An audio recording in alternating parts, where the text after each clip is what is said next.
Welcome, welcome, welcome. I'm a bit late today. I don't...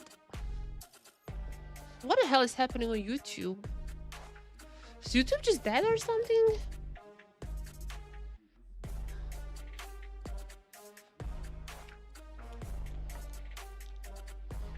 What's happening here?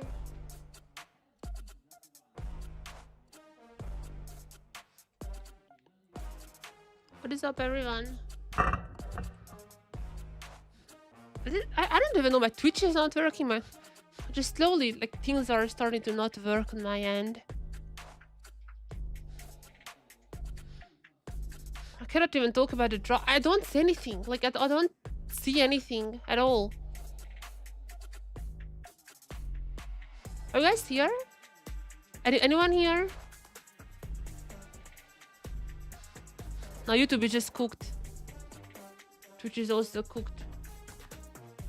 I have... Sorry, guys. I have zero idea if anyone is even watching it or what is being said right now. I have zero idea.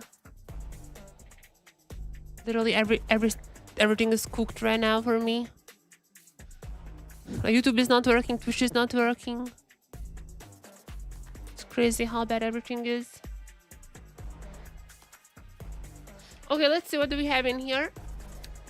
Sorry, I was a bit late with the draft, but I'm back. So, Pentalia from CFO, pretty strong start. Lucian and Braum especially against some like a Corky, pretty good. Even a Zyra, 3rd degree, pretty good. And they also have Wen, one of the strongest top laners, also pretty good. Against an Bessa, who I don't necessarily like too much. A Zyra, who is a bit... I mean, Guri Zyra is probably one of the better ones, so I'm not necessarily writing it off just now. But Guri Zyra is definitely one of the scarier ones. Usually it's not... It's a bit risky usually, but he is definitely the one who plays the most. And there's a Cuddy, the Corky mid, obviously with the Zyra. And we have a Severe Recon, like a Giga Engage bot side. So that's what we have right now. Cool. I mean, this is just a better CFO draft, I think.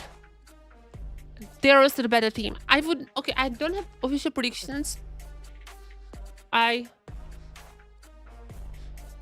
Also, we haven't seen the handshake. There's a bit of a fun there with Driver. Of course, Driver is always handshaking.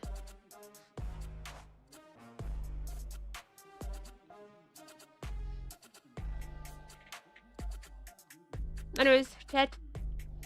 I'm not sure if anyone is here or not. I think I can watch the chat through like the restreaming platform. I think I see the chat there, but just, you know, my YouTube is broken. I don't see anything there. And my Twitch is also... My Twitch has been broken for a month now, so I don't see anything there either.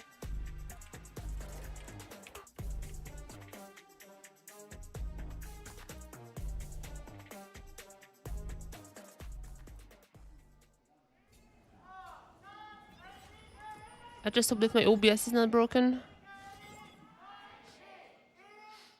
But nonetheless, I don't know if anyone is here or not. I cannot check. Nothing is working on my end. But tell me if something is not working, like, because again... Yeah, this YouTube thing is... Like, the whole site is just broken to me.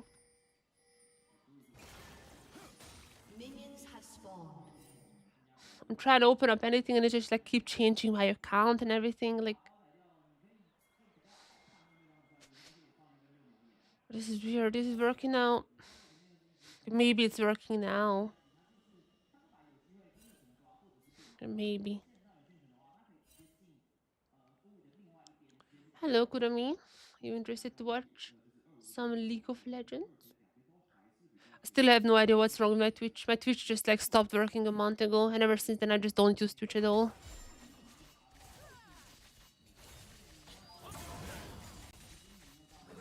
But yeah, hey Kalai. Okay, so chat is working, good. Hello. I don't know, my YouTube just died. I don't know. My YouTube just died for a while, but I think it's back now, but YouTube is acting up. My Twitch hasn't been working for a month. I don't know how to fix it. It's just not working. Like, not working. So, yeah, I just don't use Twitch for a while, but YouTube has usually been pretty good. And today it just like didn't show up anything. But I see the chat messages now, so it's hopefully good. I see the messages. So yeah, CFO 2-0. Probably, yeah. I mean, I think Vikings have it in them to upset maybe one game. I mean, this draft, I would definitely prefer CFO. But maybe if game 2 was the rest is gonna be coming in, he's gonna be playing weak side. Maybe if Kratos goes for like a wild pick, like some hyper carry top laner like Yona, or who knows. Maybe he gets ahead with that. Maybe Koti goes for like a, I don't know, like Syndra. If there is like some just like hyper carry pick comps, maybe I can see them like randomly taking a game away from any team in the world. But yeah, usually I would say 2-0. Rest didn't lose any game, but is it true? I mean, to be fair, CFO barely lost any game, so. And it's usually the first game they're losing if they're losing. So Rest is kind of in a position when he's just like, I mean, I get just I'm just winning my games. It's a 2-0 or just a 2-1 usually.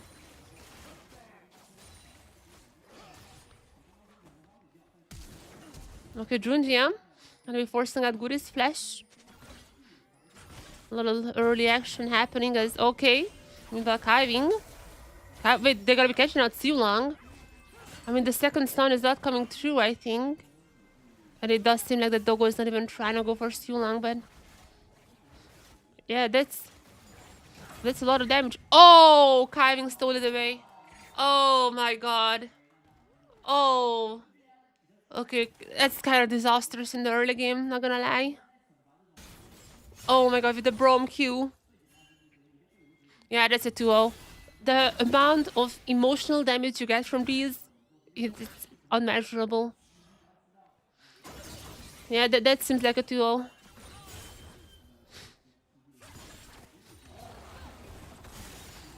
Hiving the Chad. Meanwhile, there's a gang on the mid lane. Like, rather just a rotation, but Honkyu still keeping his lane. Obviously not gonna be faltering to such attempts. I don't want to jinx it, but I think my allergy is better today. Which I don't know how, because like nothing really has changed. The concentration is still pretty bad. It's quite hot here. Okay, why is Dogo dead now?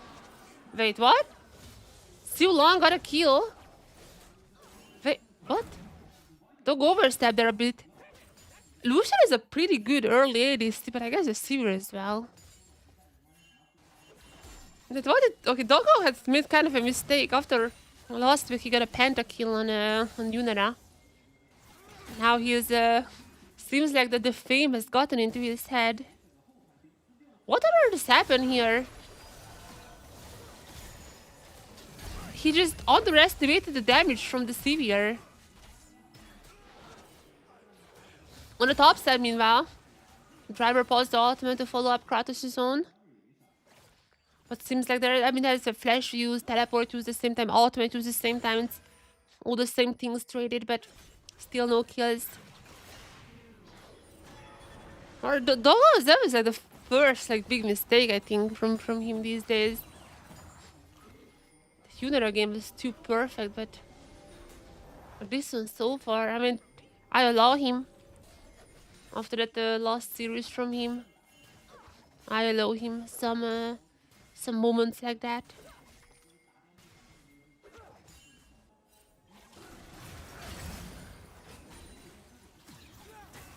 Alright. Now, however, Vikings lead did not last too long. As Siulong is not able to save Guri.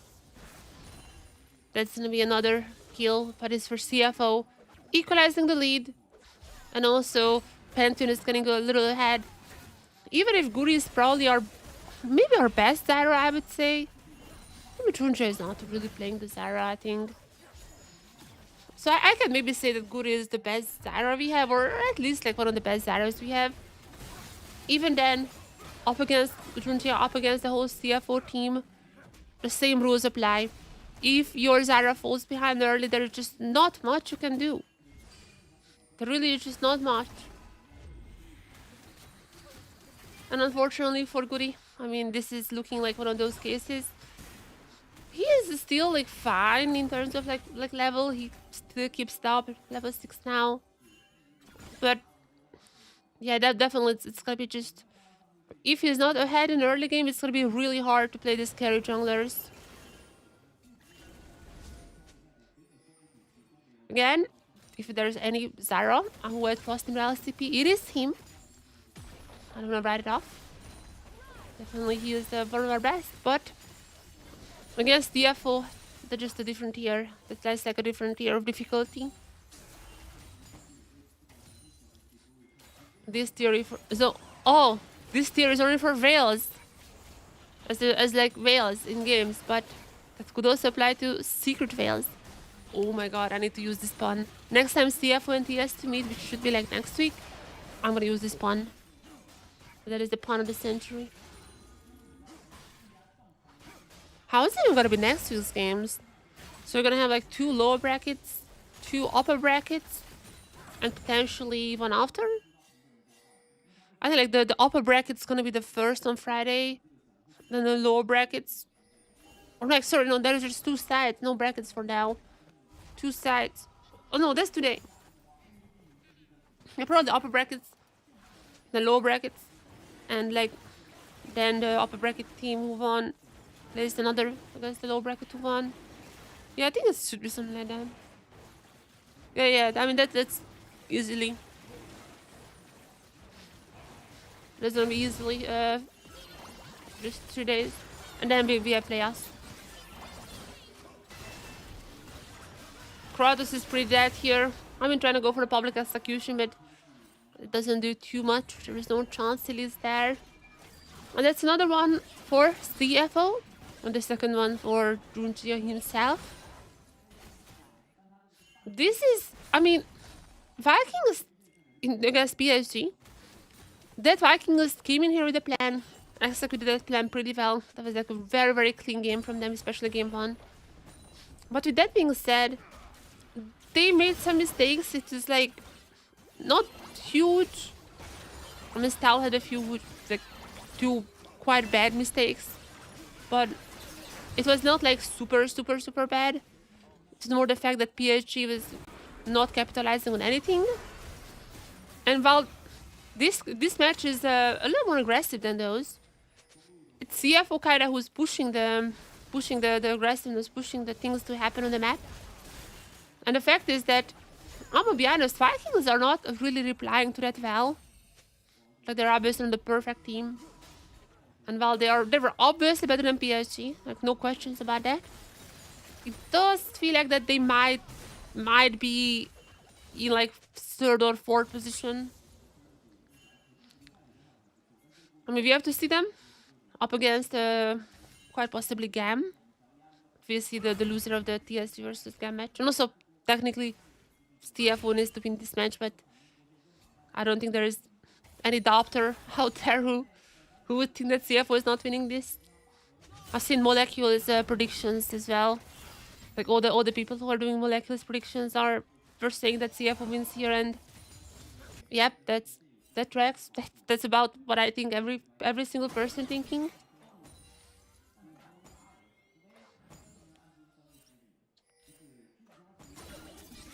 I mean, my Coke here.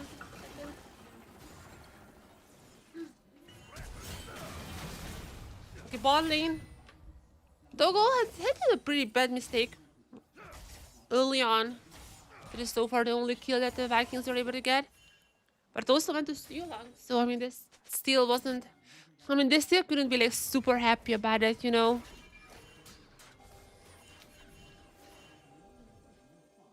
Now, okay, what is Stew Long doing? Oh, he's just like warding up. Very deep ward there. Potentially like a flank on driver. I'm not sure if they would wanna like dive Gwen.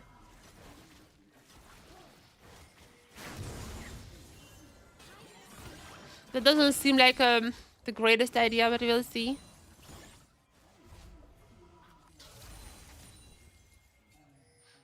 I mean, for now it does seem like that. That Vikings are not necessarily on par with CFO, but I mean, this is what we expected. This is not the team they need to beat, you know? Junjia coming in together with Honkyu. I mean, this pair is pretty strong. However, they could not take down Kratos, and Honkyu has to go out to the ultimate. Junjia even flashing, going back in versus the stun. They try to get something out of this fight here, but for now, it's only gonna be Kati with a kill. Honkyu is really trying his best, but it's not resulting in more kills. Okay, that was a bit of a mistake from CFO again. Junjia thought that he can just take anyone down. Wasn't expecting this fight to be this long. Severe spell should also happen a lot, even though like Honkyu usually put out the rock field first. So it takes out the spell shield and then the stun. So it's not as OP as maybe you might think, but I mean, even then for other abilities it still could be OP.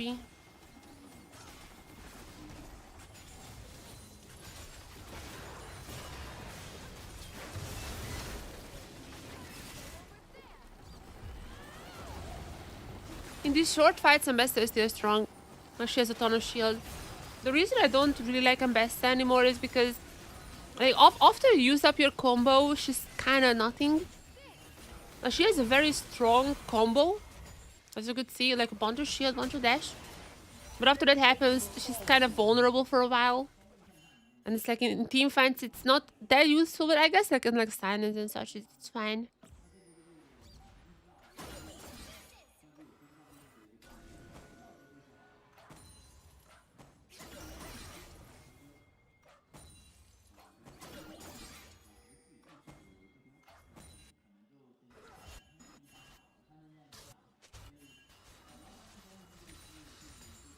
Okay. I mean, CFO has the lead. I'm a little surprised to see that Kati and Stal are doing as well as they are. I mean, Honkyu was like beating even the likes of Faker and Shanks. But against Kati, he is not necessarily having like a massive lead. He's not feeding or anything, but you know, it's not like a huge lead. Was falling a bit behind in form. As Kati is just getting incredibly fed, slowly but surely. Like he just like keep being sent to lanes to pick up the farm. He gets all the farm, all the waves. This Cork is gonna be pretty scary as Dogo. Gotta put everything on to. Oh my god! Wait a second. Was this a Q from Junjia?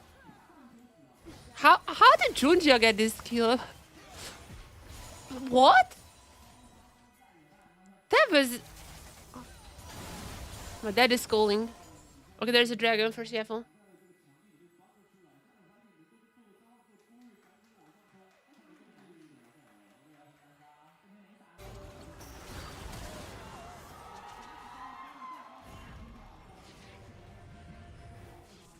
Okay, solo below.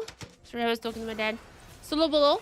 Solo on the top side, I was just praising Kati, and then he gets solo below by driver. That's of course how the things are going here. I'm very aware of my powers, and I know I have just used my jinxing power unresponsibly. I'm sorry about that.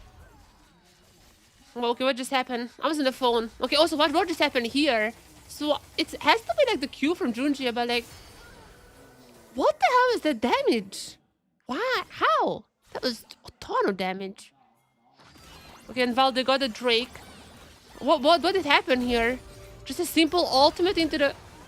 Okay, good from a driver. Like, he calculated this. He has done the calculations and he came out with a mathematical solution, which is eliminating the Scorking. Well done. So far, I'd say CFO is honestly not really that clean. Like, if I'm honest, CFO is not that clean, but to be fair, I think a lot of it is just coming down to, like, they're kind of chilling. Like, it's still like 2 weeks until playoffs. They're confirmed playoffs. There is no way in hell I think they lose 2 games. But even if they do so, they just still get playoffs. Like all the upper teams are qualified for playoffs already, and CFO, I mean, if they win both games, they're just gonna be first seed, and I don't necessarily know how the playoffs bracket works. Let me just check. I don't know if that means like bye or side selection or something, but how does playoffs work? So the first seed got a bye to round 2. So that's the good thing about that. I guess that's what they're fighting for. Okay, Driver is still alive though somehow. Okay, is it a trade? Yes, is it trade? You went for the trade? Okay, Driver has been popping off actually. Solo Bolo, then a 1v2 trade. Driver like secretly actually just popping the hell off. But yeah, basically, the thing is, if CFO ends up first, or even if it ends up second, they would get a bye to round 2, which is, I mean, that's one less match. And also those are still gonna be BO3s. So you don't really wanna risk it. If you're CFO, it doesn't really matter. But you still like you don't wanna risk anything. 1 BO3, 2 unlucky games, and you could be in the low bracket, which are a low bracket is all BO5, so at least there is that. But yeah, I mean, if you're seed 1, you can select your opponent from the whoever wins from the other seeds, and if you're seed 2, you just get the other one. I feel like CFO doesn't care about this. They're just playing. They're just having some funsies here. Obviously, this playoffs is not necessarily about who gets first, because that has been decided. This team is going for the 3-peat here in the LCP. There is still only one single team throughout the entire year to take them down. Wait, Dogo got a solo ball or? Okay, almost. So yeah, just remember there's still only one single team in this entire league. One single team the entire year who has taken down CFO. And that was TSW, who are a really good team. They're the second best one probably. But keep in mind that TSW played CFO when CFO was very visibly sick. And then masks on, they just like didn't look too good. So likely I mean they probably didn't have COVID, because then they wouldn't be on stage, I think. I don't know. Maybe they I don't know. I'm not judging. But they definitely were sick. Some sickness. So that was the debuff that led TSV to win that single match. But ever since then, nada. Not a single team could take them down. I mean, there are like close matches. This is not necessarily super close, even though, I mean, they make some mistakes. Vikings capitalize on them, but nothing really to change the course of the game. So I would say this is still not necessarily close. However, they do have some close games. Against TSV, we had some pretty bangers. Okay, wait, that was a stomp. Maybe not that one. Was it against GAM? I think against GAM. Yeah, against GAM was the one that they had some bangers. But right here, it does seem like... Oh, wait a second. Honky's gonna be missing the knockup. Okay, nobody's dying from Vikings just yet, and CF4 are gonna be quite low on 2 members. Now massive ultimate from Kiving. And here it is. Here's what we're waiting for to engage. The knockup now coming through. Driver flashes in. Of course, the Gwen is incredibly strong at this point. Drungia using the Harrow to go in, and the stun. Oh my god, he's gonna be stunning Guri. And they're gonna be running. Oh, Jesus Christ. There's an ace. There's an ace for CFO. They're gonna get the second charge of this Herald as well into the turret. And oh my goodness, at 21 minutes, they get an ace. They're gonna be getting a turret. Prone inhibitor. I mean, death timers are quite low. I mean, they surely get a turret. Wait. They just let Kiving to deal with this? Did they just let Kiving to deal with this? What is happening here? Okay, Kiving is... Oh, it's a bait! It's a distraction! While Junji is getting the attack on, CFO gonna be getting the This is incredible. There's one fight. They got an ace. And they literally taken every single thing on the map. I mean, they had a lead, like they were about, what is it, like a 2,000-3,000 of a lead they had, but the amount of snowboarding that they're doing is just insane. You just look away for a second. Vikings just, this moment, they were a little too aggressive. They were lining up for the ultimates. They made this one single mistake. And now the game is just unplayable. It's just absolutely GG. CFO's ability to really pull these triggers, which is crazy. They take everything, like literally every single thing. Immediately flip 9,000. 9,000 lead for them. Crazy. They just gained like, they literally gained, yeah, you can like check this out. Like they gained about like what is it, like 6,000 of a gold in a matter of a minute. This is just incredible. This team is so fun to watch. They're just so fun because they're so incredibly explosive. You give them a hand and they're taking the whole body. This probably not that high special goes, but whatever. Okay, Honkyu though is gonna be going down. Okay, they're a little bit trolling. A little bit trolling here, but like Driver is actually the real carrier of the team here, as well as Dogo, and now those two has arrived just now. Gonna be cleaning off the remaining members, and while Honkyu was dead at the start, still with Dogo's arrival and with the Driver's help, even though they're losing 2 members, they're still coming out victorious. And here's the thing, this is still only 23 minutes. Baron is not even on the map just yet.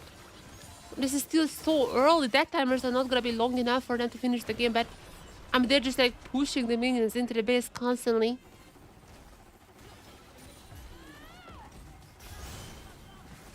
Oh! Oh, oh, oh, oh! Spoilers! Have you guys... That was even better! Have you guys seen that one? Spoilers, CFO won this game, really? What? Oh my god, the script is leaking. Okay, to be fair, this is not like a super... this is not like a surprising script. You know, we all expected it. It's like the superhero wins, except for, I guess, Infinity War, but superhero wins kind of script. Okay, I mean, to be fair, yeah. They have showed the production... okay, wait, Junji is dead, but I mean, this is how the lost fight started as well, and they still ended in their victory because like Dogo's incredibly strong, Driver is incredibly strong. Those two carrying this game, even though Doggo had a bit of an oopsie at the start. They are just absolutely unbeatable right now. And the production gave us a little bit of a spoiler earlier on. However, the leaks are true. And CFO, they don't even need the Baron, which just spawned on the map. CFO, in under 26 minutes in an incredibly explosive game, gonna be taking down the Viking. Driver is even out. He was like, no, I'm out. That's usually a fine, but he's like, nope. Rest coming. I mean, he knows that he doesn't have to play another game today. He knows that, okay, rest coming, finish up the games for us. He's just going already, going home. Has some hot pot. Driver is like, nah. Yeah, GG. I'm going home now. Bye-bye.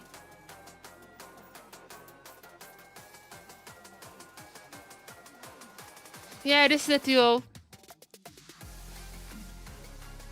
I mean, I still somewhat... I'm not saying I'm necessarily expecting anything. However, with that being said, SOFM is SOFM. I'm not saying I expect him to cook something up, but you know what? I'm not saying it's out of the question either. Maybe SOFM is gonna be giving us some spice. Who knows? Who knows? Alright, chat, there's the video I wanna watch. A lot of people asked me to watch this. A lot of people asked me to watch this video.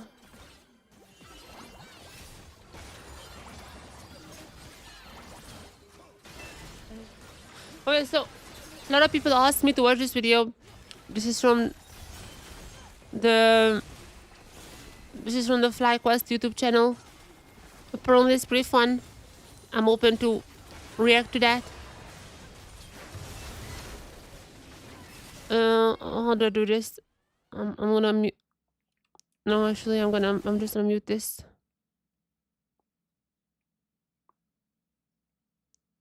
So a lot of people said I should watch this. This is the LS versus 20 Redditors.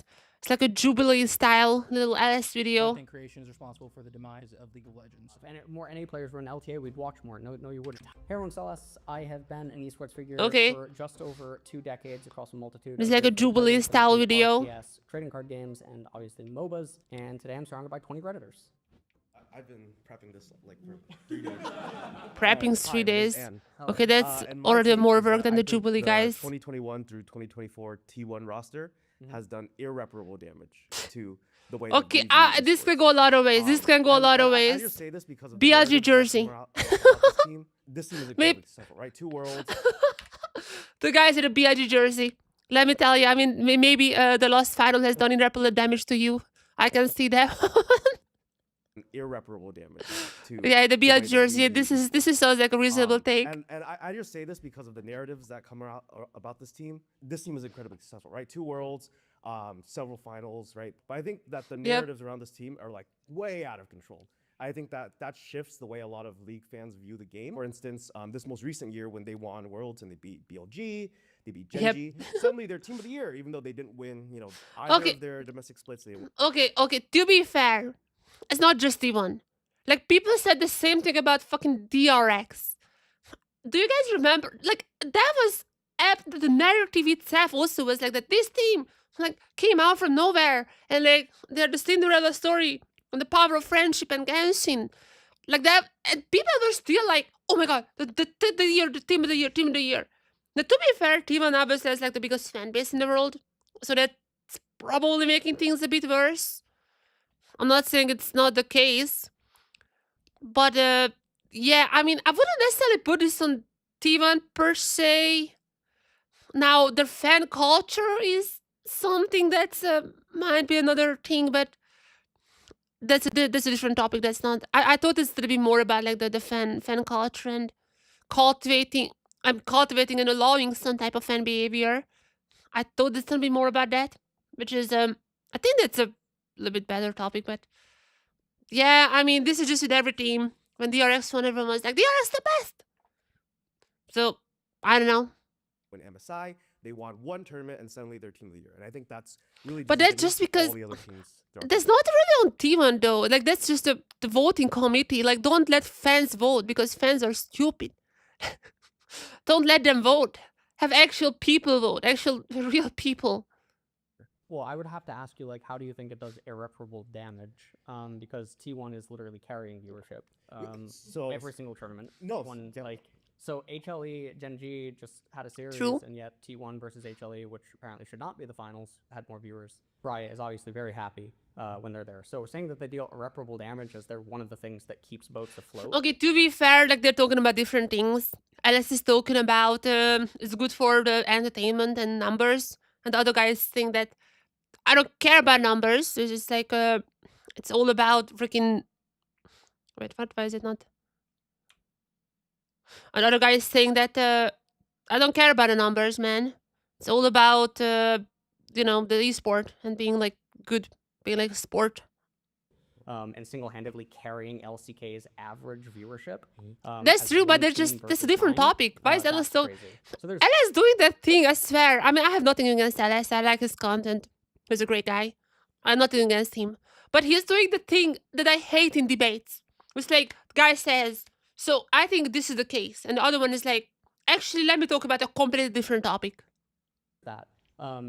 The other thing that I would say is that I don't think people realize that Worlds, the reason that Worlds is so impressive as a tournament win is because when all teams in the world are brought there in unison, it's essentially bringing everyone to a deserted island. This is so true, by the way. This is true. This is my favorite part about Worlds. This is by far my favorite part about Worlds. It's just like 1 month long, teams are together, they're boot camping together, the meta evolves around the 1 month.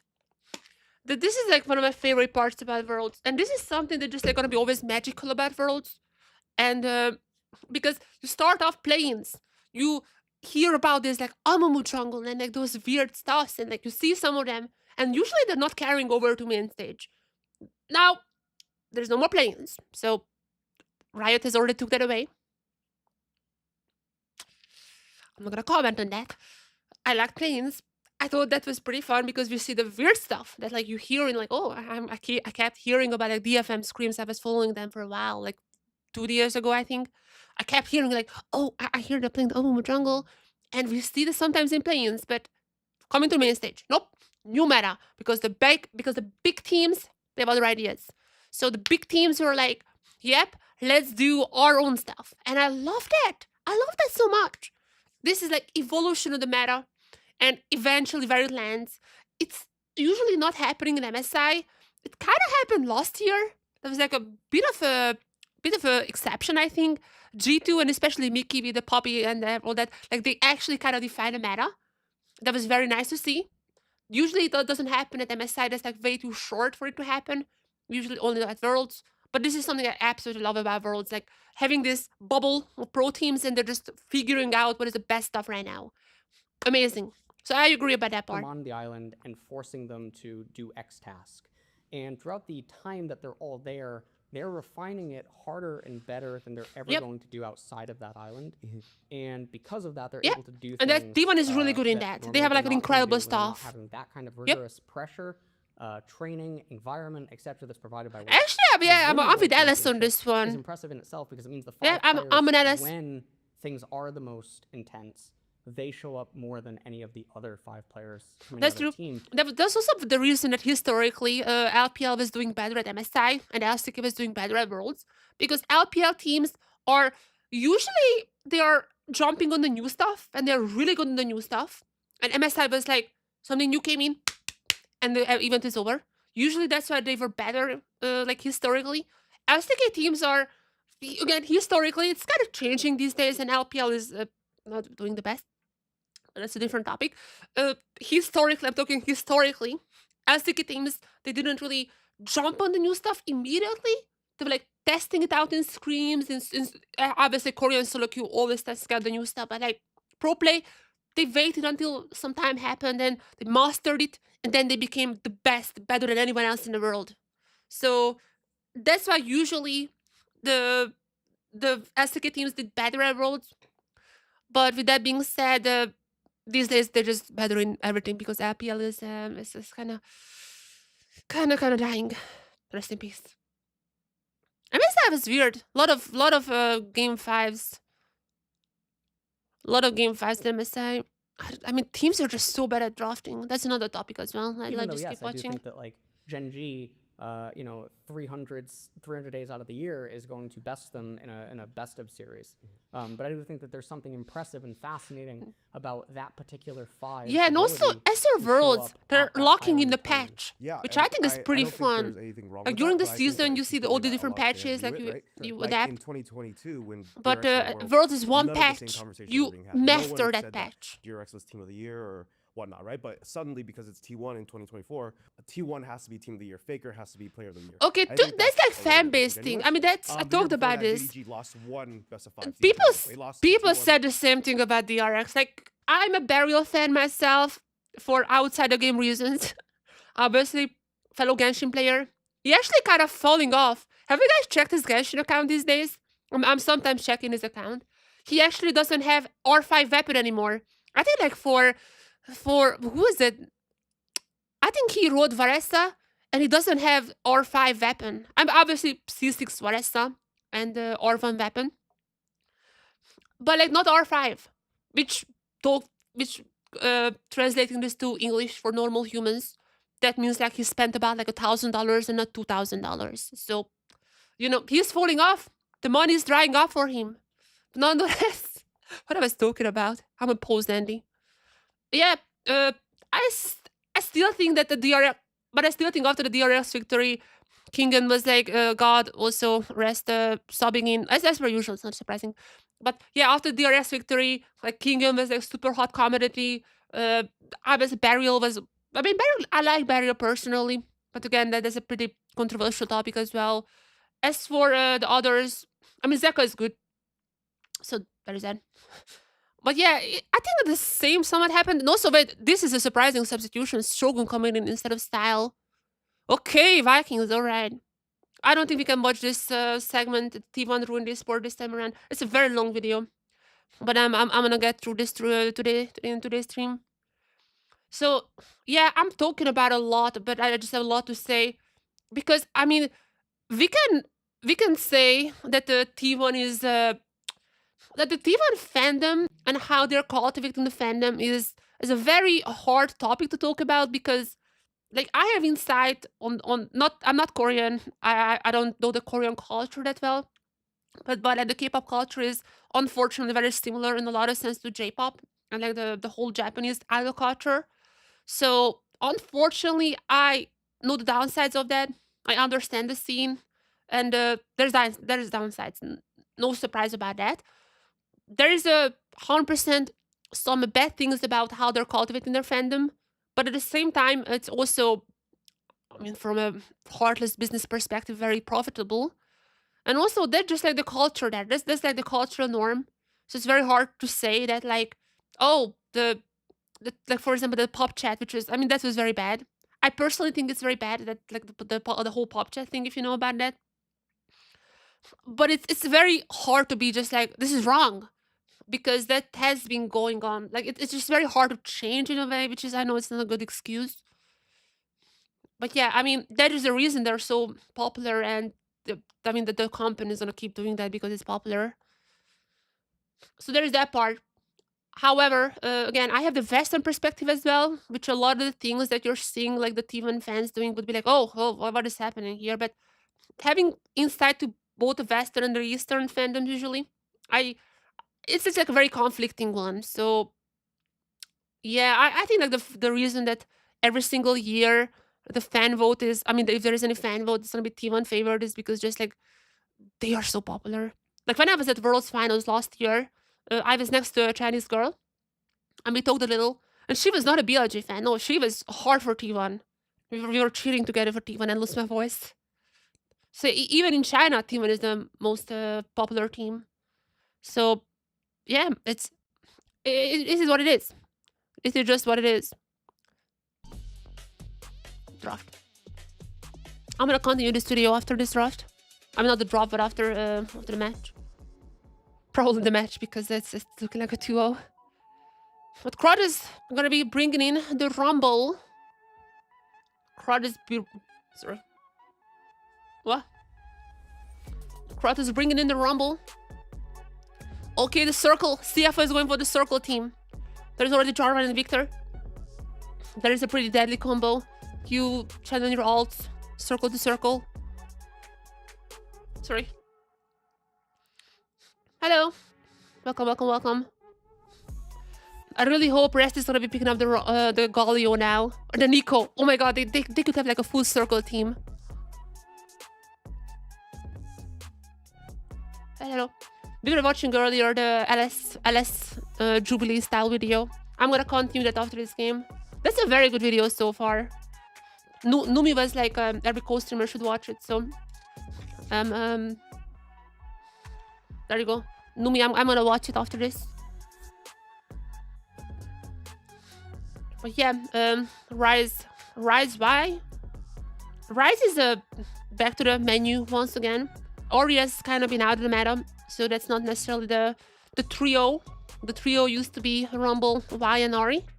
Now the Rise kind of replaced the Ori in that sense.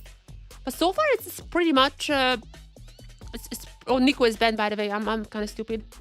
But yeah, so far this trio is pretty meta. And I'm a little bit afraid because I don't necessarily think that the Vikings can win with like just meta. They tried the Guri Zyra, which, I mean, again, Guri is like our best Zyra player. So yeah. Oh, the old god. The old god? I mean, that's... I don't know if that's... Wait, is that what it means in Chinese? I mean, that's what it means in Japanese. What it means in Chinese as well? Elder gods. Yeah. Why is it for why, what? I don't understand. But I've seen that girl beforehand. She's like doing the little cutout and always pointing. She has been in a lot of the CFO matches.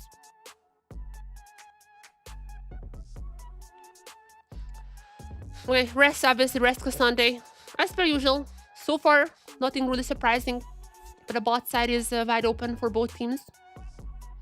Yunara is keep getting banned. I mean, she's pretty OP. She's not like a really Zeri level, but definitely she's OP. She's like maybe like Zeri with like tuners, which is, I mean, still pretty strong. Yunara's evolution was also fun to see. Like at the start, every single player just lost on her, and now she's one of the most OP ADCs in the game. But still, a lot of these ADCs banned here. Who even is left? I think that's like Ezreal left. Did they wanna go for that? She's getting penned every week, yeah. I mean, not anymore because like she's literally banned in every single game. I think she was so far. I think she was banned in every single game so far. Like not just today, but like even yesterday. Even in the LJL. Like we watched the LJL on Thursday. And even there, she was banned in every single game. Yeah, she's like banned in every single game we watched this week.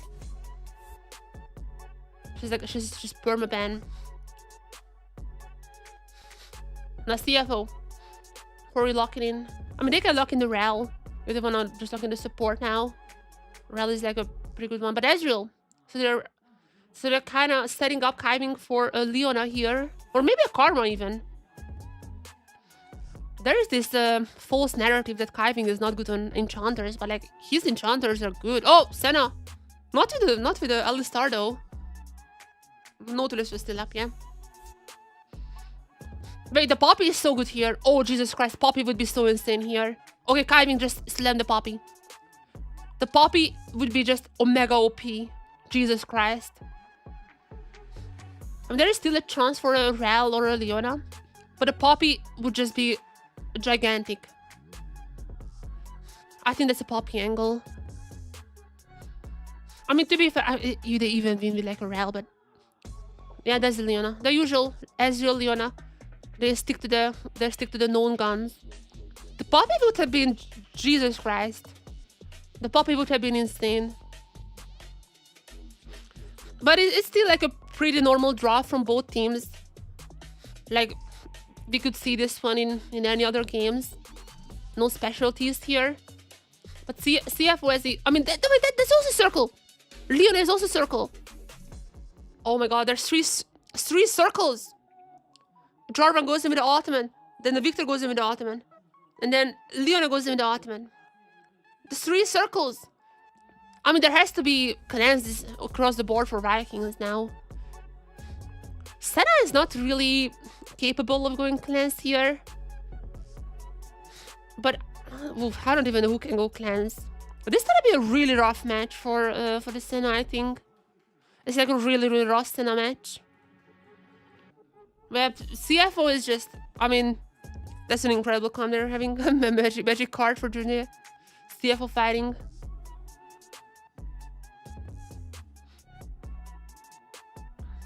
So yeah. I'm obviously gonna be predicting a 2-0 here. I think anything less than a 2-0 is would be surprising. But I mean, Vikings showcased that they're 100% top 4. Like that match against PSG was a bit of a stomp out of the zoo. But CFO is a different beast. So this looking like absolutely gonna be a 2-0. Fighting! Fighting!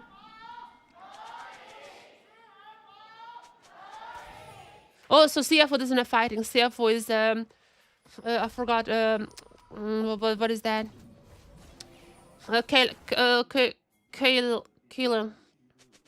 Kayla, which is like a little pun.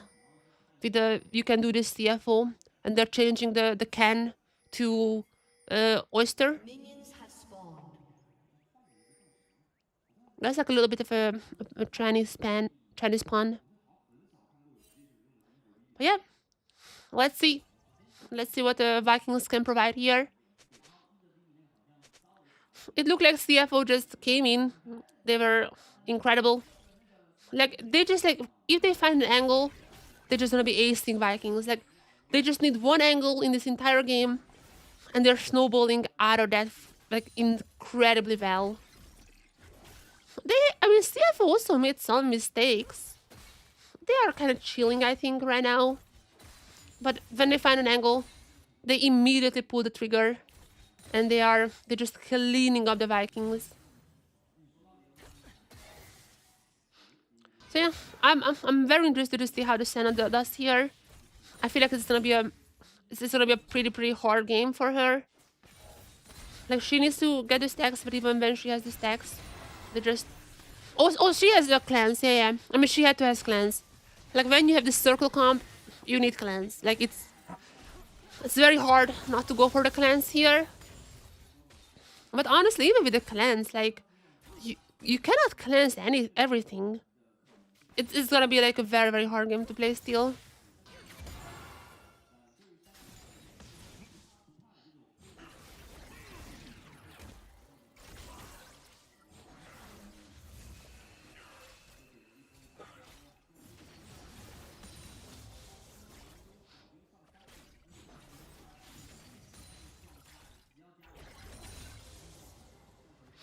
So yeah, anyways, yeah.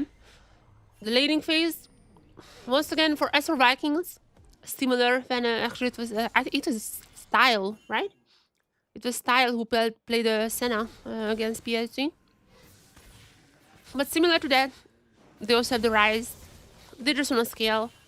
Vikings not really gonna be keen for any activity, for any action, but CFO is not PSG. PSG just let them scale. Style is stacking early game was pretty bad, but PSG did nothing. Like, Style could get to 100 stacks even after a very disastrous first 10 minutes. She still is able to get to 100 stacks, and after that, Senna is just incredible. PSG did nothing to that. Now, this is no PSG. This is no PSG. CFO is gotta be aggressive, as you can see already, Kiving, rotating here, helping Junjia. But CFO is gonna be pretty low. So, I mean, Kati with a little spreaded Q. That's definitely gonna be LE. Oh, wait a second, Kati. Try to go for the stun. Honkyu is gonna be pretty low.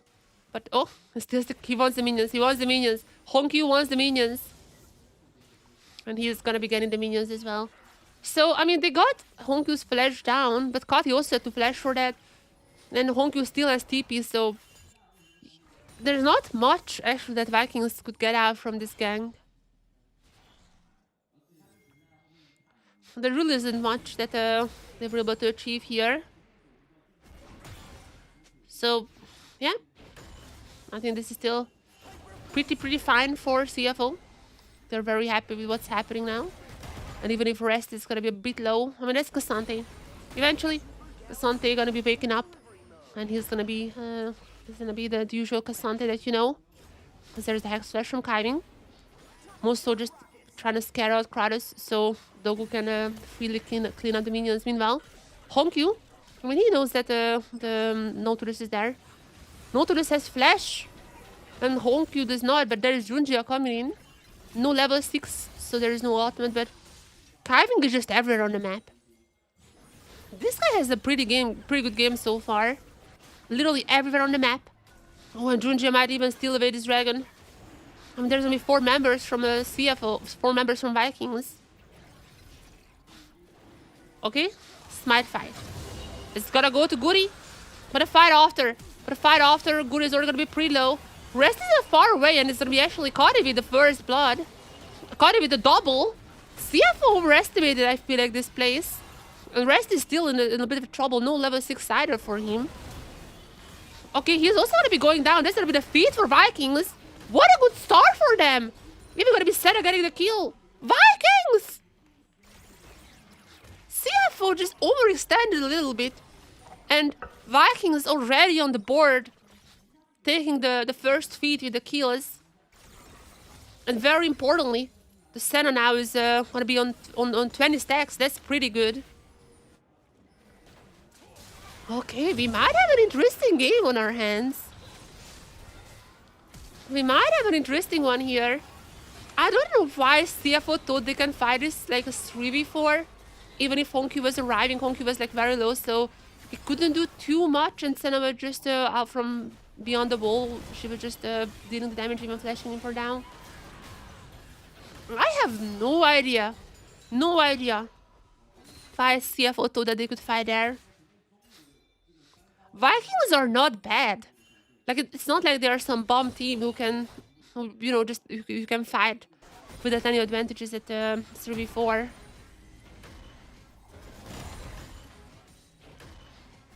Okay, Red's gonna go for some proxying, trying to catch up in farm rates, and a little bit of a favor for Kratos. So yeah, the Viking scalers, they are set up pretty well. 2 kills on the Rise, 1 kill on the Senna, but she also okay. That Rest is going for the proxying. He really needs the farm. Next to the Rumble, he couldn't really get much, so trying to go for the proxy to ensure the wave. Oh wait, can he recall? No, he's been interrupted. Guri has ultimate. Guri has ultimate, and now ultimates have been exchanged. Rest is also level 7. There's a level advantage here, but with the shield, that's gonna be another kill for Shogun. Oh my god. CFO?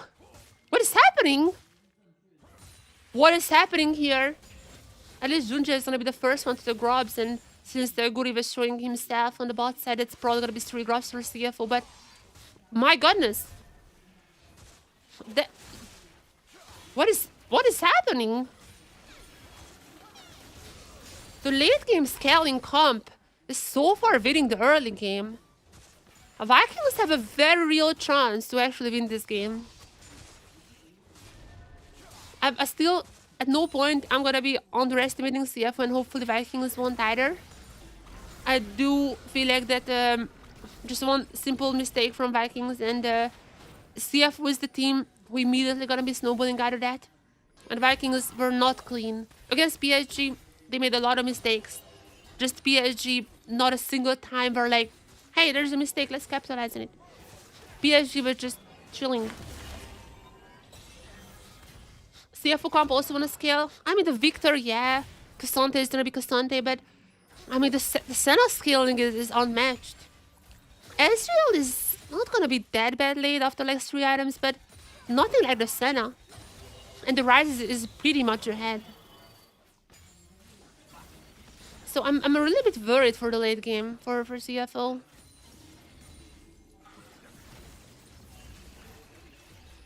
I mean, they still have the circle comp. So again, if Shogun oversteps a little, if Shogun is like out of position, just 1 button for Junjia, 1 button for Honky, and 1 button for Kaiving, and they can clean up easily. So Vikings need to be cleaner than how they were against PSG if they want to close out this game. But with that being said, they are clean. They are very, very clean for now. And the CFO, I mean, they're probably going to be taking down Kratos here just to trade across the map. Or can they? Oh my god. It's turning a bit disastrous. It's turning a bit disastrous for CFO.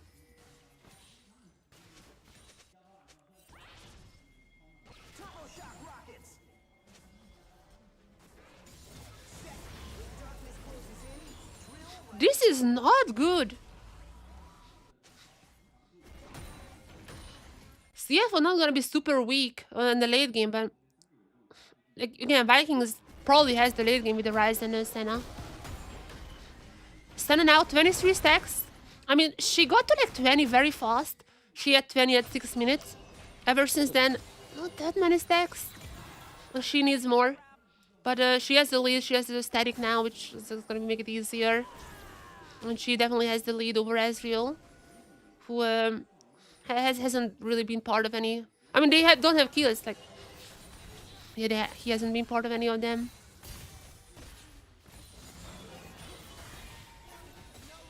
But yeah, this is pretty clean so far from Vikings. I'm just a little bit worried because they do tend to force things like this one. CFO should not have went for the 3v4, but nor Vikings should go for that. And there is the circle. The circle! The circles! The circle comp! The Jarvan and the Victor together is just so strong. They're gonna be taking down the Senna. And again, the stacking is gonna be the biggest question mark. How fast the Senna can get 200 stacks. They could allow these little mistakes against PSG, but probably not against CFO. And with that, I mean, their dragon stacking probably gonna be stopped here unless Guri steals this away. Guri won the smite fight against Junji already, but I don't think he can go for this. Oh, there are a lot of members. Yeah, he's not even gonna try. So that's gonna be equalize the dragon's infernal soul. Pretty good. If Senna could get that one late game, that would be pretty OP. What is the next move here? A dive, it seems to be the case. But with Kaiving here, ultimate still up. I feel like, yeah, the Vikings need to be a little bit more careful. And they're careful. They're careful. Not gonna be going for that. I'm just trying to steal away some camps here from Junjia. But nothing more than that. Now, are they gonna be going for this dive? Are they gonna be going? There is TP for Honkyu. Oh, sorry, Honkyu is here. I'm stupid. There's no TP. This dive should be pretty good. Leona, though, gonna be stunning up Steel Long for quite a long. There's a Q, and there's Senna with another kill. Senna with the stacks still keep going. However, Dogo can catch them up. Dogo can catch them up. And Senna, can she get out? She's out. She is out. Another kill for Vikings. Clean.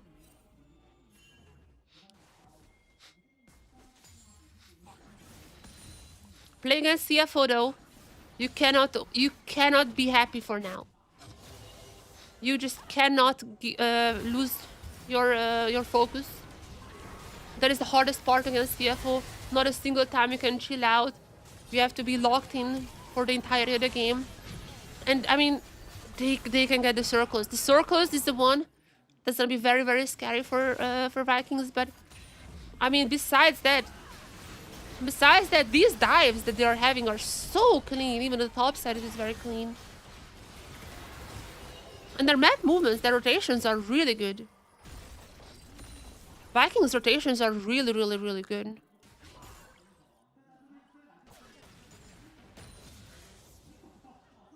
So yeah, 32 stacks. 32 stacks is not the greatest though. It's a bit on the lower side. At 30 minutes, I mean, I'm not saying it's bad, it's just like, you would kind of need more to, I feel like, to compensate for how good CFO is, because coming into 30 minutes, coming into potentially the Baron and such, CFO would want to fight you. They're gonna be fighting you. So at that point, the Senna needs to be online, and with this stacking, I'm not sure how she's gonna be able to. She has to just catch all the waves. And so, I mean, they're not really giving her the waves for now. So there is something I'm worried from Vikings. But yeah, nonetheless, I have to give props. The Rise is gonna be already pretty strong. And they potentially gonna be getting the Herald as well. Or will they? I feel like they would need they need a turret. They really need a turret. Just get anything they can get. With the feet. They need anything they can get for the potential Baron fight. This might be the fight they're looking for, but there is a TP coming in from Honkyu. They have to win until then it happens. Rest is also coming in and they're gonna be disengaging. But the circles! The circles! The circles! They'll be taking down Steel Long with the circles. And that's just gonna be a 3 Grop Herald for CFO. And these little things are the reason I'm saying that you should never underestimate this team, because you lack for like a single moment and CFO finds the angle how to come back. And after getting the turret, they're gonna be equalizing the gold as well. And by the way, if they get a turret, they're also gonna be securing the feed for themselves. I mean, this fight was not necessarily looking bad for Vikings, but CFO very quickly used the double TP and then the circles.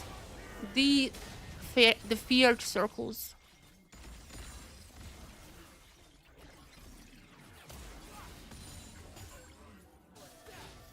I feel like Vikings really would need this dragon now.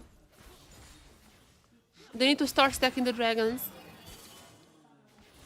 Because, I mean, objective-wise, CFO is just incredible. They're always on time for the objectives. Like, this is the difference between like CFO and PSG. In the PSG match, which was a very similar comp for Vikings, in the PSG match, PSG never did anything. Like, they just let Vikings do whatever they want. In this occasion, though, CFO is finding angles. They themselves are trying to get objectives. They themselves are potentially going to be getting down the feet. So they're always trying to look for these angles. Is it working? Oh no, it's not working. Okay, that turret is not going to be staying there for too long. But I mean, at least there's going to be more stacks for the Senna. If all this all happens, CFO is going to be picking up a pretty free dragon for themselves. And that would have them on 2 dragons. Getting closer to the Infernal Soul. And I mean, Cassante is sooner or later. I mean, he's also going to be the Cassante we all know and love. It's going to be pretty hard to take him down. It's going to be very, very hard for the Senna to take him down.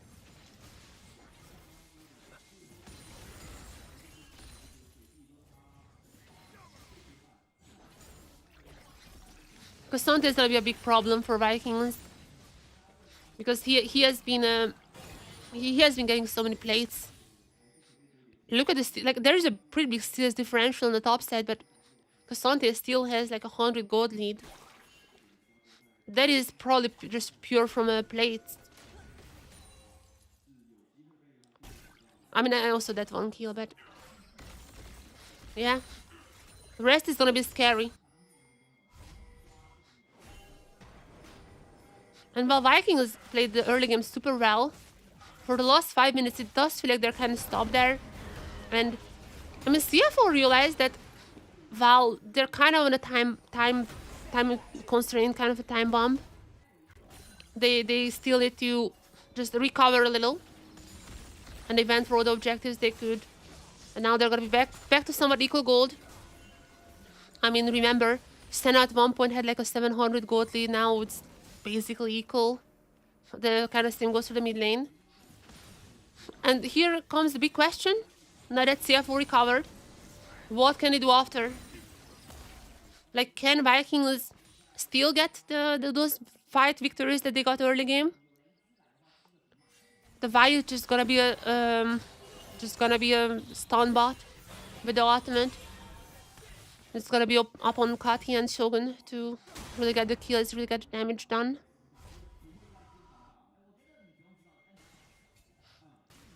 And again, CFO just playing the map better. Vikings can be as clean as they are, but CFO is just gonna be out-mapping you.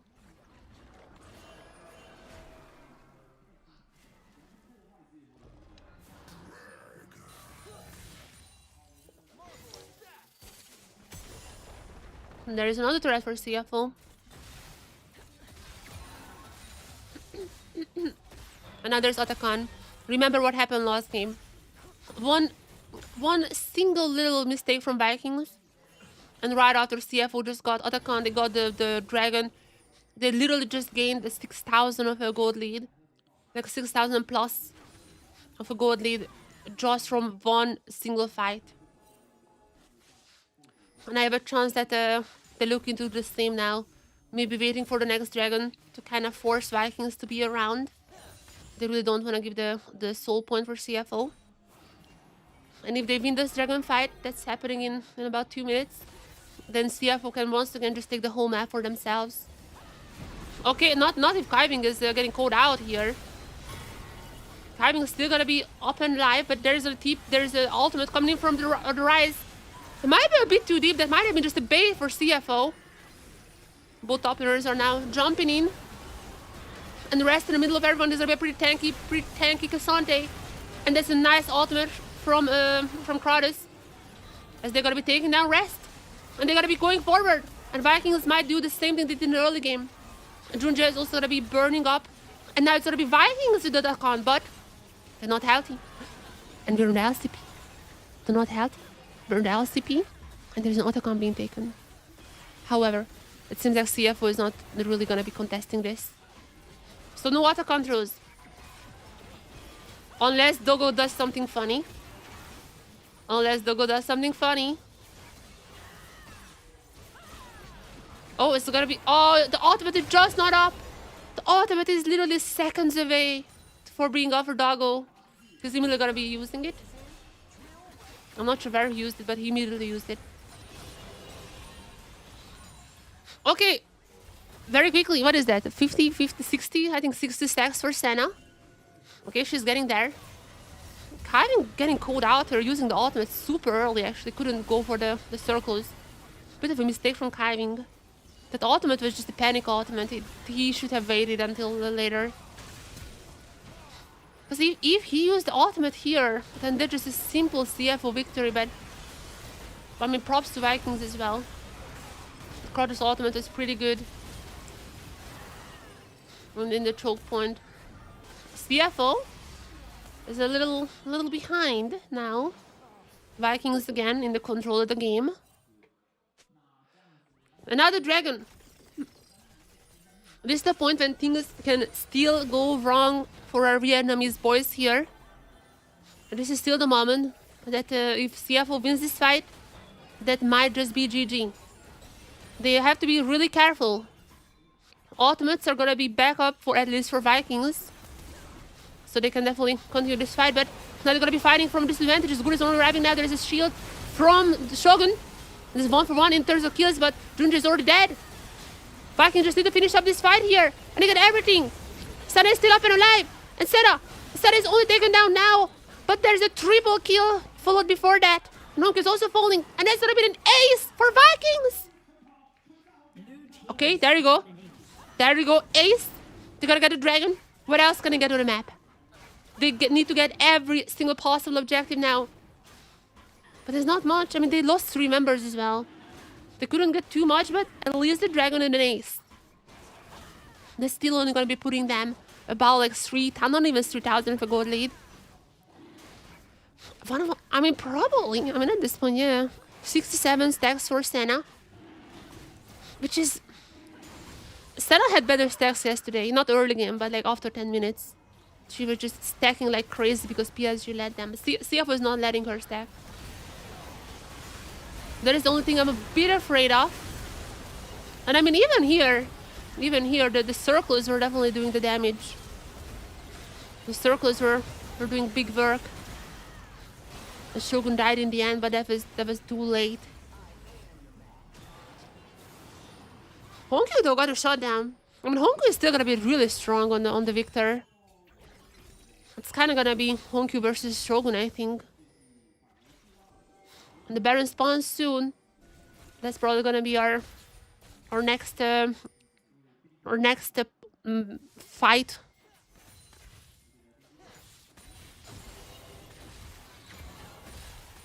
There he is. There is the Baron.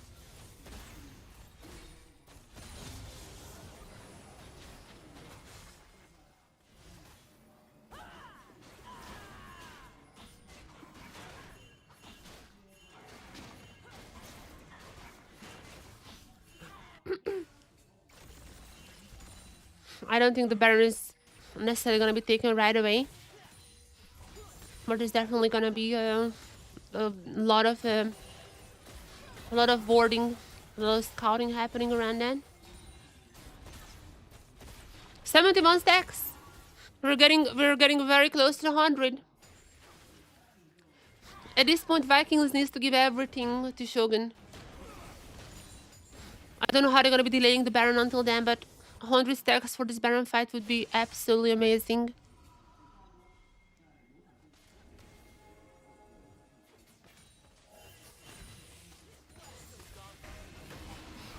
Okay, rest might be called out here. Ultimate available for Goody. But there's a immediate TP. Good choice to not use the ultimate for now. Kind of baiting out the teleport from Honku is actually pretty big. It's gonna be a 3v3. But more importantly, you got down Honkyu's teleport.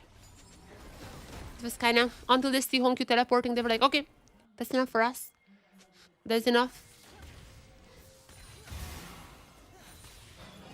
They need to be very careful. One little mistake, and CFO could still get the Baron, and with the Baron, I mean, their map play is much better.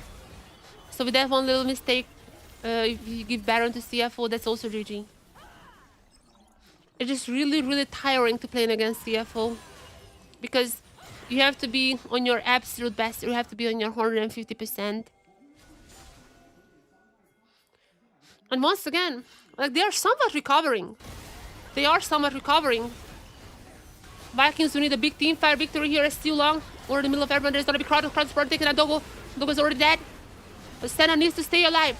The Senna needs to stay alive, and then this fight is won. Got immediately going golden. And well, there's a nice flash out from the still on Q. The fight is still ongoing. The circles have been used, at least one of them. Now it's also over. I don't... Is it the Baron angle? Oh, I'm not sure about the Baron. I'm not sure about this Baron. There's gonna be the TP coming in from Rest too, to join the fight back in. He's gonna be pretty healthy. There's gonna be the collapse now onto the Baron.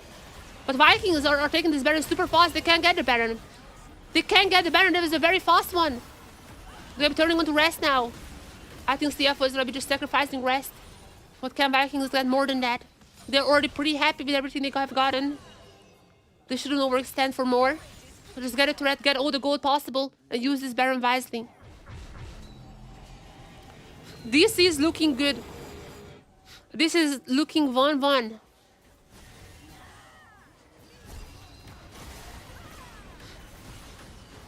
Preemptively shielding the Vi is actually pretty smart. Because then Vi is just a stun bot. Preemptively shielding her at least, making sure that she's not dead.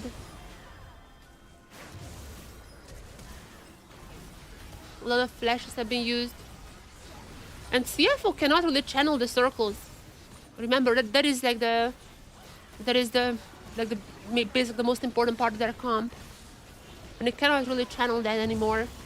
Vikings are playing pretty well to be safe.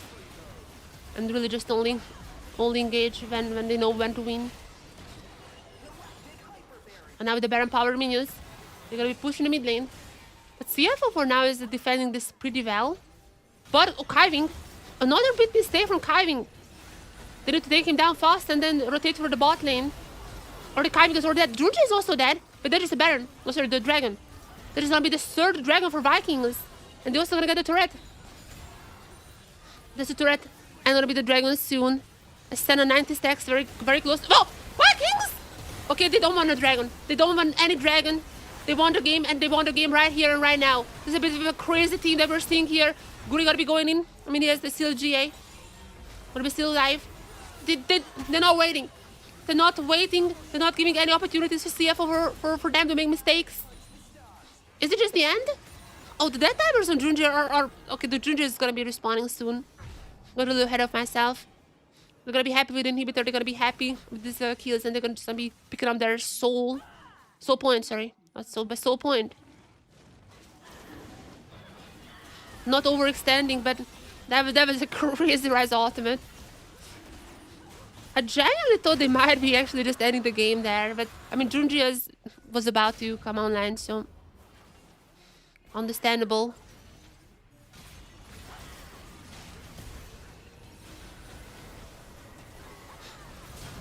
Kiving is having an uncharacteristically bad game. This is now the third big mistake that he is making. Just being out of position, using the ultimate early. And for nothing. He's having a pretty bad game, I'd say.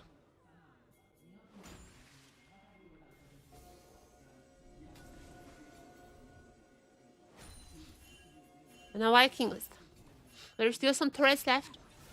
No more Baron power, but they still have their own power. Senna gonna be 102 stacks. There is Senna. Absolutely online. Absolutely online. As long as she's alive, there's not much that enemy can do. There's also the the LDR finish for Senna. This will be help her a little bit against someone like Rest. And Vikings just gonna be running the top set now. They want another inhibitor. And Valhonky is pushing on the bot side. Vikings looking to take this base here. Pushing on 2 sides as well because Rumble also gonna be happy now to the mid lane. There's gonna be another turret taken as Honkyu is gonna be forced to recall. But he has done pretty well, traded 1 turret. And now we're back to 5v5 here. Vikings probably wouldn't wanna fight this one too much. Oh, Kiving. The cap one's too long. But I feel like Shogun is gonna be strong enough to really take down Rest. There's a lot of stuns onto Rest, but okay, that's Cassante, pretty tanky. Vikings, they just need to reset. They got so much, 10,000 of a gold lead for them. That is pretty crazy. That is pretty crazy. I mean, surely they're winning this now, right? Surely Vikings is gonna be taking this.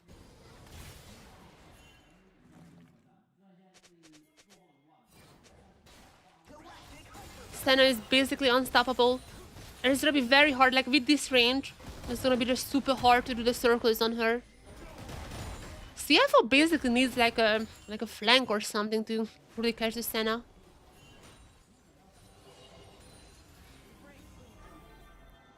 But the circles are not that useful anymore. They couldn't really able to channel after that, like one very nice combo. Now back healing. Baron gonna be in half a minute. That's quite possibly what the Vikings is eyeing with. They're gonna push in the lanes to make sure that CFO doesn't have a hard job at even contesting it. Everything is warded up. This is now Vikings jungle. Because there's the Baron. There is the Baron. It's 33 minutes. I think Vikings just gonna be running it down. And Kati immediately, Kati and Guri immediately starting, but CFO just put down the ward so they know what's happening. They have to find an entry. But Vikings so far is just very good at not giving it to CFO. There's no entry here, but Junjia might find one. Kiving missing another ultimate. Oh, Kiving is not the greatest in this game. And the fire breaks out, but this is already gonna be Vikings game. Jumping in 1 and 2, and there's a double for Shogun. And they're not stopping here. And this might just be the final nail in the coffin. This might just be CFO faltering. And this might just be the TP into the base by Kratos to give us Game 3. After yesterday, we've seen 2 back-to-back stomps, basically. After yesterday's 2 back-to-back... But what happened here? Oh, inhibitor! I mean, they're still winning, but... Yeah, after we've seen yesterday a back-to-back stomp, it is refreshing to finally see it 1-1. What an incredibly clean game from the Vikings. That was the question yesterday I was asking. They were clean against PSG. They made some mistakes, but they were mostly clean against PSG. But PSG, they didn't do anything. What, can they be this clean once again against a team who's actually gonna be doing stuff? And the answer is yes. The Senna comp is still working well for Vikings. Now what are they gonna do afterwards? That's another question. No more Senna. They're looking incredible on the Senna, on these hyper scaling comps. But the question is, what's happening now?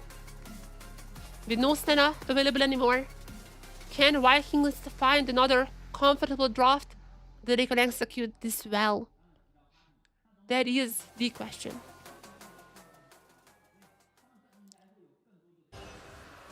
Alright, chat, let's continue the LS video. On to the next game. Let's continue the LS video. We are not gonna be able to watch the whole video. It's like super incredibly long, but nonetheless, I'm gonna watch as much as we can. In semis, right? And no one So ever this talks about take that was team as about one of the greatest rosters of all time, even though they won everything. That this take was about like the T1 roster was ruining League Esport because like even they won worlds, they weren't the best throughout the year, and people were saying, oh, they were the best team.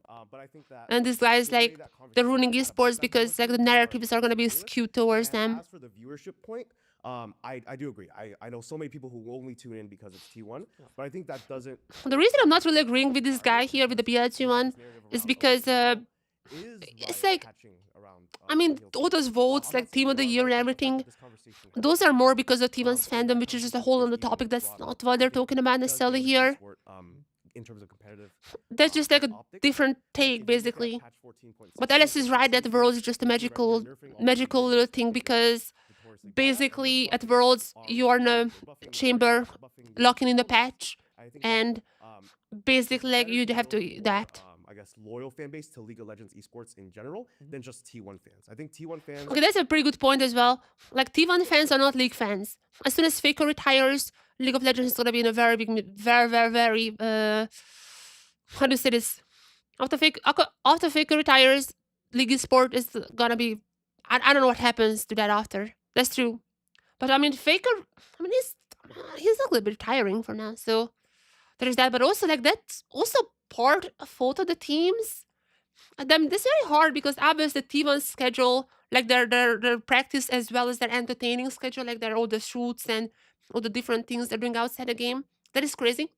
That is very like K-pop like. And I talked about this just beforehand that obviously it has downsides. There's a different culture, which again, I see the Asian culture and I see the Western culture as well. Pretty different in the like the fandom sense. It has downsides. 100% it has downsides, but that's not something that probably could be replicated in the West. While they are carrying a lot of so it's like as for teams as well, they're definitely gonna be in like a pretty hard situation. Like how do you build a fandom like T1? But they don't have to build a fandom like T1. I think that's still other ways. It just don't overspend. Like go back to grassroots. We don't have to be like the T1 level of fandom. We just build your fandom. Into Worlds, it does hurt a little bit, and it does feel a little bit bad to watch this team win Worlds, and it's like, oh, but like now what? Like, was this even a legitimate Worlds win? I mean, it is, but it just feels bad as a fan. On that point, I mean, you keep blaming the team, but it's not the team's fault. Like they can't control how casters, personalities, streamers, tweeters, anyone. I mean, Alex, come on. T1 is absolutely playing into that.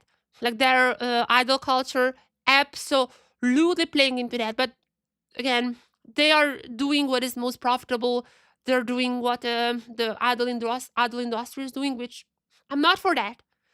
I'm not really into the K-pop industry as much as the J-pop. But I mean, a lot of the bad things are the same in both of them.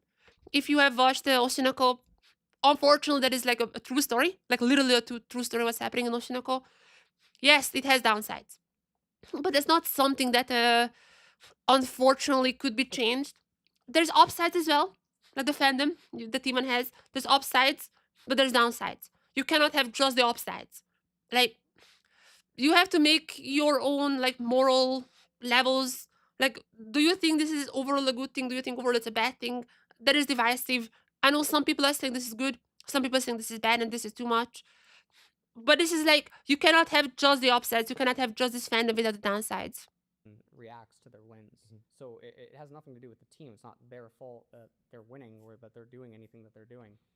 And I would agree with you that obviously other storylines and stuff should get built up. The problem is there's not enough people with gravity that can build up such storylines. I would argue that one of the last storylines that came out of LCK is the Church of Chobi. I'm not there anymore to make a lot of people mad on Twitter.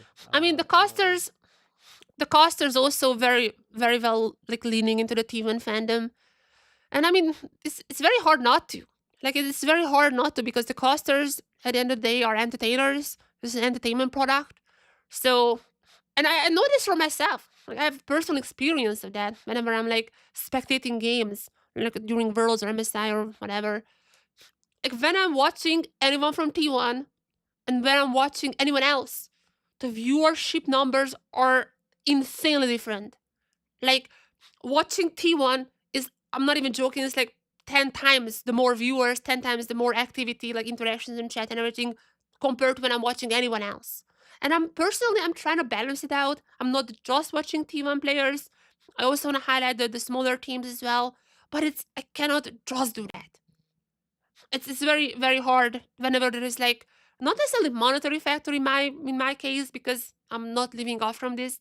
But whenever you're like a caster, like you having an entertainment product, you cannot just be like talking about the bro because they're a funny meme. You have to also like make sure that the T1 fans are watching you because they are giving you the money. I'm not a capitalist, but unfortunately, this is what the world we're living right now. During the broadcast, to get people upset enough to tune in to hate on me. Actually, never mind. Next take. League of Legends should turn into a socialist model. The players should seize the means of the production. That's true. Actually, that's the real take. Or to go to my Twitter to hate on me, both of which are good in broadcasting, because it's better to have someone hate you or love you than to just be apathetic. Because in order to either hate or love, they must. Yeah, I mean, I understand Alice's point here. Alice is way more into like the Korean culture, obviously. But the problem is that the broadcast. And when you see all these like idol teams, not in League, but like in pop culture, stuff to raise up people, which is why like I used to always have guests. That's a lot more normalized for you. Really important for pro players to build their brand, get exposure to fans, and raise themselves up so they can have longevity in esports. Because I've been around 21 years, and I would like to provide platforms for pros to try to build their own brands. So I was always pushing people to tweet, actively engage and stuff, but you can't get them. I mean, that's true. And that's not the broadcast. I feel like Alice is very right with this, because first of all, I see this so many times. Like, you're not gonna get a T1-like fandom. That is basically impossible to reach, especially in the West. I think it's impossible to reach. But, I mean, culturally. But it doesn't mean you shouldn't do anything.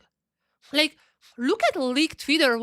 Twitter is kind of bad now, but not necessarily. When I'm saying Twitter, I mean like all the social media, like YouTube streams, all that. Like, look at this. What happened? Like I don't even know, like 5 years ago.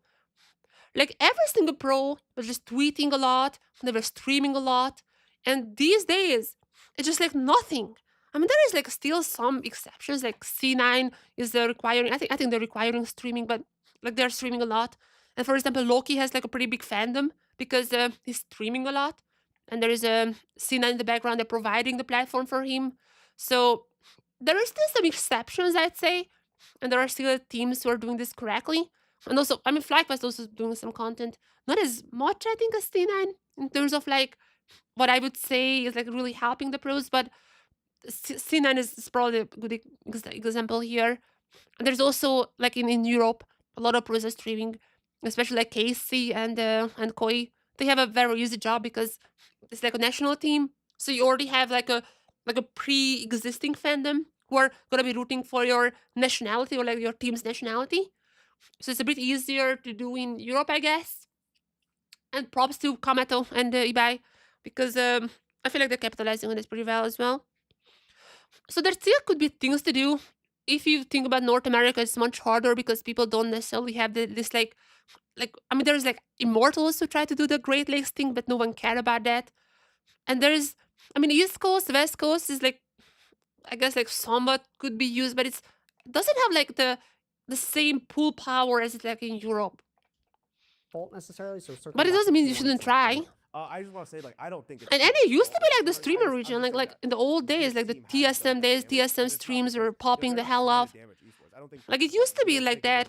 And League of Legends, the game is like getting unpopular, so that's another thing. But nonetheless, just have to find ways. I completely understand. And in order what was that? Have fault necessarily, I'm just saying that this team has done that damage, and it's not because they're not trying to damage esports. I don't think that Faker goes out there and he's like, I'm gonna. Wait, that's literally what's your take. What is happening? What is happening, man? That's literally what's their take.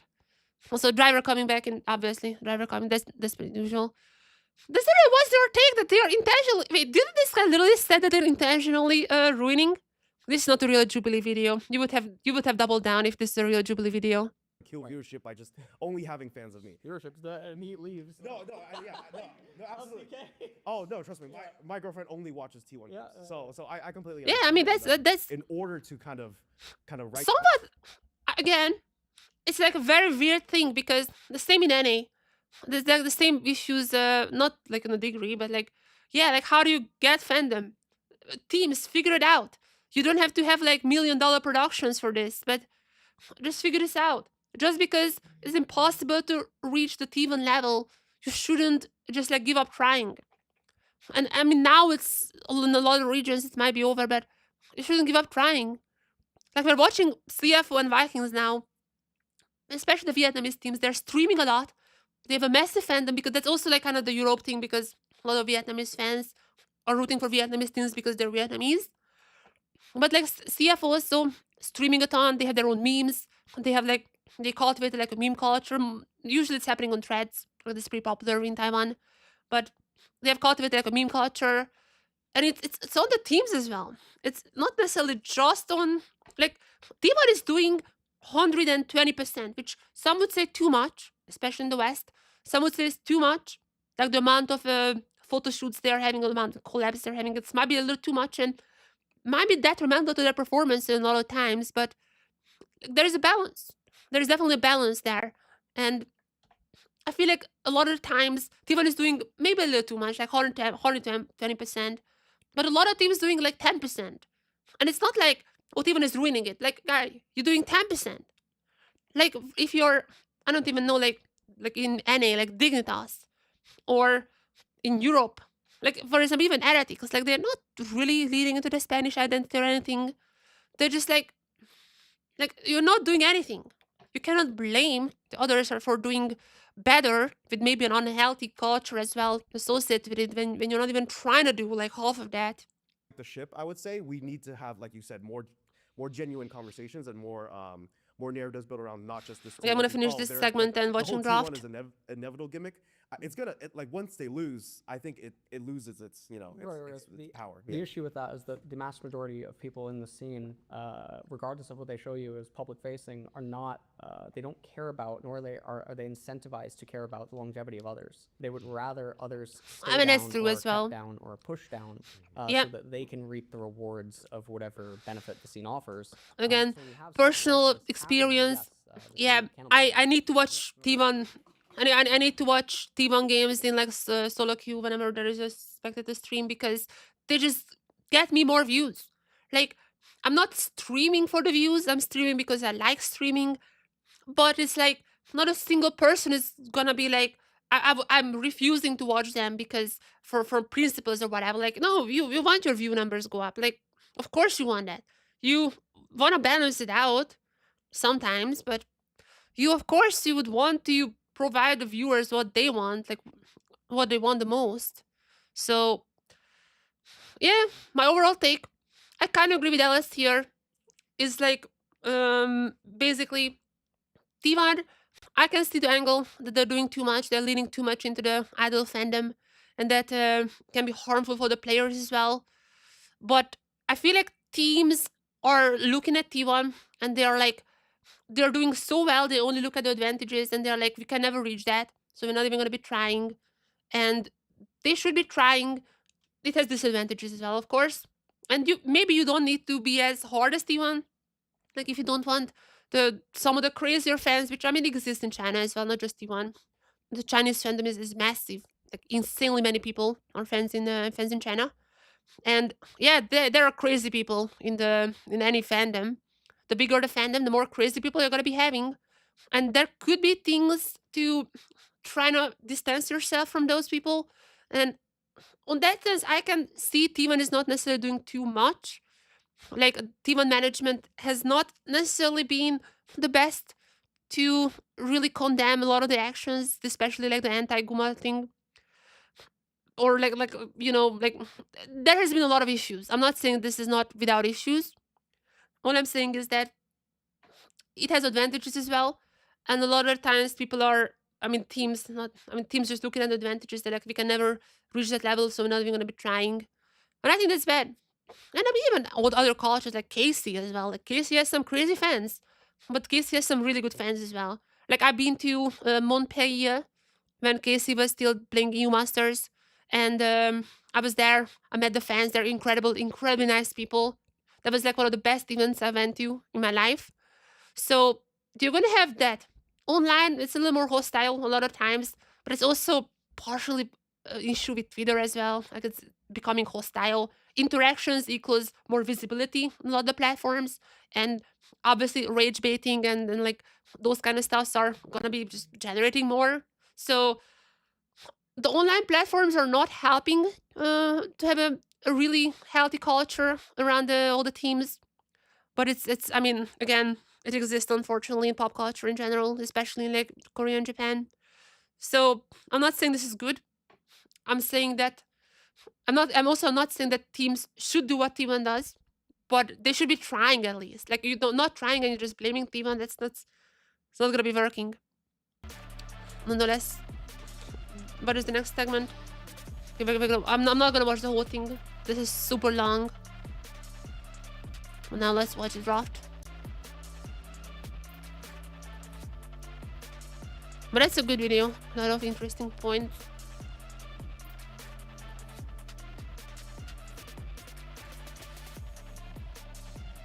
Okay. CFO. We're coming in here. Coming in here to some spice. Started with the Wukong for Dunjia, the between cage. Starting then with the Vikings taken away. The driver's very own Sion together with the Xinjiao. But then CFO slammed in the Kaisa Nico. The Kaisa Nico is an insanely strong lane, like incredibly strong lane. And then they're also gonna be having a driver's Shen as for a little bit of a global pressure. And also Honkyu's Akali. CFO are not here to play. They're here to dominate with this comp. Really incredible global presence. And Vikings, what are they choosing here? Oriana, they only do the support. A lot of support bands. The Poppy though. I mean, the Poppy is gonna be fine against the Wukong. But I feel like, I mean, that's like the best support, the remaining, but yeah, CFO's comp is just incredibly strong. A lot of carry potential in there as well. A lot of carry. I think Vikings, last time around with the Stena comp, they were able to get ahead early. They snowballed this pretty well. Their macro was really good. Their map movements were really good, very clean. But this time around, I feel like it's much harder to win. It's much harder to win. CFO gonna be stomping you early with the Nico. And the team fights are gonna be very hard to coordinate as well. So yeah. We'll see. I feel like this is CFO 2-1. Unsurprisingly. I think that CFO is gonna be closing this game out to the victory here. But with that being said, can CFO win? With the Poppy? No? I mean, the enemy has the Poppy now.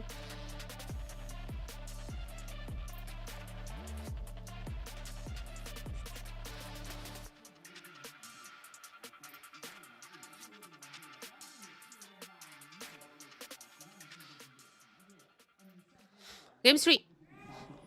One more game to decide who goes on to the upper bracket and who goes down to the lower.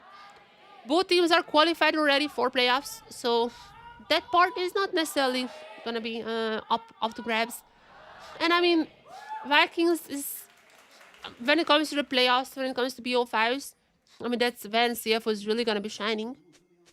As for Vikings, they, however, wanna prove that they are in the top 4, that now that they got to the upper group, now that they got to the big boys, that they belong in here, that they can keep toe-to-toe against even the best of the best.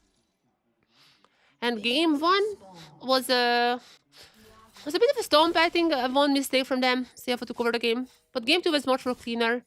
So I cannot wait to see what they're capable of doing here in our last game of CFO versus Vikings.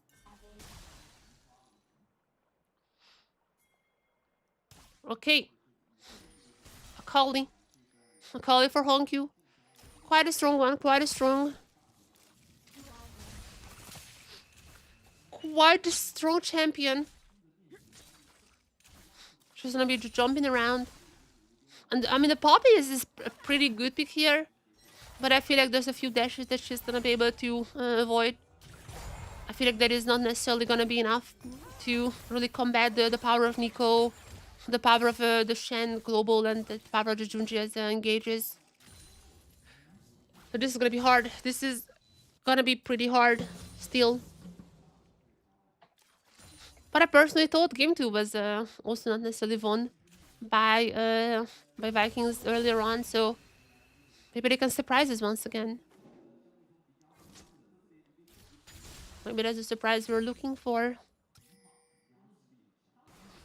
That would be very surprising. They would only be the second team this year who can take down CFO in LCP. But if they execute this calm, if they win this game, then I mean, then the limit is the sky for them. Because this is gonna be a much harder job to do than game 2.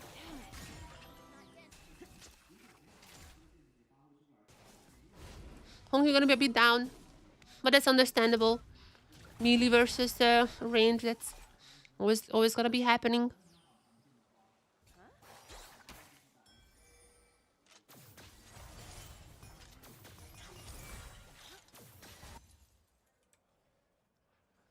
The question now is, what is the first fight gonna? When is the first fight happening? Can Siulong make sure that the Junji is not able to go for those incredible cyclones?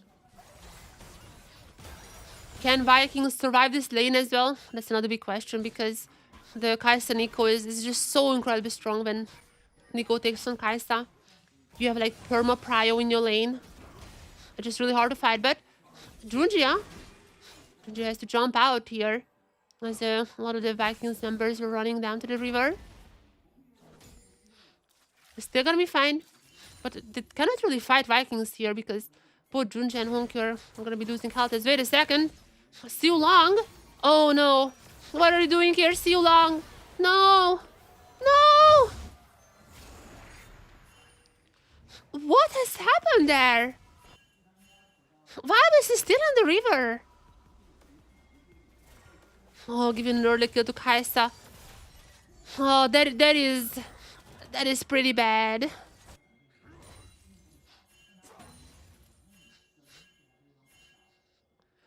That girl is gonna be scaling really, really nicely. What? Why was he?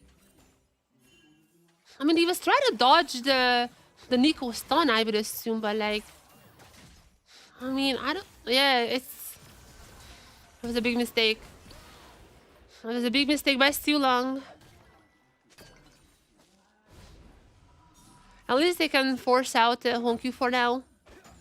Whenever it comes to the team fights, that's gonna be a different story. But at least for now, Honkyu is gonna be a harder time. He has to teleport back. He was keeping the teleport last time around when both laners were just coming back, but this time around though, he has to be a bit more safe. He really has to catch up on the farm. And again, driver is definitely gonna be an issue. After level 6 hits, driver is just gonna be everywhere on the map. Vikings basically gonna be fighting the man disadvantage all the time, as caught a lot of damage. Oh, that TP.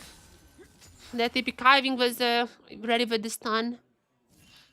And just after Kati TPing back, now he has to probably recall. I mean, still range, so I mean, he has that for his advantage. And there's now level 6 switch. Gonna be providing a little more safety together with the flash.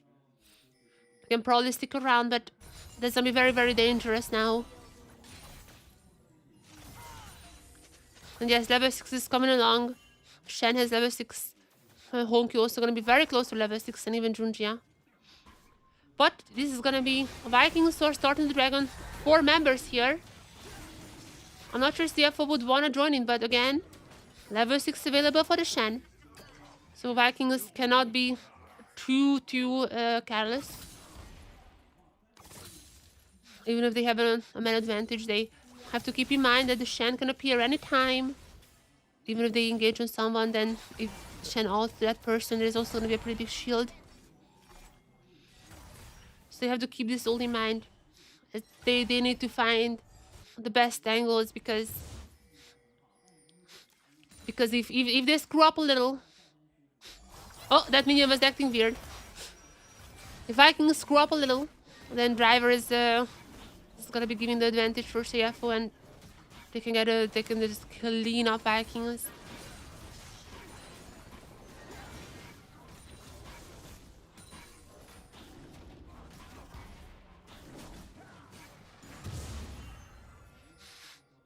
What is this image? What is this image? CFO Driver, have muscles. Help the teammate get a pentakill. T1 owner, have muscles but stole a teammate's pentakill. What is that image? And also that was like owner's thirst trap as well.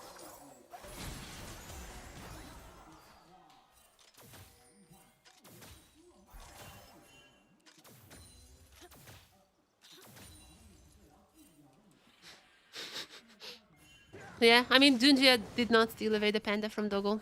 That was very nice of him. That's true. Cannot argue with facts. The Vikings will be back on the dragon, and they're probably gonna be taking that. Junjia! Okay, wait, oh no, or maybe not. There's gonna be Kiving also appearing. And remember, Driver can appear in time. Vikings know this one, they're gonna be safe here. Gonna be giving away this dragon, they don't wanna lose the game right here. First dragon gotta be going to CFO.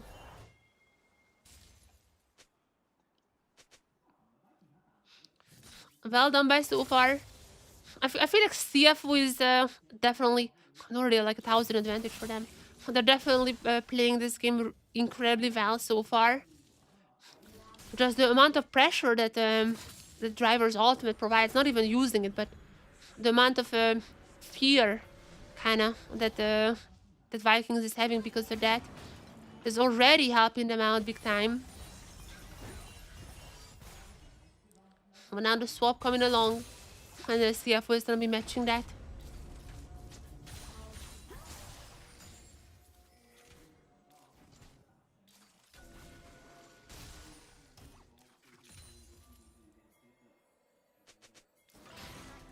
Okay, 2v2 now.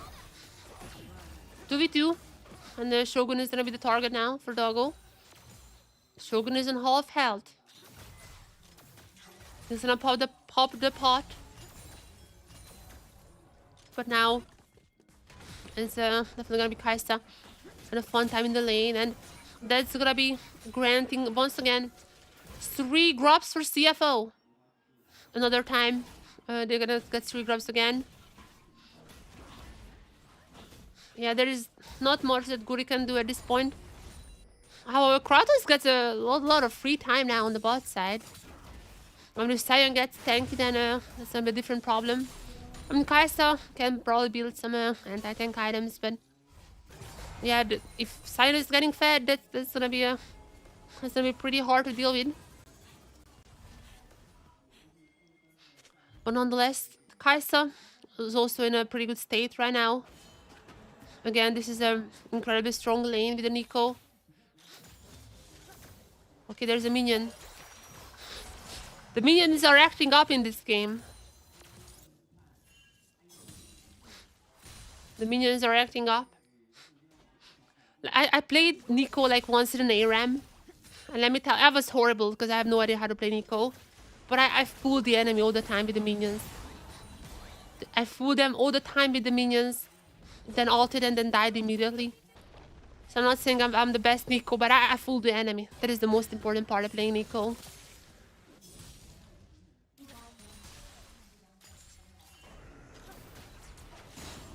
Now, Vikings gonna be back from the swap.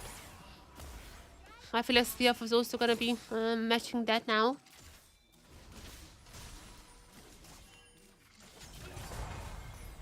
I mean, yeah, Shogun really wanna get away from the Kaisa, no surprises there. Actually, CFO gonna be sticking around on the top side. So it seems like it's gonna be a mismatch swap. Shogun really, really needs to get ahead. He's falling incredibly behind. So this swap is understandable. It's gonna be going on to Driver. It's ultimate for Shogun, but I mean, I don't think Driver would really be dying here. Dogo cannot really recall. Poor man. Oh, Sion ulting it onto Dogo. Is this solo polo? Oh, ultimate just to dodge away the Q. I didn't even know that works like this. I mean, I don't know how he calculated this. I thought it would just go into the Q. But well done, nonetheless. I mean, for the shield as well. Ulting away from the Sion Q. Yeah, Dogo cannot really recall. He's just forced to keep farming there. Well, CFO gonna be at least... Oh! Kiving. Catching up on Guri. But now there's gonna be the shockwave used by Kari. In the end, no one dies here. That looked like a scary for CFO, and maybe it's still maybe scary. No ultimate in the Kratos. But however, Honkyu goes in. With the Shen helping out. Can it take down someone before Honkyu dies? There's no shockwave anymore. But Honkyu is gonna be super low here, and the Sion Q is still available. There's a slow. And Honkyu is gonna be dead. Kill goes to Guri. And Viking is gonna be equalizing the score. Nice fight from the Vikings. Even with Driver's ultimate, Honkyu was not able to survive that. The Sion didn't need to use the ultimate. He was just there on the top side. He rotated down in time. Well done by Vikings again. They're still gonna be behind. And again, Kaisa is still pretty OP, so I'm a little bit scared of that if I'm Vikings. That was just a single stun. I mean, they obviously wanted to go for the Poppy as well. The shockwave is 100% saving this play. The shockwave not his, they can probably take down Steel Long. Or like anyone who jumps in. Wait. Oh, wait a second. It didn't go. I was like, Driver was not arriving. I'm not sure where Driver was in this fight. But he was nowhere. He was nowhere at this. Oh my gosh, Shogun. Actually, Shogun was the one who was winning this play. Yeah, I was like, Driver is somewhere. He has to be somewhere here. I just haven't seen where. But no, he was not even there.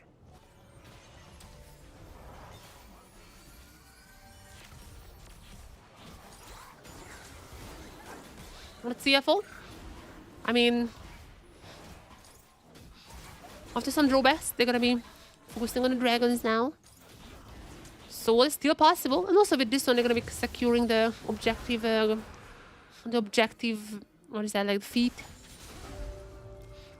3 objectives under the name, and they're gonna be getting a cloud. So well, that's kind of whatever. I mean, for like Honkyu, even for like Junji, I know, like even a Nico. Cloud Zone is not the worst. But yeah, I always like this on the best zone in the game.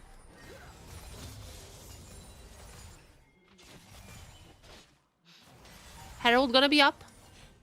And a little bit of a gold infusion would be nice for both teams. I don't think either of them can really take this one, but while CFO is fighting around the Herald, the Sion is just pushing the waves in. The Sion got so many plates. And also now I'm gonna be pretty close to get the first turret in this game. So props to Kratos. Again, he's also gonna be scaling relatively well. Well, the Kaisa needs to win this game. I mean, there's even a Honkyu can always pop off. I'm not saying he cannot.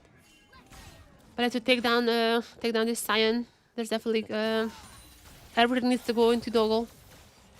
Dogo needs to get Omega fed.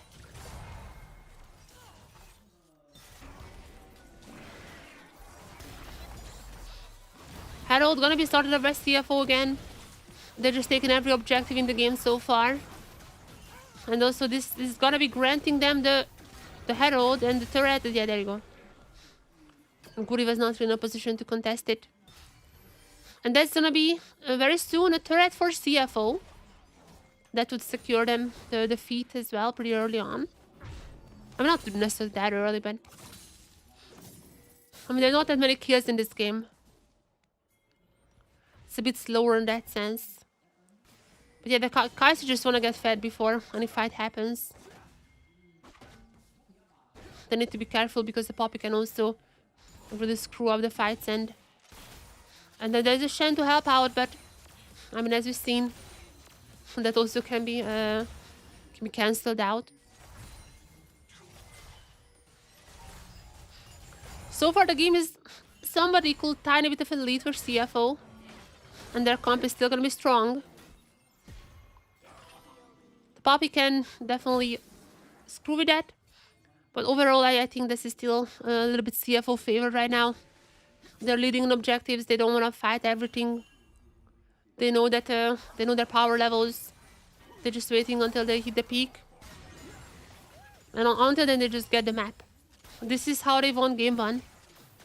They just played the map so good. And even in game 2, I mean, they tried, but I mean, Vikings are just very clean. The map play is what puts CFO above the other teams.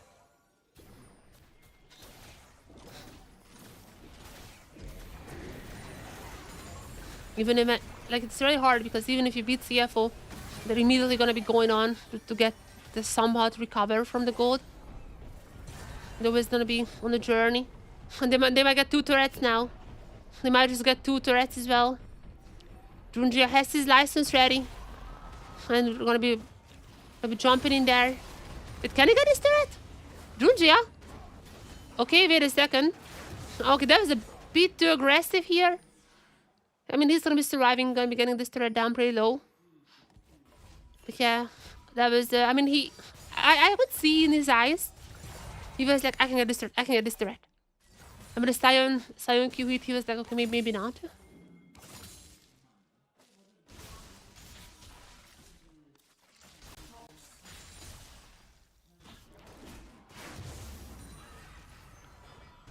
But yeah, a lot of good for CFO.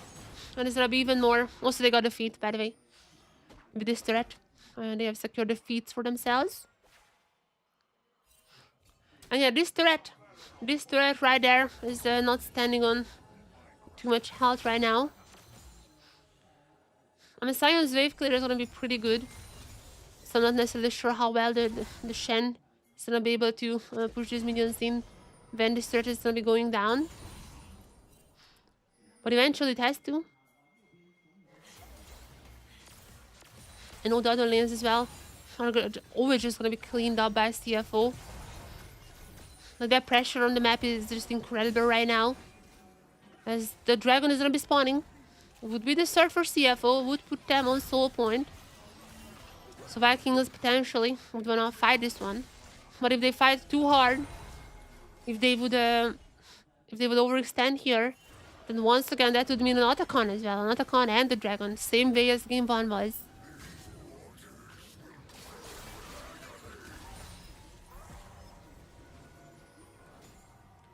They have to be careful here, Vikings. Vikings have to be very careful. But I mean, CFO also don't want to lose the game now. There's a sandwich coming in from CFO. But there's a nice little Nico yeet. They're not going to be having the Nico go in, but there's going to be the dragon for Vikings. However, the fight after, Nico is arriving, Nico with the ultimate, going to be stunning 4. But Honkyu's damage is not really there for now. There's a shield just to save Honkyu. And Honkyu is going to be alive, and Driver is still alive as well. What the hell? Driver just died now. There's going to be a double for Doggo. This team is crazy. This team is crazy. Doggo is crazy. There's going to be a triple for Doggo. Oh my god, Driver going back in. Driver, oh wait a sec, wait, okay, Sion with the double is, okay, that's funny. I mean, in the end, it's a 4-3, so it's still a little bit worse for CFO. But that was Driver going back in. That was crazy. No health, still going back in, gets a kill for Doggo as well. Driver is a crazy man. At least this is not gonna be a Otacon for CFO, but oh my god, the triple kill for Kai'Sa. I mean, Doggo, I don't think he's gonna get a Penta here. It's not a Yunara, but Doggo is incredibly strong. CFO were not even looking that good in the fight until Nico arrived. And even then, like, they started falling members. And this ultimate from Driver is so insane. Helping out Honkyu. Make sure at least Honkyu is not dead. And I mean, Doggo just is going in. This combo though, the slows in there plus the zombie Cyan. Just a double. Cyan is OP. Chat, Cyan might be OP, I think. Cyan has the most damage for Vikings. almost the same as Doggo. Why am I not surprised? Surely this and this is not even the 80 Cyan build that Bows does. This is just a normal tank Cyan.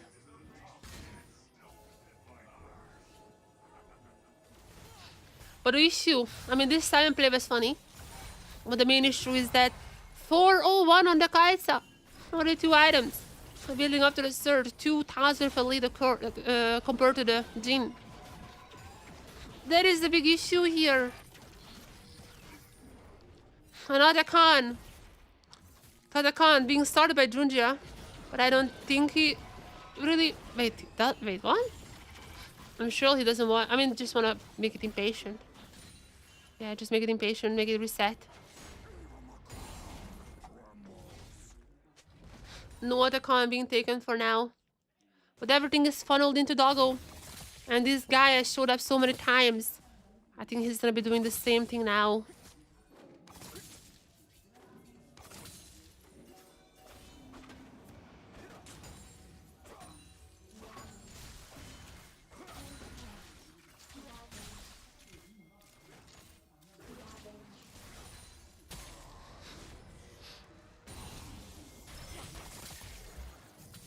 Okay, the game looks like a little equal, a little late for CFO. But again, my worry is that, I mean, the lead is not that big. But like everything is on Kaisa, who is just incredibly strong. And it's not even like you can take her down that easily. I mean, she has the barrier as well. Plus there is the driver's ultimate. So if Vikings want to take down the Kaisa, that's just taking so long. So many ways you can save her. And Goody has to flash away. As now CFO again. Driver ulting in. And in just a matter of seconds, the whole team is here now. The global pressure they're providing is just crazy. And while this is still not an Otacon, Vikings once again needs to reset. Honky is having a bit quieter game, I think. He hasn't really been popping off on this Akali, but I mean, to be fair, does not need to. There's gonna be Doggo for that. I mean, that's why CFO is just such an incredible team. There's Honkyu, who can sometimes pop off. I mean, also he keeps up in lane against even the best mid laners. But there's also gonna be Doggo, who's an incredible carry threat. I mean, even Junjia can play these carry champs. There's Driver as well, who has his own funky champs. So all of these members are individually can carry these games. And it's just very, very, very hard. Even if one of them has a quieter game, it's just very hard to even, like, if you put everything on Doggo, I mean, Driver can still just save him. Yeah, I don't know. Vikings just getting even more behind. The gold is just been increasing ever since the last fight. And this might be it. Might be the Otacon that CF was eyeing with after taking down this turret. 3 turrets to 0. Their mat pressure is insane. 3 turrets to 0. And now, Otacon. We're on the LCP. But the CFO is not a team who would Otacon throw. Siu Long is going to be incredible low. There's even a flash on Driver happening there. And it's going to be Junjia who takes him down in the end. Siu Long is dead. So is Goody. And the rest follows. As Doggo is now double kill once again. And Honky is just arriving to the fight. Zombie side is not going to get a kill for now. But the Jin might be. Doesn't have vision. Oh, what a view. Oh, look at this fancy defeat from CFO. Wait, Honky? Okay, I'm sorry. I've literally just said like 2 minutes ago that he has a quieter game. No, he woke up. He woke up, turned on his monitor. Honky is insane, yeah. And this guy is just like deciding that, hey, I'm gonna pop off now, and he does it. Sure. A little insane of a person. And yeah, no other controls here. Vikings could even get close to the con. But the Cyclone taking down Long, and what follows after is just CFO domination. Even with like a massive shockwave from Kadi, they could just not do anything.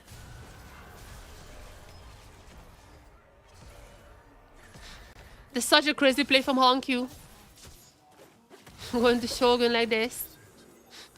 They're just like, you know, standing in the shadows, 1v2ing, no biggies. 3.2 thousand of a lead for Doggo right now. This car says unimaginably fat. 4 items. 4 items on her. And it's like, how do you take her down? She has so many options, like for shielding. Even the Nico can help her out. This Kaisa is basically unkillable right now. They need to find the best shockwave into Sion Q, into Sion Ultimate. I don't even know what they need to do. It's just gonna be really, really hard to deal with. And while game 2 was very clean from Vikings, it does seem like that CFO, they woke up after that Senna comp, which works really well for Vikings. They showcased it for the 2nd time now this week that the Senna comp is pretty good. However, besides that, CFO still dominating, and Vikings are just not necessarily as collected as they were in the Senna game. And yep, I mean, Doggo just goes for another kill. He's gonna be godlike. That's the 7th. Okay, he doesn't care. He just goes in for Cody too, with the shield coming in from Driver. He might have overstepped here though. Okay, how do you take down the Kaista? Well, let Kaista believe that she can just kill anyone. But even then, using everything up on Doggo, the rest is just gonna be falling here. And I have to ask the question. There is a pretty big wave on the mid lane. Even if Driver dies to the turret, there's a pretty big wave. Only Sion is left here. Okay, are they gonna go for the end? That's a massive wave with Baron Power minions as well. They're gonna go for the end. At least, okay, no. Honky was like, let's go. No, the others are like, hey, we got 2 inhibitors. 29 minutes. I mean, respawn times are not the shortest, but they're gonna be up. Shogun is gonna be up soon. They were like, let's not force it too much. Sort of, if Doggo is not that crazy, they can end the game here, but I appreciate him for that. That's why I love Doggo. If he was just waiting for the team, I mean, this is just an easy piece of game end. But yeah, I mean, I wouldn't want anything less from Doggo. That's what makes the game interesting. And this is still like an insanely massive victory for CFO. They got so insanely much from this. 2 inhibs down. Bunch of turrets. Still 7 turrets to 0. 7 turrets to 0. There's gonna be 10,000 from a gold lead as well. It is just pretty much GG at this point. Props to Vikings. That game 2 was incredible. But unfortunately, CFO is CFO. And when they wake up, they wake up hard. Whenever they are in these positions, they're just insane.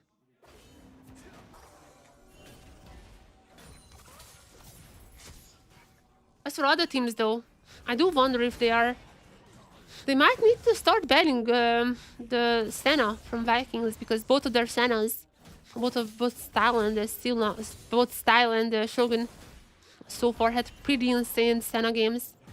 Their Rice Senna is so far seems unbeatable. I mean, if CFO could not beat it, then who can? So they just need to find another comp. They need to find another comp that they can win on, because they could be a really good team. However, whenever they are not on their best comp, CFO is still just running over them. Even when they are at times kind of trolling.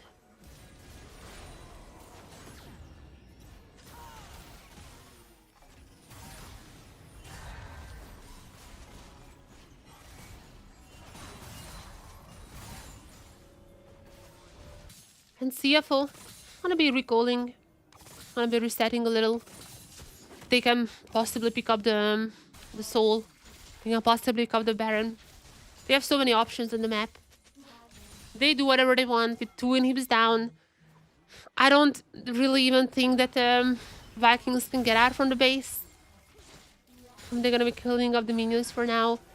Really trying to contest at least on the objectives, but it's just gonna be really hard. I don't even really think they can like take away one, you know. I'm not even sure if they can like really afford to trade objectives here because CFO just can't send the doggo to the other one and, you know, I mean, he can get the panda kill there probably. And they cannot afford that because Driver is just gonna be pressuring the base now. Driver just pressuring the base here. Cause they gotta be out from the fight. Well, I mean, CFO is gonna be pushing the minions in. They're preparing, they're choking down Vikings. Doggo alone just got the dragon. While the rest of the team is preparing for the Baron now. As every single lane, they are there. If they're not careful, then Driver can just take down the base as well. It is a very hard game to play. They're being absolutely choked out, and unfortunately, the game is not even gonna be going for too long. As there is gonna be an ace soon for CFO. They don't even need the Baron. They only need to take down the base now. What an incredibly dominating game. Vikings could not get a single turret. And even if CFO at times were going a little aggressive, in the end, they're still just... They are still CFO. And they're still gonna be 2-1-ing the Vikings. GG's. Kiving with the talent icon as well. GG's.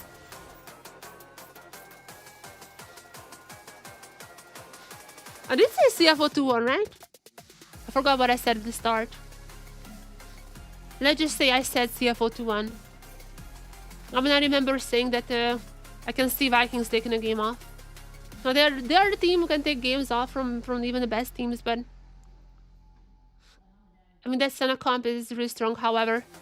When it comes to 3 games in a row, they just cannot afford that. GG's. Another CFO domination. Oh, doing a little dance. Doing a little pose. It's a Naruto, right? Or is it from Dragon? Oh no, it's Dragon Ball. I haven't watched either. Mima Junji just the thumbs up. Okay, yeah. That is once again the oyster, you can do that. Yeah, I like how Driver is like the absolute most energetic person. Is always dancing around. And the camera pans to Junji and Honkyu. Oh, no, oh. Okay, Doggo is also kind of energetic. He was usually doing the little con. Oh! Okay, Kiving is getting on the fun as well. He's also getting on the fun. But yeah, that's not much to say. This gold graph shows it well. Even Kiving up on par with other members. Everyone is like doing the same damage, and there is one damage graph that's not like the other. It's kind of funny that Kratos was doing so much. I mean, they're just Cyan, I guess. But yeah, it tells everything you need to know. Welcome to CFO. Vikings, welcome to the upper group. This is what you're gonna be getting here. Okay, to be fair, other teams besides CFO, I don't think they are gonna be this dominating against them. But I mean, other teams need to think that maybe either the Rise or the Senna should be permaban against Vikings, because whenever they have that comp, they're looking literally just unbeatable. But nonetheless, this is CFO Vikings. CFO versus Vikings. And right after we have little VCS Civil War happening, a VCS Derby. Because right after this game, we're going to be seeing TSW versus GAM Esport.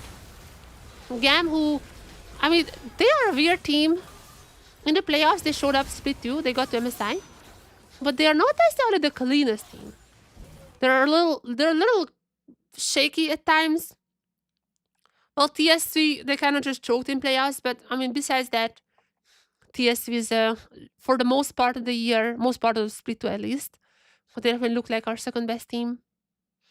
Well, Dogo, player of the match, obviously. I feel like he deserves it. Like, there was some incredible performance from him. But that's it, not much to say. Let's watch, however, until the next match starts. However, let's continue watching the LS video. Let's continue the LS video. My take is that Iron Man drafting is worse than Fearless. Oh, Arsh. With Iron Man, which is wait, what is Arsh's thing? Iron Man drafting is worse than Fearless for competitive. Yeah?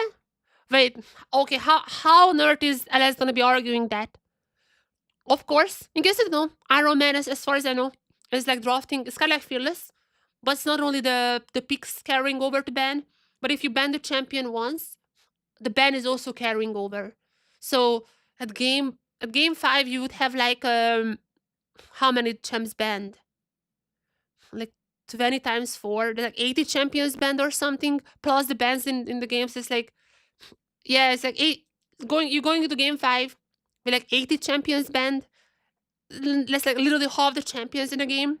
So yes, of course. I don't know how LS is gonna be. Okay, let's see. Man, which is your idea where you how LS is gonna be defending this. I think the primary goal of competitive play for Riot, and I think the draw that I've seen among my friends is I like Fearless. The games look most similar to solo queue as, like, you know, most not really. I think it'd be interesting to watch what happens to ADC players, for example, when you get to like game 4. ADCs would be dead. Like ADCs, I mean, even in game 5s, they're sometimes dead. But like in Iron Man, ADC would not be a role in game 5. So Iron Man in specific, one of the things that you commented on is that game 4 and game 5 would look very different from solo queue, but I feel like yeah. Also, that's not a good take from Arsh. I don't like Iron Man, but Arsh's take is actually kind of opposite. I feel like game 4s and 5s look like more like solo queue.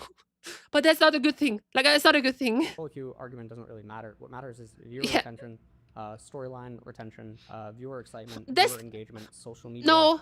I have so many things to say. When you're going into game 4s and game 5, which are already really I need another scene for this. Even into LTA, moving into like near the finals, we hadn't had any game 5s. Yeah. Game 4s and 5s are okay, I mean, Iron Man, okay, here's the thing. Before LS says anything, I'm not sure he's gonna be saying the same thing as I'm gonna, but here's the thing. So, Iron Man, again, not just the picks carrying over, with like bans, but the bans also carrying over. It's like kind of Fearless, but like super hard Fearless. Not even more Fearless. Like the bans also carrying over between games. The reason, so here's the thing, let me, it's like a 2-part take that I have. First one, MSI, we've seen a ton of game 5s.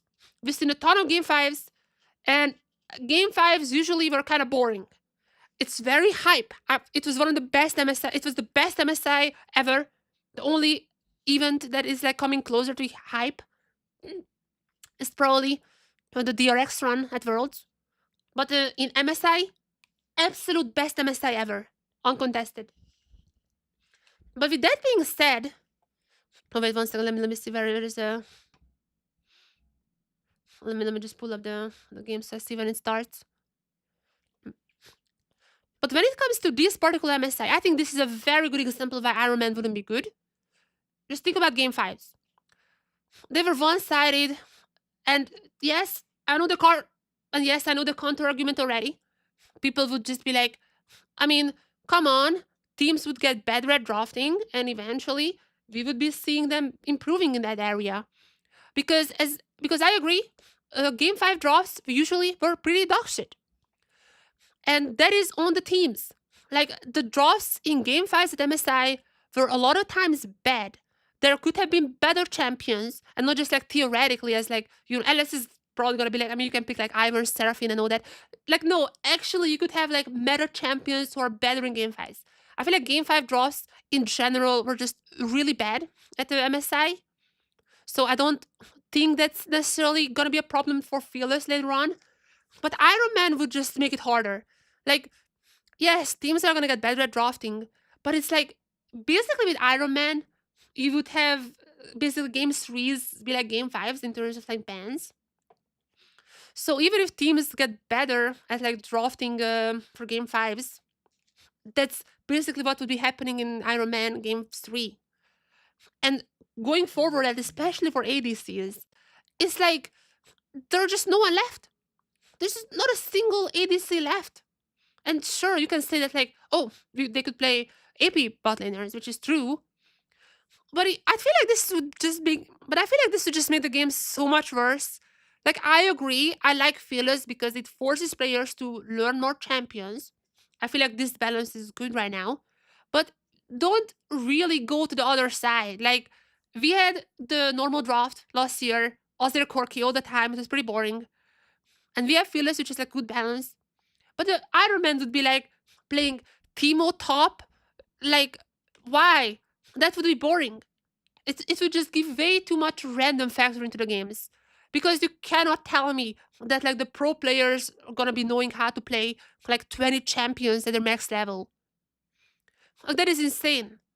Like, people have limits and you can push those limits. I feel like Fearless is pushing those limits both for players and for coaches.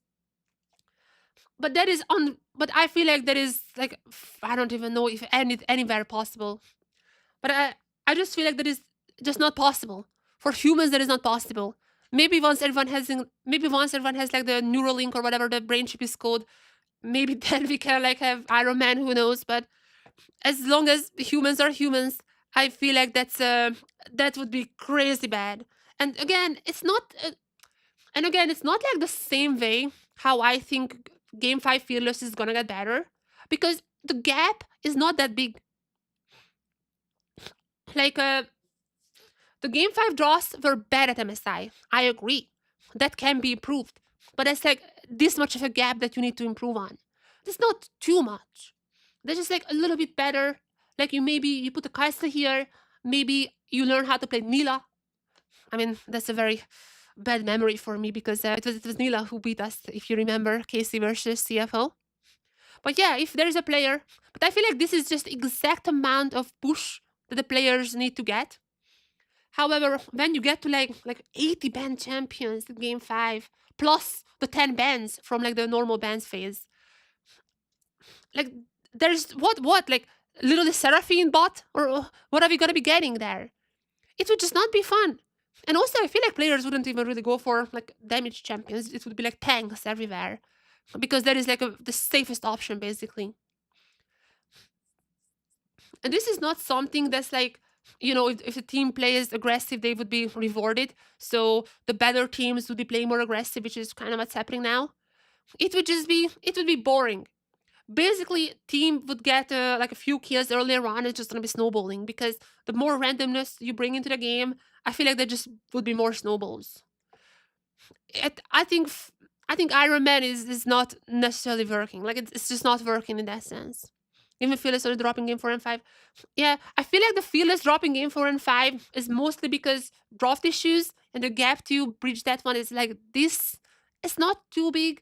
The coaches need to get better at drafting game 4s and 5s. But I think that's possible. I think this is a limit that you can push people for. With Iron Man, this would be just game 3. Game 4 and 5 in Iron Man would be like this big of a gap. That is humanly impossible to push. Like, maybe if a team has like a 30 per, like, maybe if teams would have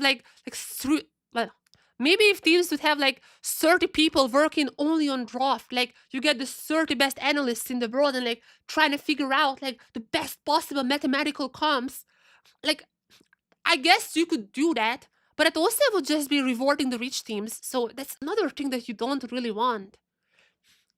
Even in Fearless, definitely the teams with the bigger stuff is gonna be rewarded, which is, I mean, it has always been rewarded.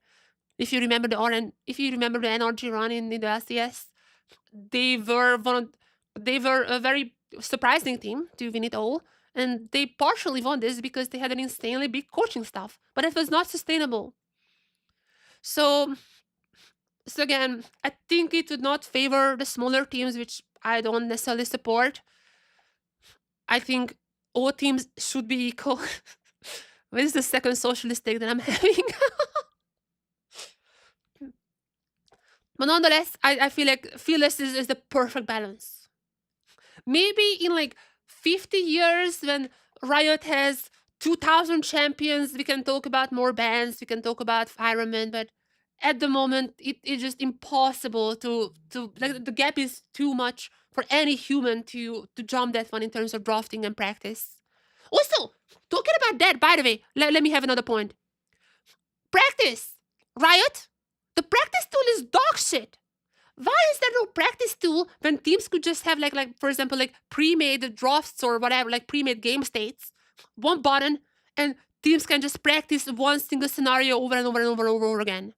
It's not a thing until Riot does that. That's impossible, insanely impossible to have Iron Man. And even with that, it's kind of impossible. But like, it's all on Riot. Maybe this one is 17 runs to 7 rosters. I mean, I can see, if Iron Man. Okay, I'm gonna go analysis side a little. Okay, I'm gonna go analysis side a little here. If Iron Man ever becomes a thing, I think we need to have 2 changes in League of Legends. One of them, have a real practice tool, like an actually good practice tool when coaches can set up game states and with one button, immediately the whole team can jump into that game state. You can change champions, you can change items, you can change the Baron, like the dragons, every single customizable thing. If you can have this exact game state and play that game state over and over again, that's the first requirement for me. The second one is let teams basically first draft and then sub in people. You know what I mean? Like have the draft done first and then choose which players are going to be playing the draft. And also just like don't have the one person per, and also don't have that rule when it's like I think like 2 people per like cycle. You cannot have like 3 subs at once. I think that's how it's right now. If you can have any subs per games, and if you have if you have an actually working fully fledged practice tool, then maybe I can like get more on the line of Iron Man, but like even then it's like I'm not sure. Be rare, so they are gonna be the black sheep of the bunch in the first place. But they add a layer of excitement if you have Iron Man. Whereas right now with Fearless, the tweaks that I made last year are coming true, which I'm opposed, Andy. It's gonna be like a 5-hour long video when I upload this on YouTube. But the excitement part is not true. That is the fakest thing ever. If you remember any game, just bear with me. Do you remember? We have seen some Teemos. I think there were like a few in LCS, probably a few in LEC as well. Across the globe, there has been some Teemos. Whenever Teemo is getting picked, the crowd goes, woo! And that lasts for about 10 minutes. Because once Teemo falls behind, once the enemy team eventually going to be snowballing, it's boring. It's only fun for 10 minutes. It's not good. Like, I don't know how you can argue with this. If you watched any game when there was like a very weird champion, you know that this is not fun. And even in times when it's like teams are kind of trolling around, like there were like matches that doesn't have any stake and like they're like role swapping or picking weird stuff, it's not fun after 10 minutes. Like if you've experienced this, you know what I'm talking about. This is not fun after 10 minutes. This would not give entertainment value. Absolutely not. Something I could like maybe see happening, but this is once again, I'm just trying to give as much props to LS as possible. It's like having Iron Man in BO. It's like having Iron Man in BO3s and Fearless in BO5s. I think that's like maybe I could see being working out. But there is no chance ever that I want to see Iron Man in BO5s. Teams have agreed upon. I don't think Game 4 fair excitement related to draft at all. Yeah, no. I mean, Game 5 is pretty boring at MSI. It was very hyped up until that point. But Game 5 is already pretty boring because like teams just don't know how to draft. Stacked team compositions, essentially. And they basically just trade them amongst themselves in best of 3s. What Iron Man does is it allows you to stop that NX tracks even in game 2 or game 3 because you can do more targeting things, you can do more divisive things in draft. Like, one of the reasons that game 2 game with Boss, where the enemy team picked 5 of his champions and then banned 2, by game 2, there was so much... That is actually a pretty funny stuff. But I feel like Fearless already does a good job with that. Like, that was the most creative way I could see it being used. Remember that game that was against Los Ratones? When the enemy team picked all Bowser's champion game 1, which was a guaranteed loss, but they go into game 2 as like kind of an advantage because none of his like main champions are available. The team lost, by the way, in the end. Like, it didn't work out. Bowser still had more champions. He has a lot of champions. But, I mean, the idea behind it was pretty fun. And I think, like, Fearless already provides that. Like, if there really is a player like Bowser, which is, again, this is like a kind of a narrative that he only has like 5 champions. Like, he has more. But if there really was a player who had like 5 incredible champions and the enemy team is like, we are kind of forfeiting game 1, just picking his champions, and basically just for the remaining games, we're gonna be banned. I mean, yes, I can see. I think Fearless is doing a pretty good job in that. We shouldn't give more bans like other ways.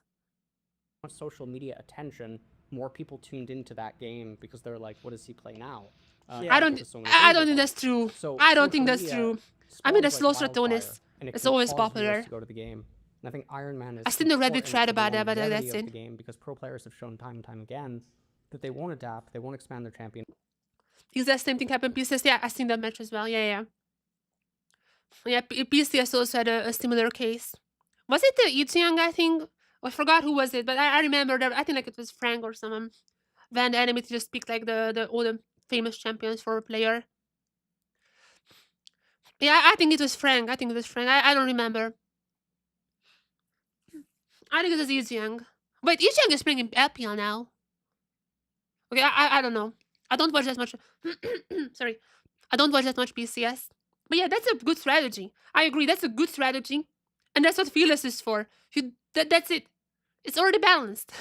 You don't need more balancing when it's already balanced. Pools, and they won't do any of this stuff because they're not incentivized to.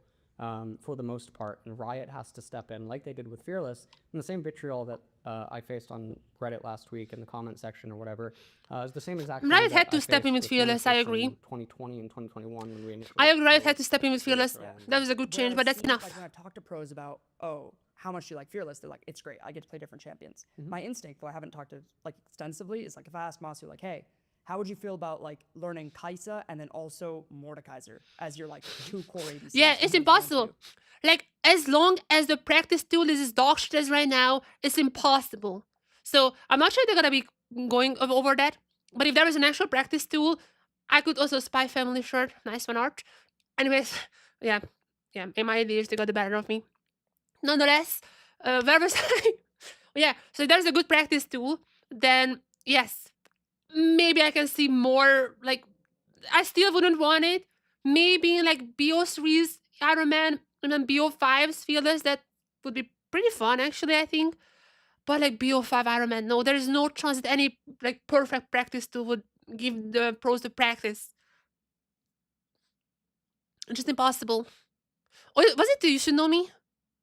Oh yeah, it was You Should Know Me. Yeah, you're right. I think I remember that. I think that would be like a very different thing because it's also not something that you'd be able to easily practice in solo queue because you'd be drafting so differently across the board. I feel like, I mean, this has been brought up when the Fearless was a thing. What matters is the viewership and the fans because the game dies without it. We wouldn't give more viewership. Teams, coaches, their opinion doesn't matter. The same way that if we let them, they Wait, what did it say? The same. Wait, what did it say? Coaches. Thing because it's also not something that you'd be able to easily practice in solo queue because you'd be drafting so differently across the board. Wait. So on the Masu topic, we're like asking pro players what they think. It doesn't matter ultimately because what matters is the viewership and the fans because the game dies without it. Pro players, teams, coaches, their opinion doesn't matter. The same way. Pro player opinion doesn't matter. I can get behind that. Pro players are not necessarily the smartest people for most part. No shame, but yeah, pro players' opinion shouldn't solely matter. I agree. The coaches, though, I mean, the coaches are a little more adults. I feel like their opinion should matter. So we are in the Oh, sorry. Let's run the handshakes. Any fun handshakes? Okay, let's watch the handshakes while explaining my thoughts. So, I feel like the coaches should have a little more input, because ultimately a lot of times they are the ones who are actually doing the drafting. And again, like even in game 5 Fearless, coaches were, I mean, they struggled, like they struggled hard. I'm not even just talking about the Kalista Renata thing, but I feel like coaches just, they need to adapt it to Fearless as well, and they're just not good enough practice environment for that. That is crazy. Like the best practice you have is having one comp and you have to play out the whole game. There is, I mean there are like blitz and all that when you only play out the early game, but like you just cannot practice like game states. That is crazy. I feel like that should be the first one Riot fixes before we even thinking about Iron Man. And even after that, I'm not necessarily on board, but like until we have a good practice tool, it just like how would you expect Master to know how to play Mordekaiser? Why would he ever play Mordekaiser? That if we let them, they would have just kept playing the same Azure Corki mirrors back and forth. They would have played the same 3 junglers, etc. And Riot, I mean, I agree, but it's balanced now. It's balanced. Riot should step in again. The game is pretty balanced right now. To change that.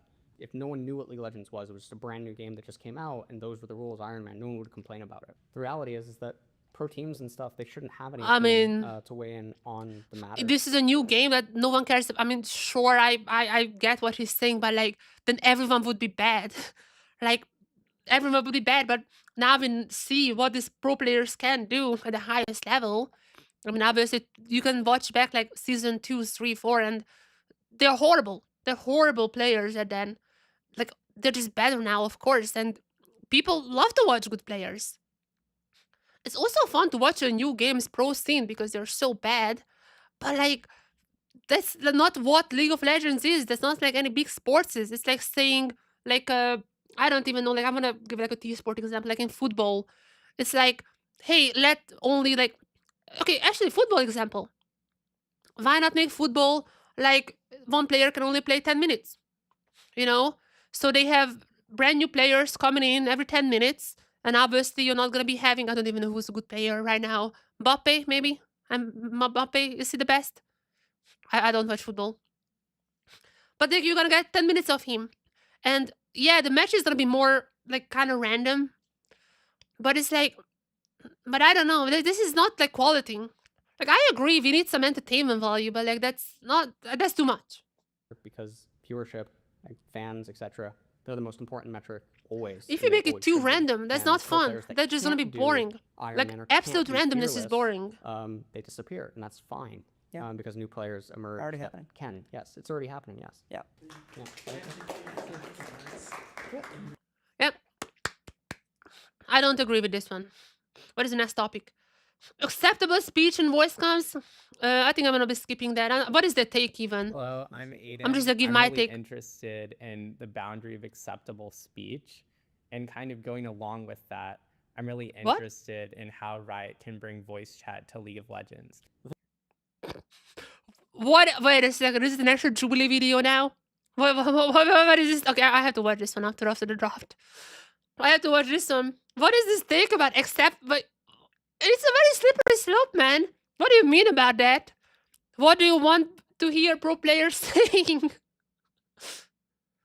I mean, there are like technology for that, like live, like there are like technology for that, like having a 5-second delay and like beeping out everything. But like, I mean, if they say the F word or something, that's one thing. But I don't think the voice comms is that part. I think it's more just like they don't want to give away the you know, like how the team works and all that. Okay, draft though. TSW look like the second best team.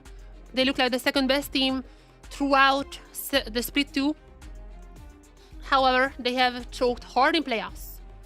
GAM is a little bit of a opposite story, which is gonna be, I think it's gonna be talking about solo queue. Oh.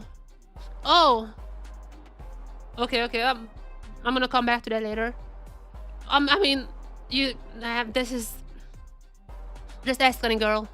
Like, come on, do you see what's happening in Overwatch? Like, this is a take when it's like, oh, but voice comes. This maybe can get better with like AI technologies, like Whisper, for example, is pretty good, like like transcribing what the people are saying. But like, this is, I don't think this is a I'm not for voice chat.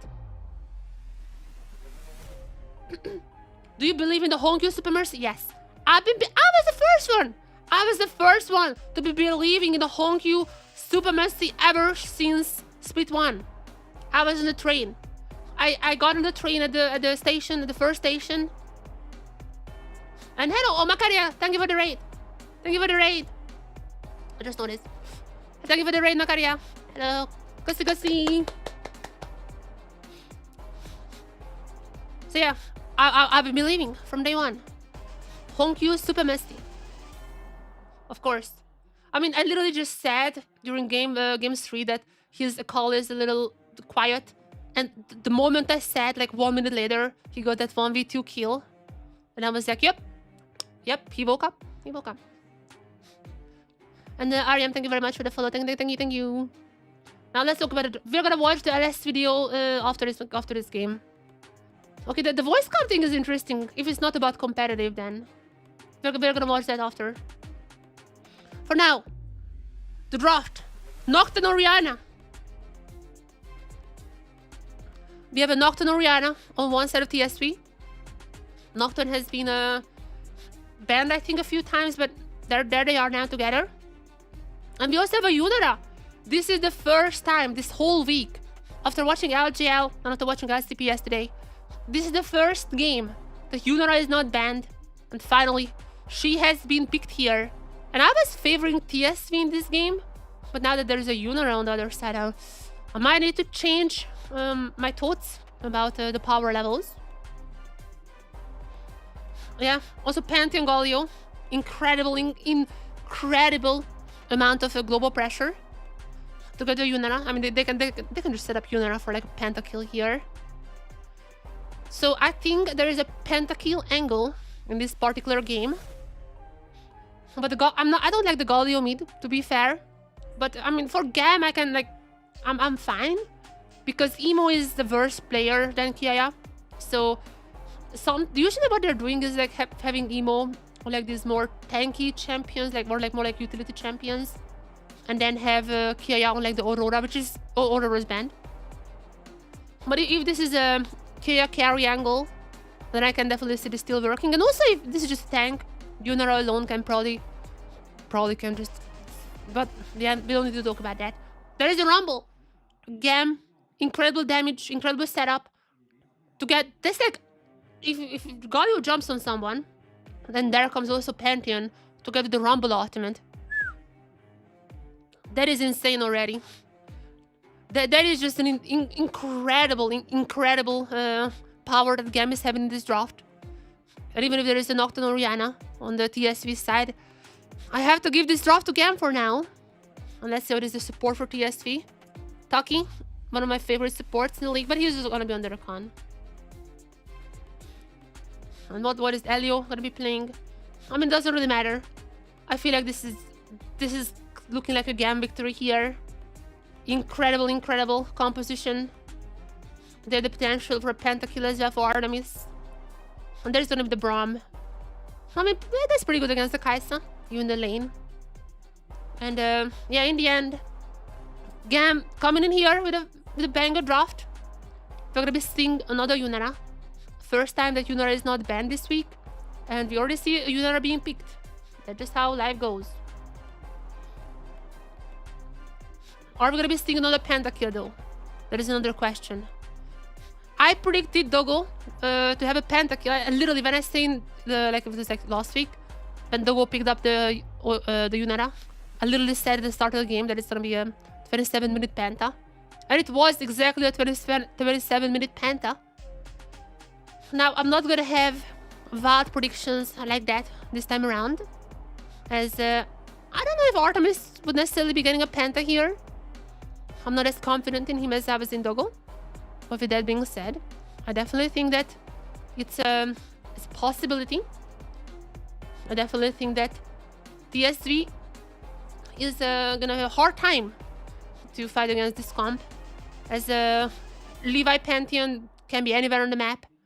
Emus Galio can be anywhere on the map. So it's just, how do you fight this team? Same how the third game in the CFO match. Kind of the same way when they had the Shen. My question just, how you're gonna be matching the map pressure that GAM is gonna be having this game? How are you gonna be matching that?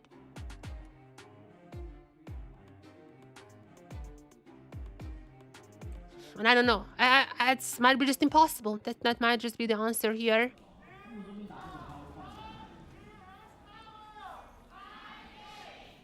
TSW fighting!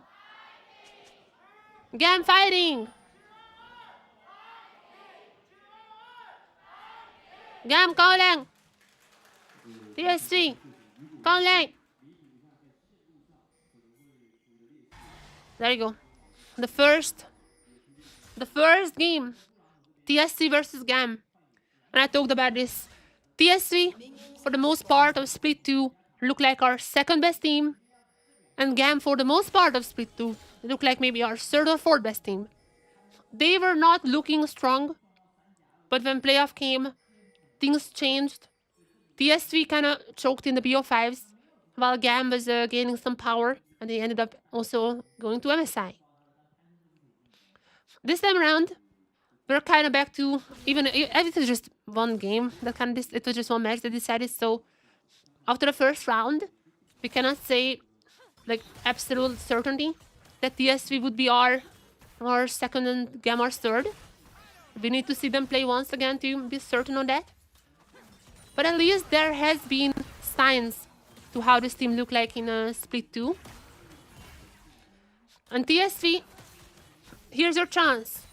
You have already choked the playoff, but now, coming here in Split 2, they're here to showcase that they are not the chokers, that they are capable of going to the Worlds. And it would also be pretty funny if TSW and Vikings go to Worlds, because that would mean... Oh, you're not getting low here. You're getting pretty low, but she's not dead just yet. But yeah, if TSW and Vikings go to Worlds, that would make very interesting the promotion tournament. Because that would mean that both teams, both TSW and Vikings, would be basically like they're securing their spot, as any Worlds team cannot be relegated. So they would be securing their Worlds spot. And that also means that the last team would be playing for the free-for-all slot, and the second to last team would be playing for the region merit slot. And seeing the current landscape, it's very likely that would mean that Chiefs... I mean, Chiefs probably going to be playing the free-for-all slot. That's not really a question. But if both TSV and Vikings go to Worlds, likely DFM would be playing against Reject for the LCP position. Which would be pretty hype because I'm a huge Reject fan. And I feel like that's a little easier way into the league than just having to play against all the PCS teams. So personally, that would be a very interesting storyline for me. But TSV, they need to not choke. In BO3s, they look very strong. It's really the BO5s when they kind of start losing the plot. So I will expect a TS victory here. Hoping for a 2-1. Hoping for another interesting game. Vikings already gave us a series. After yesterday's double 2-0s. I would love to see some more action. I would love to see 6 games today. And TSC playing pretty aggressive for now, as you would expect from a Kaista lane. They really want to make sure that this Yunara is not getting anything. And so far they're doing pretty well in that sense. There's a pretty big lead already for the Kaisa in terms of CS. If they can keep this up, then we might be seeing another Yunara loss. Which it has been a while since the last time we've seen that. It has been a long time. After an early, like, Yunara event like 07 globally or something at the start. Oh, wait, Pan? Pan on the top side? Getting forced out by the Rumble. I mean, the Rumble early game is really strong. So you have to be careful with that. And he's gonna be losing so many minions as well. I mean, he has TP. Which Kia likely got... I mean, Kia doesn't even need to TP. There's just gonna be a free TP, I think. Unless they are... Oh, there's a swap. Never mind. There's a swap happening. And Artemis are going to be matching that. Artemis just right in lane. Going to be cleaning up that wave there. And it seems like they're not going to be a match. It seems like they want to leave Artemis still on the bot side. Hopefully far away from the Kai'Sa. And there is no match here. They want to put some pressure on Kea this time around. Which, I mean, might be working. Kea has been also leading this lane quite hard. So having him be on the bot side maybe easier, but I mean not necessarily against Yunara. If anything, this is just to get Eddie ahead. This guy on the Kai'Sa need to out damage the Yunara. Which is gonna be hard. 100% gonna be hard.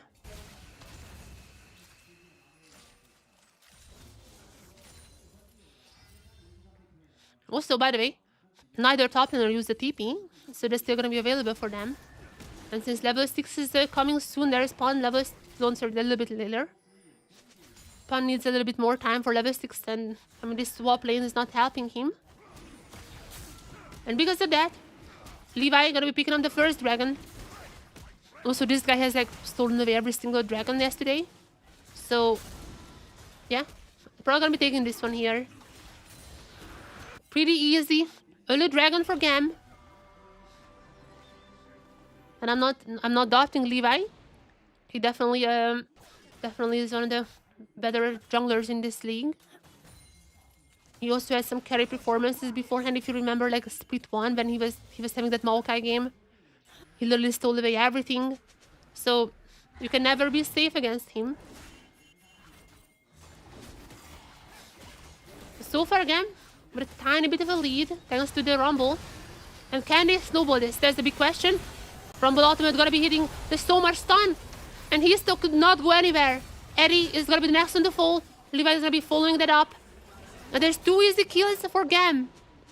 And I feel like the snowball is just starting. That is the global pressure I was talking about.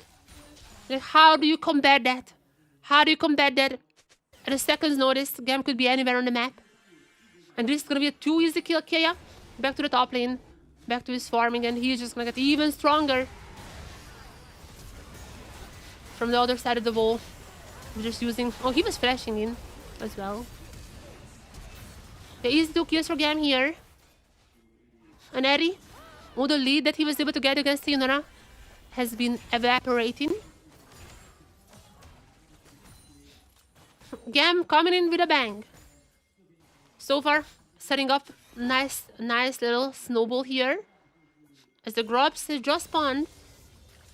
This potentially gonna be going to Histo. For me to change from round robin to bracket stage, and TS is already choking. I mean, come on. Sorry. I mean, come on. This is not choking. GAM's comp is like really insanely hard to play into. I feel like GAM is just coming in here with a banger draft. If GAM wins here, I mean, this is purely gonna be on them. The Pantheon Galio is just so insanely good together. And early on, at level 7, immediately gonna be using the ultimates.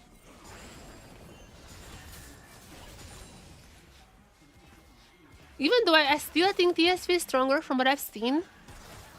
TSV might be stronger. And it could be like a 2-1 for TSV. But in this particular game, I just feel like GAM got all the cards they needed. This is exactly what they wanted from this game. And they're just executing this perfectly so far.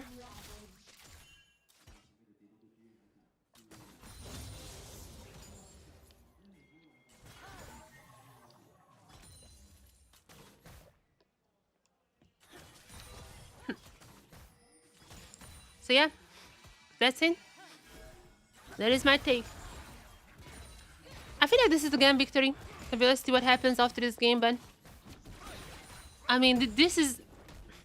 They got like all the OP champions, all the OP comps, all the OP combos. The GAM would need to choke really hard for them to lose this game. But yeah, Kea on the Rumble. That's a very, very scary sight to see.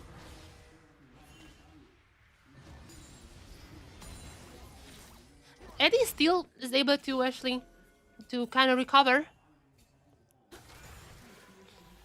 Eddie is able to recover from all this, from all that. He's still having a lead compared to Yunara. So I'd say don't just write off this game. I feel like Eddie can still do great things. And eventually, I mean, Pawn... I haven't seen much of this guy for now. To be fair, Split 2, my favorite opener from TSW was Stellar.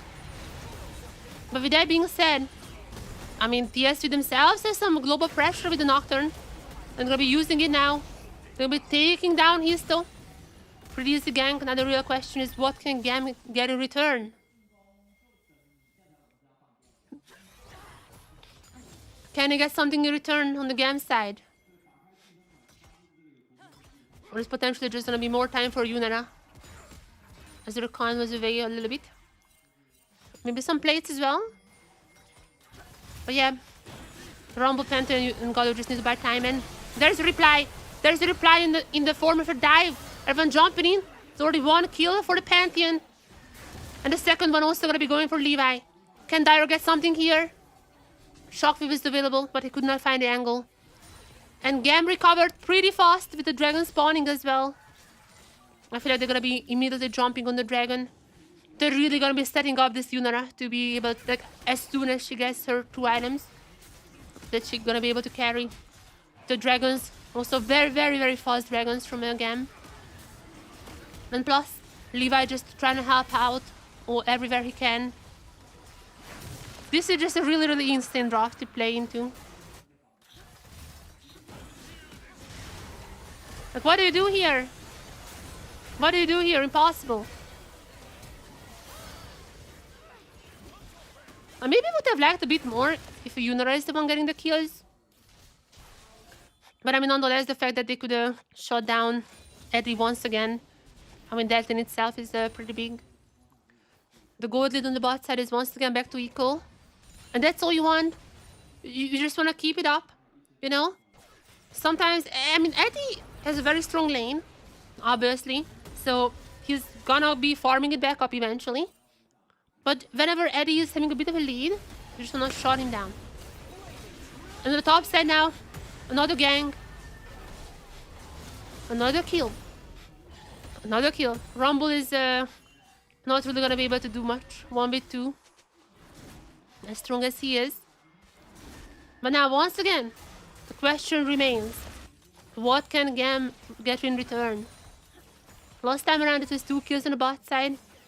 Now that they have seen the Nocturne top. Can they get something else on the map? And I don't think this is the case this time around. This is just gonna be a plain TSW little nugget. Nice game from Levi. There's not even really objectives to play for after, so the ultimate is not gonna be missing from him. That's well done. Ooh, Blackfire Torch first item! I love Dire. I love Dire so much. None of that boring items, none of that setups. That's what the real mid laners pick. Blackfire Torch first item. The best defensive item is attack. If the enemy is dead, how could they get to you? I love to see more damage coming in from the players.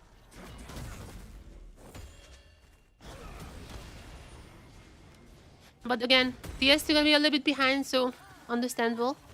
They might be going for a more aggressive build here. And this is also gonna be the Kraken Slayer Yunara. We have seen a lot of Yunaras at the very start. Yunara always built Red Ruin King. It was more of an on-hit Yunara. But ever since then, it's kind of split 50-50. We see a lot of Blade Ruin King, we see a lot of Kraken Slayer. And this time around, it is gonna be the Kraken Slayer.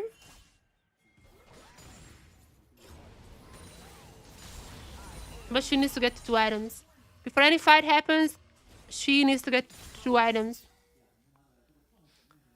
And this time around, Eddie is not really able to recover either.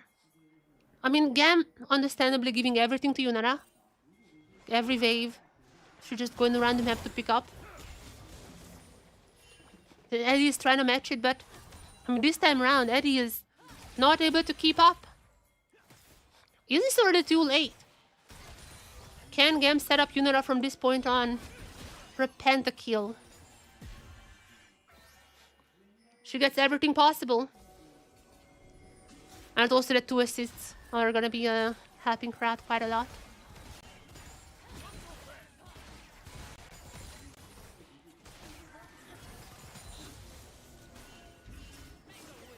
Now Herald. There is 3 grabs for TSW. They would certainly like this Herald to be taken. Also because this Herald would mean the feats completed for the GAM boys. But can they get it? Ultimate's gonna be up for all sides. And the pun just recalled there's gonna be the TP. And GAM knows it.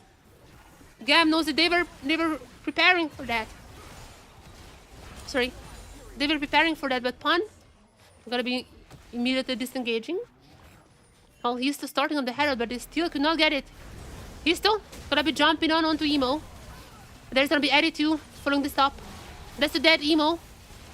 But can GAM, meanwhile, on the other side, get something? There's gonna be a man advantage for GAM. However, Artemis is still... Artemis is still pretty strong. Elo is dead.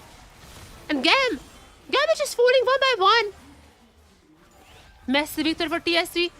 They're probably gonna be able to pick up the Herald now as well. Emo was away from the fight. Could not even use the ultimate. Just far away. Separated away from the others, and TSW perfectly just used this opportunity to take him down and from there on win the fight.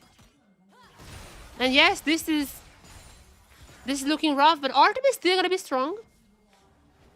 So that's something that gonna be a looming fear over the time. But that was a nice pick.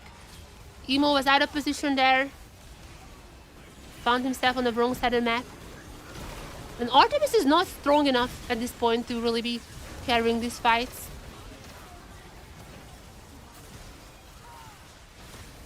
Really nice from TSW. They found their opportunity, and they're also gonna be stopping the stacking from GAM. They're gonna be picking up their own Cloud Dragon. It's just gonna be a Cloud, so not the most important. But nonetheless, this is still a massive TSW victory here. GAM is gonna be pretty quick to equalize the gold back to just absolutely the same. With the first trade, they're also gonna be securing the feed for themselves. So GAM is still not out of the game. They have another feed. Artemis needs to get more fed. That is the biggest question mark here. 2 items down the Yunara. Gotta be stronger, but obviously this 3-item spike is the one when she can really get those pentakills. The next 5 minutes is gonna be really important. TSW, they somehow need to find even more lead than that. They need to find more, because if they don't, Artemis is gonna eventually outscale everyone. The game needs to do something, and they're gonna be taking on the Herald. It seems to be the case. TSW is gonna be considering this one. Meanwhile, Dyer teleported to mid lane to catch the wave here. They're really trying desperate to find some gold here. Well, there's gonna be the ultimate from Dyer. Not finding many people, and they're just gonna be still a single turret for TSW. I'm a little bit afraid for TSW still. I'm still a little bit afraid. This is not really enough for potential Yunara takedown. I feel like they need more than that. They need Emo to kind of int a few more fights.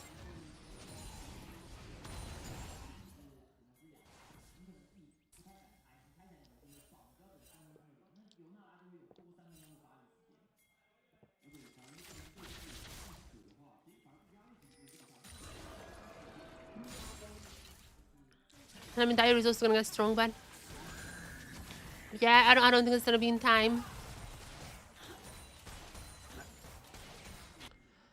Otacon is gonna be on the map. Either team takes that one down. That could also potentially be a snowball factor. But it's way too early. And since we're in the LCP, we also have to factor in the SCP auto controls, even though we haven't really had an auto control in a while. But nonetheless, we still have to factor that in. But TSC could find a very good... Oh! Maybe here? No. No. Tuck you just out. So if they can find a good engage still with Nocturne Oriana, potentially onto Artemis, then I feel like that's still a winnable game. But Artemis is gonna have so much safety still with the Braum as well, with the Emo, with Levi jumping into. So TSV should not just overextend for the Yunara. But I do feel like there's still a potential, and it might be right here and right now.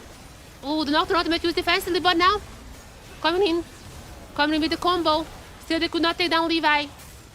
And now TSV has to disengage. Pawn is still trying to do that, or maybe not. Eddie does not want to disengage. He must be stupid low, but not dead resetted. Yunara gets one. Oh no. Oh no. They're also gonna be getting a turret as well. This might just be over. For a little moment, after Emo getting caught, we might have told that TSV, they might have a chance. But oh my god, GAM just turned it on. This comp is absolutely in their advantage. Yunara now with one kill, they're also gonna get Otacon here. Sure, they're not made one. Are they gonna try to contest this? I'm not sure about this one. Yeah, no. They're just carrying them away. There's gonna be an Otacon for GAM. No throws happening today.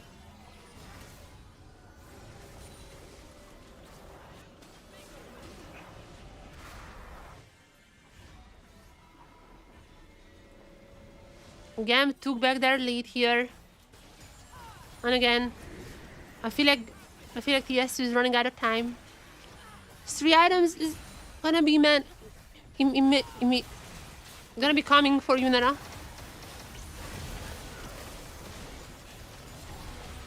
Not necessarily a bad fight for TSU, but again, like Emo bought so much time here with the Rumble, setting up that equalizer pretty well. TSU was in a very bad state at this point. And there is Yunara. There is the Yunara power.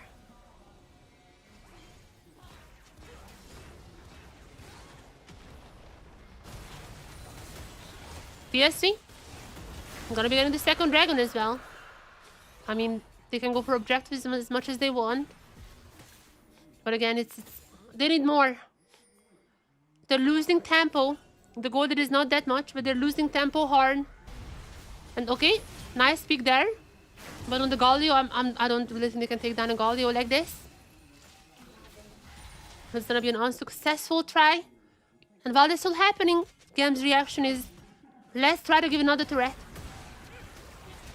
Let's try to give another turret to Yunara.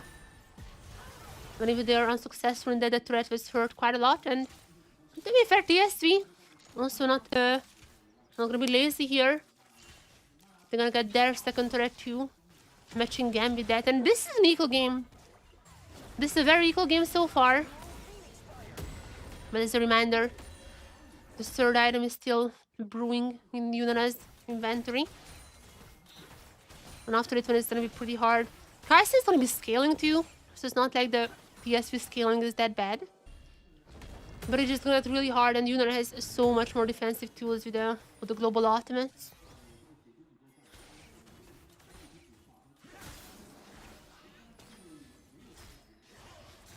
And next fight, I don't think it's gonna be for the Baron, but if there is a good pick for either team, then the Baron is gonna be a possibility as well. As Levi jumping in onto Eddie. Okay, they're just trying to take away everything from Eddie. He still has somewhat of a lead compared to the Yunara. But yeah, GAM is just making sure that Eddie gets nothing here.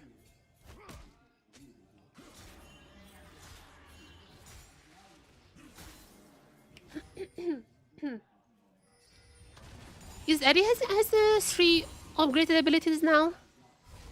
I never know when it's exactly coming. I'm not sure if it's like already there with the Nashers.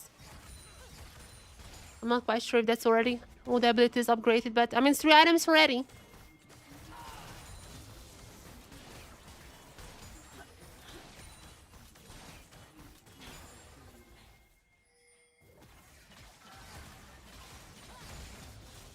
And I would love to see a gold for Yunaraban. I mean, after a few more waves, the 3rd item should be coming for her too.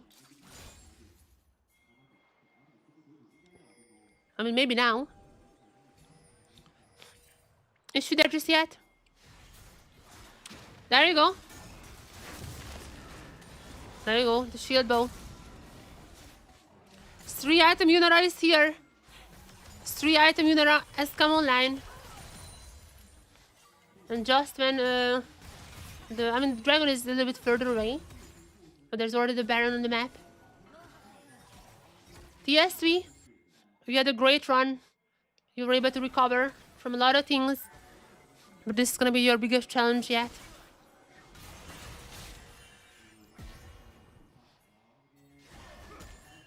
GAM is not gonna be too aggressive for now. They're looking for the perfect opportunity. But again, one single misstep from either the TSC members and the GAM is gonna be just snowballing this.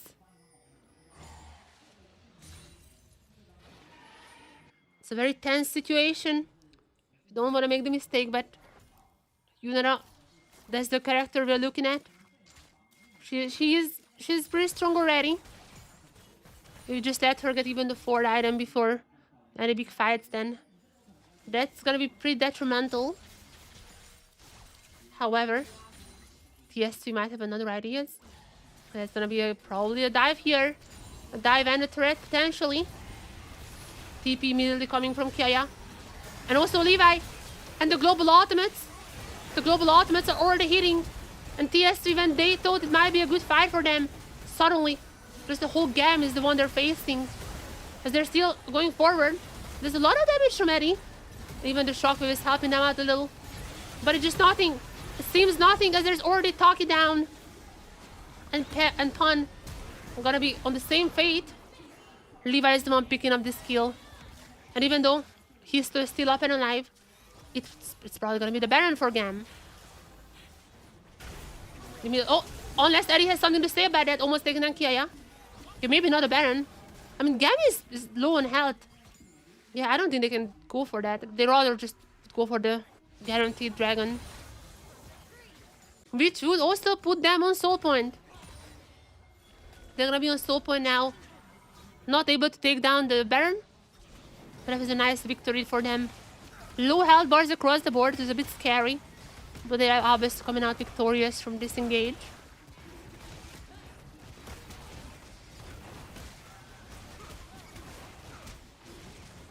And it's just gonna get worse.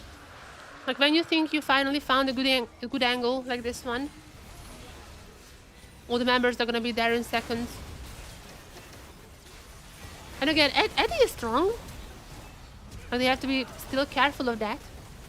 Eddie is not dead, then fight is not gonna be looking too good. But in this case, I mean, they just went in. The Galio also helping out big time here. It was just a pretty easy win for GAM, I'd say, even though they had like low health bars, but this is what they want. And now we're back to fighting. We're back to the fight. As the okay, Levi is gonna be going down, but so is Hista. No more ADC, sorry, no more junglers. ADCs though are still there and still alive. And Artemis still could not be touched here. He gets one, Emo gets one. And GAM still cannot take the Baron. But they're gonna be pushing in this wave. This is likely gonna be another turret for them.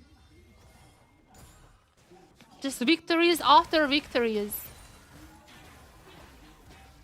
Not massive ones, but they are snowballing this game already.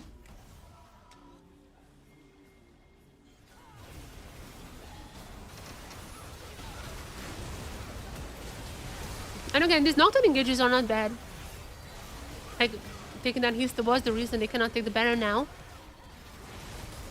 But it's just really hard because, like again, after this the fight is always going to GAM's favor a little. Yunara now also, once you're seeing the items again, Yunara now also has the, not this, what was it called? Oh my god, not Zonia's. The on guard or whatever its name is. But she can go golden now. This Yunara is gonna get even more safety. So even if you were to use the Nocturnal Rihanna on the Yunara, she's immediately gonna be going golden. And then there's gonna be Emo and Levi on top of her very, very soon. However, the fight, GAM gonna force this one. They know if they win this, that would mean the Baron for them, but Levi's already down. No junglers in the GAM set. Can the others clean up steal? Artemis is gonna be super low here. But doesn't matter. There's already gonna be 2 kills for Kaya. And there is Pan. Pan going in forward. Artemis cannot really be part of this fight. And Pan is also falling. No junglers on the map.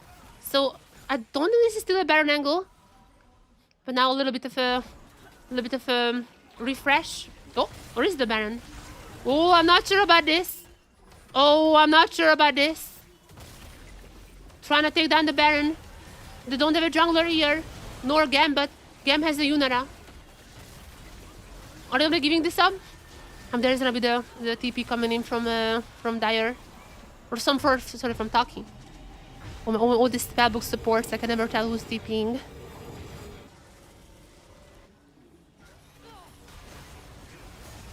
In the end, TSW gonna be picking up the Baron. And the match is still not decided.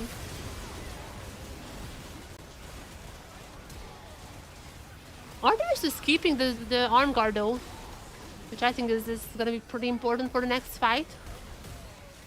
But they're still gonna be losing so much here. I'm not even sure if it does at this point the Yunara can carry this game.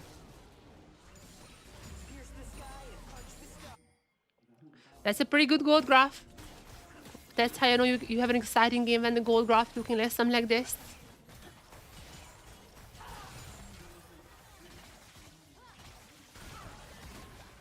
It's gonna be really hard now though against the Baron. Which is gonna be leading into also the dragon fight. Even if this is just a Cloud Soul. Again, would obviously wanna get that. I don't think they can really force this dragon. It's really looking like that it's just gonna be TSVs. But we're gonna be seeing very soon. The GAM does not really have a good entry, I think. Maybe with like the global ultimate. But they still don't really necessarily have a good entry to the dragon. Well, there's gonna be the TP coming in from the TSC members. The fight breaks out, but Tuck is already dead. It's gonna be Elio who's taking him down, and he still has to use the ultimate defensively. He's also dead. A massive mistake from TSV. As now GAM is just gonna be waiting for the dragon to appear. It's gonna be pretty free for them. No junglers on TSV's side. Oh no, TSV! Now this is the choke. Now this is the choke. In the early game I said that was not really a choke, that was just GAM playing for their comp. Now this is a choke. That was such an unforced error. They had a control over this place. I have no idea why they wanted to fight this. I have no idea. They also knew that the bush was warded. It's not even like they didn't know that. They had full control over the area. They had full knowledge over where everyone is. And that was so unforced. And GAM, they're gonna be utilizing that. Oh, wait a second, massive shockwave. Wait a second, is it Faker? No one is dying though. No one is dying. There's gonna be Levi who picked up previously the Golden Angel. Gonna be putting that to use. And Kaya, gonna be bumping the kill. And Levi just going forward. Okay, that's... Okay, Levi is a bit... Okay, what is happening? Never mind. Never mind, both teams are a little bit crazy. Levi wanted a bit more from that fight, I think, how the other GAM members are imagining. We're still in the game. And by the way, Eddie is just super fed.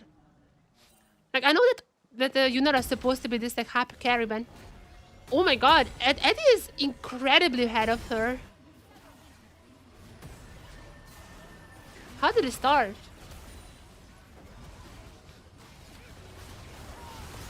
I mean, they went on the Cassante. And that shockwave, bam! That just immediately screwed up GAM's engage. At that point, they didn't get a kill, but they got down Levi's GA.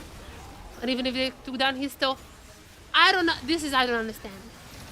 I have no idea why Levi would go in for that. It's a very uncharacteristic mistake from him. But this is just keeping the game interesting still. I guess thank you, Levi.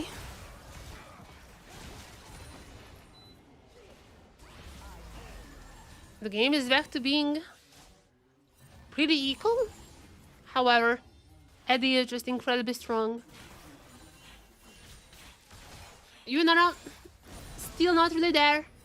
After the Zonias for more safety, there is gonna be the last Whisper there, but not LDR just now. Fun is gonna be unkillable at this point. Fun is gonna be just a front line. If there's any bad situation happening, he can just tank it up. And I mean, GAM really focused on him, but ended up being a bad fight for them.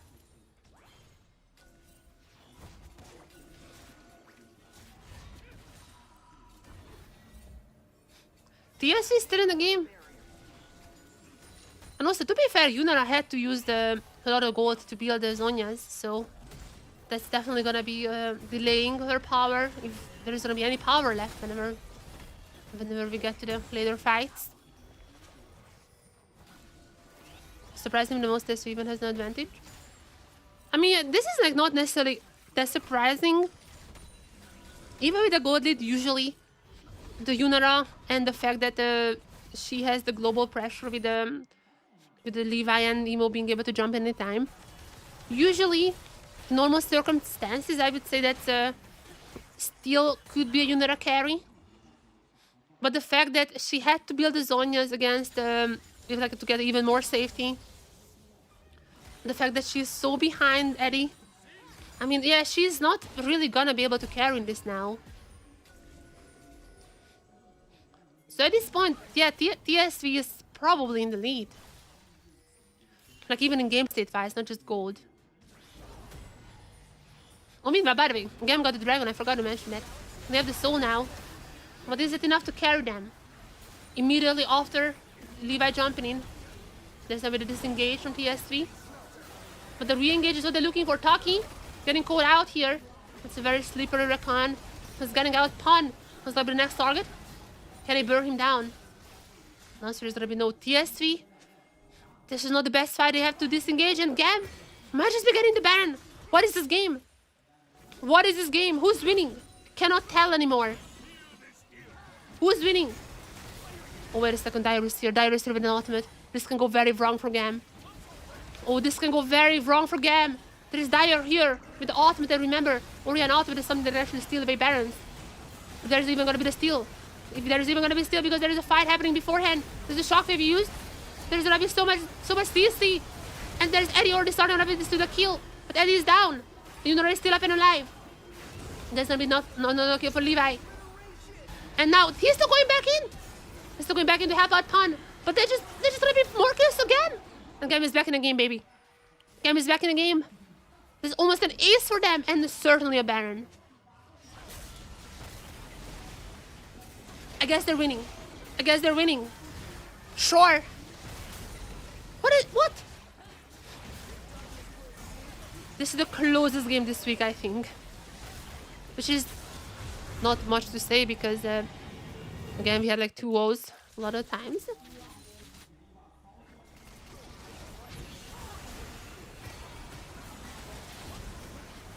But what went wrong for them? It looked like pretty good at this point. Is it really Kiaya? The Rumble damage is that high? Kiaya has been having a fantastic game so far. And oh, Elder! Forgot about Elder. That's also gonna be an Elder for GAM. That is GG. That's GG. I forgot. Yeah, of course they got the 4th dragon. There's an Elder now. Baron into Elder. And we're back to this gold lead, but now... Yep, go even, yeah. Yeah, I don't think they can screw this up now. I don't think they can screw this up. This was the spot when they gave the game back to TSW last time around. But this time, Elder, Baron, Yunara completing the... oh my god, Lord Dominic's. Yunara completing the Lord Dominic's now. 4 items on her. The gold lead that Eddie had is evaporated. GAM looking to end this game here. 40 minutes. That's a long game. It didn't even look that long, if I'm being honest. But I mean, it's not gonna go for too long after that. As this might just be the last push that GAM is looking for. Not even another inhibitor. They're gonna be finishing this off with 1 inhib. They have incredible wave clear. This is an incredibly strong rumble.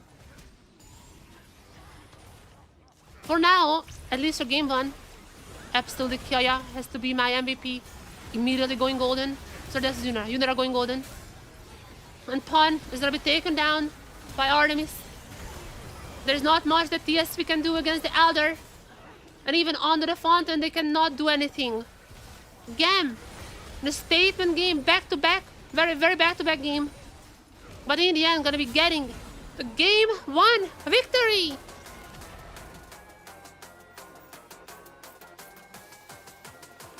Another win for Yunara.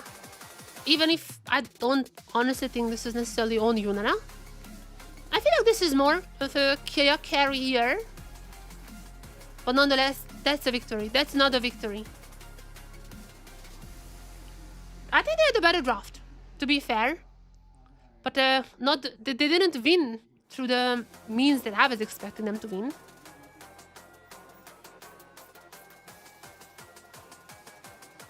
As a TS3, I would expect a sub now. Pawn didn't really have the worst game, but they have top lane subs. Could be Hero, could be Stellar who coming in. I would love to see some Stellar performance. Stellar has been an incredible player in Split 2. I loved his play so much.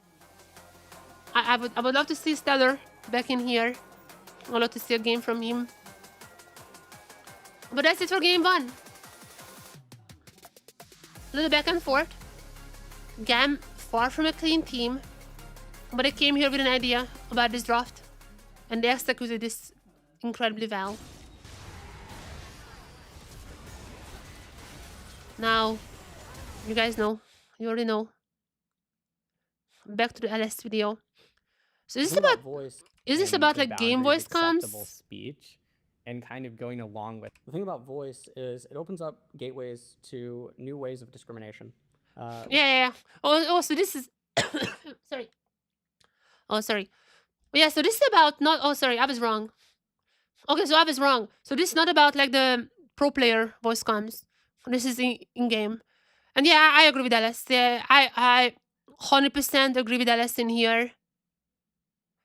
As a fellow queer, as a fellow queer person, yeah, it's something that I mean, if you're not in like any minority, be it like race or like gender or anything like sexuality, this is something that's like you don't necessarily think as it's like this bad. Because you don't really have like personal experiences with that. But yeah, I mean, I'm 100% with that. Why is it so long? I feel like this is slump down. Really interested in how Riot can bring voice chat to League of Legends. The thing about voice is it opens up gateways to new ways of discrimination. That's one topic of it. The other thing is that everyone gets to tiers through different means. Same in Overwatch. The reason that still there is voice comes in FPS is because like it's just really impossible to like ping or anything in FPS. It's just like kind of like a necessity.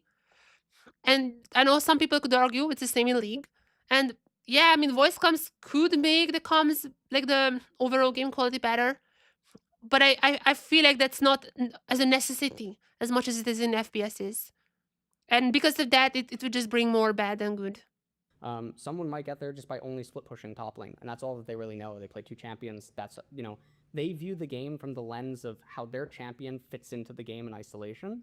And so what ends up And also what happening, Alice I said think, is earlier, very like, similar to if League was released things with that we voice got to comms, glimpse on, like from the very start, you know, public might be a tournament different thing. tournaments where But they League has, completely at the point, disagree with each other about because how it never they had play. voice And these comms, are the professional people are players, just talented insane, players, etc. especially in So EU. now imagine People the are just discourse insane.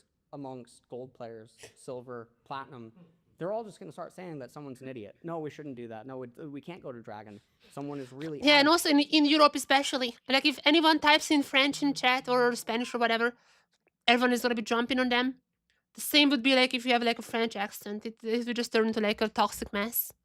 That you can just give this Drake, and someone's really adamant that you can't just give the Drake, and then we I get all don't this even other really stuff mean going like on. in like disagreeing I with think like the people comps. If have we an just bring more idea that toxicity. voice chat would fix those things, but I think that we've seen from the glimpses of streamer tournaments where we have listen-ins and voice The comms, only way I that can it's not see the like case. And I think it would be maybe a disastrous case for to voice allow comms, solo queues as to I just said before, is sort of do because that. I think like the AI discrimination transcriptions question have is gotten really really good. interesting, and It's I like think if you ever use Whisper, for example, like it's like a tool that also I use a lot of the time for like transcribing things. Like for example, Whisper is really good. Just like translating voice into text. So I guess like moderation could be better that way, and I also know Valorant is from what I heard is doing a somewhat good job with like moderating voice chat, but I can like maybe see it happening there, but it's like Valorant is always with voice chat, so there's a somewhat better culture around that. Even though I haven't played Valorant that much, I played League a lot, and I mean the League community is just absolute horrible. Also, if it would just not be used in like Asia, especially on the Korean server, it would just not be used. It probably would be used a lot in North America, in Europe maybe, but like again, like if someone has a French accent, everyone just flaming them. I don't think it would be working that well in Europe, but I mean, just look at like CS:GO voice chats. Like that's kind of infamous, which is yeah, it has like already that culture, but it's obviously not the type of culture that Riot wanna cultivate. we can look at other games. I've played a lot of games of voice chat, Valorant, Overwatch. Yeah, but that's and oh my god, I would just voice mention tends this. to read as like very gay almost. So I'm often the victim of Okay. like a lot of these homophobic Okay, a guy brings up a good like personal experience. games of voice chat, Valorant, Overwatch, and my voice tends to read as like very gay almost. So I'm often the victim of like a lot of these homophobic jokes just going on the whole game. And I can understand how that gets like annoying and grating at times.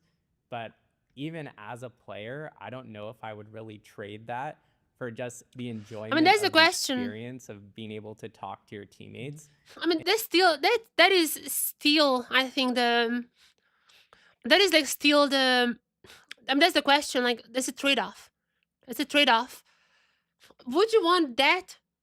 Like, do you think that would make the experience that much better? For this guy, he said yes. So the guy said yes, it is for him. And there's gonna be a lot of people who says no. But here's the thing, I feel like I don't know. Of course, you can like opt out from voice chat, but then there comes I mean, probably they're gonna get into that. You can like opt out from voice chat, but then it becomes like the team who has more people opting into voice chat is gonna be having a little bit of an advantage over the other. So you like create this thing when you have to like voice chat, but if you're having toxic teammates, then it would also make your team worse. So would it have been better if you opt out instead? It's like a very complicated topic. And also, I feel like online communities are getting worse. Like I don't want to get into politics for the. I mean, I talked about socialism in the previous 2 segments, but I feel like online communities are getting worse and worse, and people are not afraid to say the wildest shit. So I feel like that's just a bad idea now. I feel like maybe if League was released with voice chat, that would have been a different community. And also, of course, like most people definitely like, gonna be saying less worse things in voice chat. Like you're not gonna be. I mean, some people would, but percentage-wise, in voice chat, you would not say the same things a lot of times that you say in chat. So that would be another thing. And also because like AI transcriptions and everything, like you can like moderate this quite well now. But even with that, I feel like unfortunately people are just. I mean, this like little Jubilee type of video. Like obviously, like the recent actual Jubilee type of video is a good example. People are just more open to be horrible people. And even Unfortunately. if the interactions aren't always productive, it still ends up like making me want to It's a go trade-off. back and play the It's a game. trade-off. You get And something, you another get, point and you lose brought up something was, with like, this. And I what feel is like this is the necessary for competitive FPSs. advantage of voice comms? Which I In think is League, pretty it's some people would say it's interesting from a necessary, but I really don't standpoint, think the jump but is that much, just for like practically, as you Overwatch or talked about Valorant. a lot on your stream with things like silent scrims, or like if you actually look at these. Oh yeah, voice also LS was doing silent scrims, which is like you have to understand the game, not by voice, but you have to see the game the same way. But LS was talking about that, so he's not gonna be on part of that. He's not gonna be on his side in this. But going back then again to the example you mentioned of streamer tournaments, that is like the best League content I've seen for like the past 5 years. But like streamers are not gonna say the slurs in them. Some would, but most streamers would not say slurs. Like they wouldn't. I mean, there is like toxicity, obviously, like even in streamer tournaments, but like that is not the usual experience you would get in solo queue. If we could get another tournament with like Duo King and Tyler 1 on the Oh same my- team, just Okay, the guy just lost me here when bringing up Duo King. Yep, nope, next. yelling at each other the entire time. I feel like that might No, single-handedly that's where save you League lost of me. Legends. That's where you lost me. I'm not sure about that one. Well, I think it's objective. Yep, in the that's sense that that would people get get to insta tiers ban. through different means, and because of that, they're gonna have different ideas of how to play the game. So even though they're communicating, doesn't necessarily make things better or worse. Yeah, I just I don't think see what it solves. this kind of goes back. It would to, like what is slightly our increase approach the to level, game maybe. design or Sure. In terms of interpreting, like where a game quality. should go. And I think people have But this it's a platonic trade-off. idea of League as opposed to some of the more FPS games, where it's a game where like I'm kind of just playing by myself. If my top laner goes 0-10, like fuck him, I'm just gonna try and win the game anyways. Right. I mean, that's like, also a we good shouldn't point. Inhibit ourselves, like as you're arguing against the last person with Iron Man, like just because people That's also a good have point. this idea doesn't mean that we should go with it if it means we're sacrificing. That's also a good point. Like League, I mean, this is like I can like yeah, on principles I can see it. Like in FPS, you do have voice cons, but it's like even when you're 1v5, like in FPS is besides the econ, but like we can like recover from econ and whatever. It's like especially in Overwatch, it's like whatever. But like in like Valorant or CS:GO, like there is econ, but it's not like after a few rounds you can recover from econ. So it's not like you lost the game for your team. And I guess in League though, I mean, I feel like people would just be disagreeing on like random stuff all the time. Because like, for example, there could be like a tank who goes down a little in lane, you're already flaming them. Well, this actually would be what the team, it's like, yeah, no. I don't know what voice comes in League. Seen other things that people might care about. I think there's no reason why we couldn't like port that same experience that people enjoy playing in Overwatch and other FPS games and bring it to League. You brought up the idea that people get to different tiers, like playing different styles. Right. And in games like Valorant, there's actually like an entire role on the team dedicated to kind of shot calling. And if they're like, I mean, that's not Valorant, every FPS. Nobody really cares. But like, this is a pro game. Like, that's never gonna be happening in solo queue. What are we talking about? Something I could maybe get behind is like voice comms for GM Plus. Also, that's like easier to moderate. Obviously, like less games. Like maybe GM Plus, there is voice comms, but like it absolutely wouldn't make a difference in like lower elos. It'd be really cool in League if we kind of pushed into more player narratives about like, oh, this person came up from solo. And also, like League's community was not cultivated like this. I don't think you can just like implement it and not expect it to like backfire horribly. When now they're in pro play, and now people are really interested. Like, oh, what are their cons? What are their strategies? How are they? But that's pro. Why are we bringing pro in here? That's different. They're not like the most individually mechanically gifted player. Concluding on the voice chat thing, I don't think that we're really like at arms over it. I just think my expertise would lead me to siding on the notion that it's not good, but I wouldn't care if it's implemented. So I don't feel very strongly. I mean, I would personally be opting out, obviously, but yeah, I feel like that would be just a disadvantage. I mean, not in low elo probably, but I mean high elo. Yeah, I don't know. Maybe implement. You know what? Actually, yeah, I guess you can implement. It's not like a worst thing if you implement it. For my elo, I would be opting out and it wouldn't make a difference. So, yeah, I guess, but it's like, why would you give a tool like this when it just doesn't make any difference? And if someone is not opting out, it's likely going to be making their experience worse. Like, I just... Again, it's like probably gonna be actually, you know what, never mind. I'm making a 180 on this. Implement, everyone. Only gonna be really used in high-low anyways. About like if Riot announced that it's coming in, I probably wouldn't use it, and I think we saw that in Champions Q2. Pro players in both EU and NA. Yeah, I mean that's just like because there was like a lot of Korean players and like language barrier. Because they just thought I shouldn't have to teach you the game or explain things to you. On the other topic that you're talking about, I would say that falls more on the responsibility of Riot and the team of the player to promote those. But like it's they're like flip-flopping between like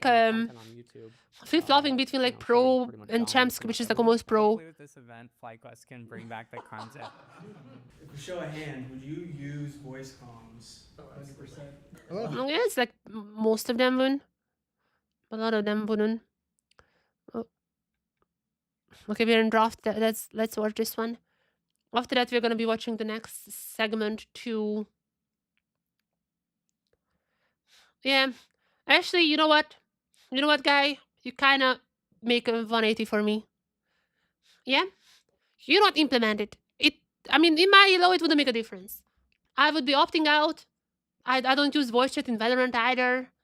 Any game that has voice chat, I disable voice chat. I don't need this in my life. I also all mute in League, but yeah, that's not playing on EU West. So, yeah, it wouldn't make a difference. I think in high-low it would be a little more contested, and I'm not in high-low, never been in high-low, so I cannot comment on that. I want to leave that up to the high-low players. It just, I mean, I don't know. It definitely would create more toxicity, but I don't know. It just, would you want the League of Legends clips to have voice comms in it, you know? Because some of the CSGO clips are quite wild, and at least in Europe, this is like the same type of community that that exists in League 2.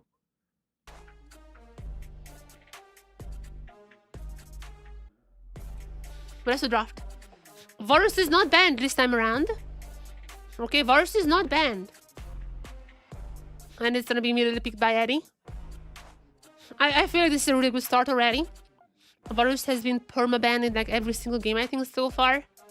So that being able to go to Eddie is massive. Which is replied by a quirky Wukong. Another nice engaged champion for Levi. This is definitely gonna be pretty strong start for them too. Quirky versus no, that has to be a quirky bot lane, right? There's no way this is quirky mid. There's already like 80 jungler. Yeah, TSW, very strong early top lane on the Renekton. The Gnar can definitely get some advantages because like these little guys can be ranged. I'm actually very interested to see who's gonna be the jungler for TSW. If there's some strong stun jungler, then the top lane can definitely get ahead for TSW. But so far the draft is pretty equal, I would say. I think the Varus is a really strong start though. I would need to steal the jungler with support, but for now I'm a little bit leaning towards TSW as Evo gonna be picking up the Kali. Okay, confidence in him. Good to see that one. Now what is he still gonna be choosing here? Some stun champion. Who's even left? Jarvan? Well, Jarvan could be good here actually, I think. Oh! Chat! This is the Silence jungle! It's 35/16! It's 35/16! The new tech! Alright! Okay. 35/16. They made some changes. One of them changes is now Silas does more damage to the camps. This is the thing that's happening in solo queue. This is the pretty popular solo queue pick right now. Yes, they changed Silas. Now Silas deals more damage to the jungle camps, and because of that, you see a ton of Silas jungle in solo queue. A lot of pro players have been playing it. Inspired was tweeting about this as well. A lot of the junglers are practicing the Silas jungle, but we're gonna finally see this in action. Finally seeing the Silas jungle in action. It is looking viable, looking at solo queue data. But now let's see if this actually is gonna be viable in a pro game.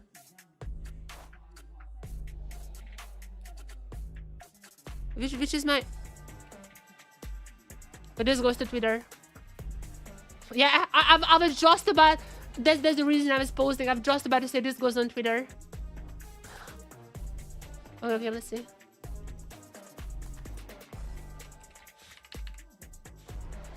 The new... Silas jungle picked by TSW. The new trend of 25.16 arrived to pro. Let me tweet this fast. Let me tweet this.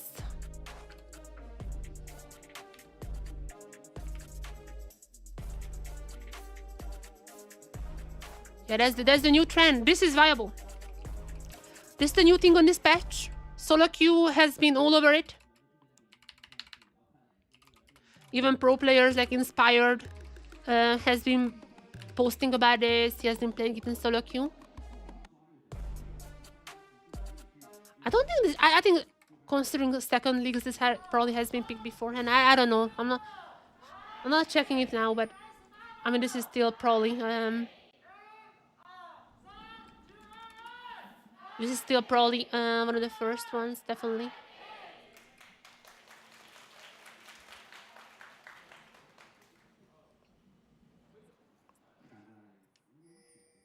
Okay, let me tweet fast.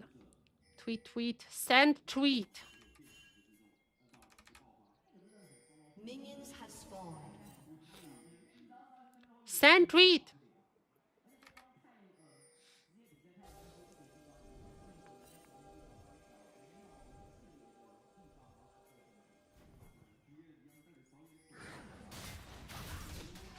And immediately Takis will get caught out here. I don't think he's gonna be going down, but there's gonna be a little level 1 from GAM. And Levi immediately gonna be going for the steal away, the little invade on the jungle.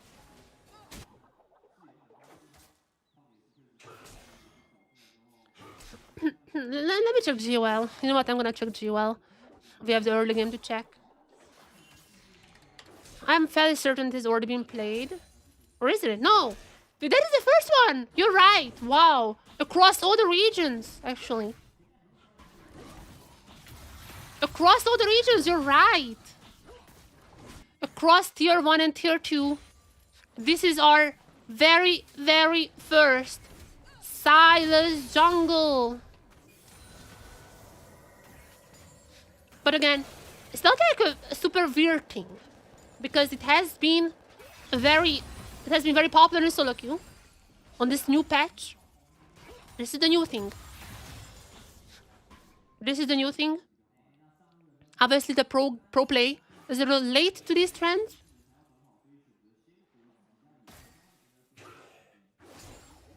Sorry. Obviously, pro play is a little late to these trends. Like, they wanna practice it. They wanna find out if it's actually good or not. But this is happening. Histo decided that it is time now. Histo decided that it is time to bust out the Silas jungle.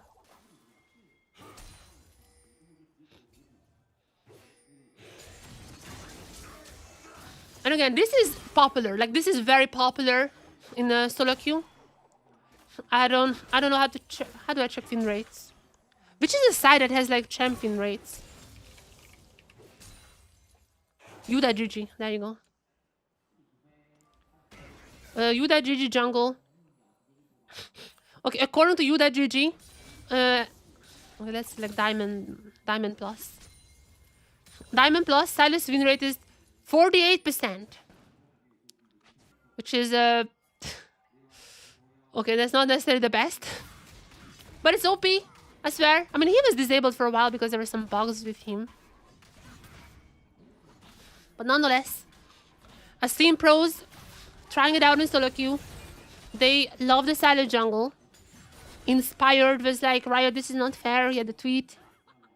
This is the new thing. And he's still is bringing it here. Let's see if the buff for the silent jungle was enough. Let's see if the jungle camp buff was enough or not.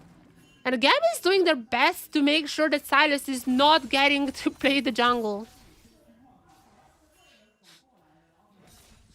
GAM is really trying to block this Silas from reaching his full potential.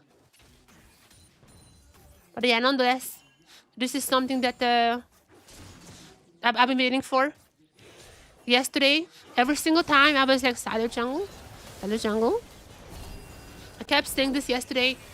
I was waiting for this to happen ever since I seen that we switched to 25.16. The Nautilus, by the way, also got jungle buffs. But obviously we're not going to be seeing that now. Nautilus jungle also got buffs. But Silas jungle is the one that everyone is talking about. And we have to wait no more. As the first global Silas jungle... No, not the first, but like... In this new patch, the first ever Silas jungle has arrived.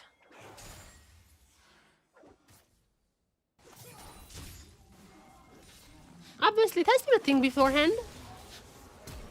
Oh! Ah!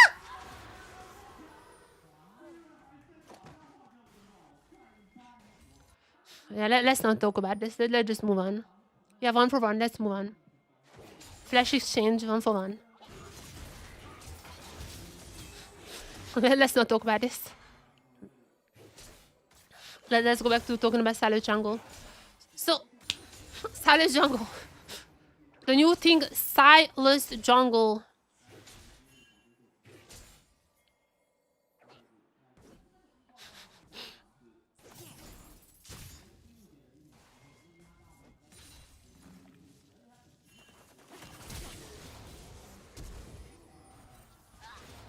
Ugh. Yeah, the replay was dirty. However, Pun is doing pretty good in the top lane. Even against a range matchup. Obviously, Renekton is incredibly strong early.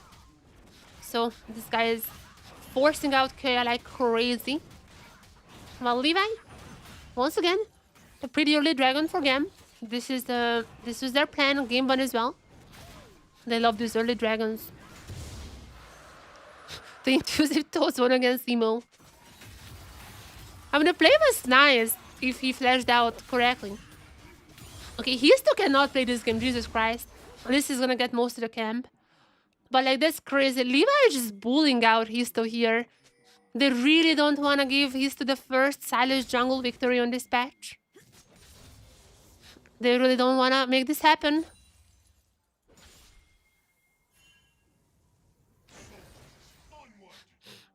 That is first to click E, the second not an shuriken too much.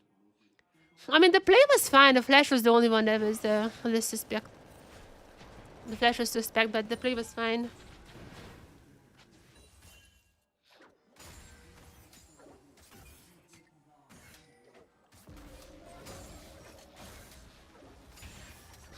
There's already gonna be a swap happening.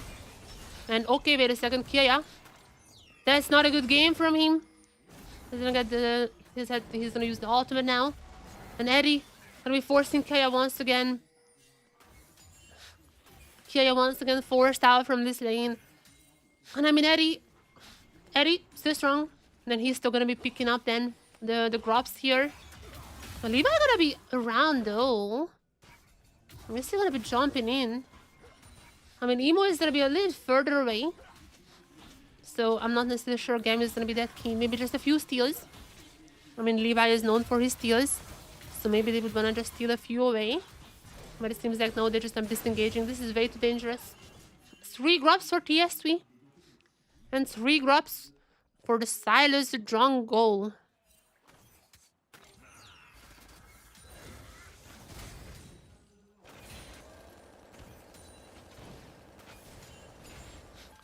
It's gonna be interesting to see which build he's gonna be going for. I mean, usually people don't go for the Conqueror. It's like Hold of Blade or Electrocute. You see that rune a lot more. Maybe if I see Challenger players. Not even Challenger players do that. So I'm not necessarily sure which kind of build he will be going. A lot of times it's like Dark Harvest, like anything from that tree. And it's the first item Hex Tech, the Rocket Belt. So there's a lot of times what you're seeing. But this is not gonna be that build. So yeah, we'll see eventually. What is gonna be happening here? What kind of build is that? Maybe OBGG. Okay, I found the build.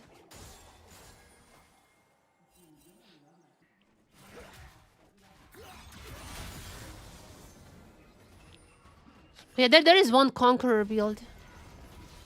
Played a lot. But even that one is usually going Rocket Belt first. So I'm not sure what's happening here.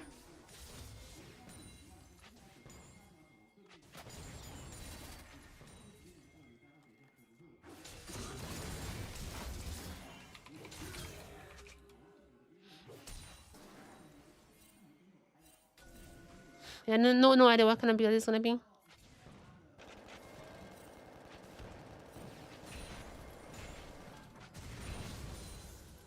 Even with the ruby.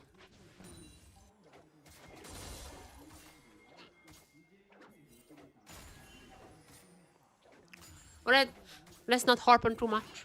We'll see eventually.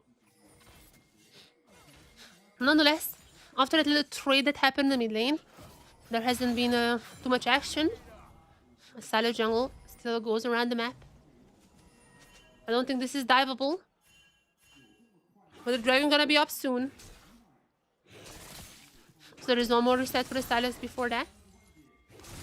Oh, Pun is going a little too slow. That's a bit of a mistake from Pun.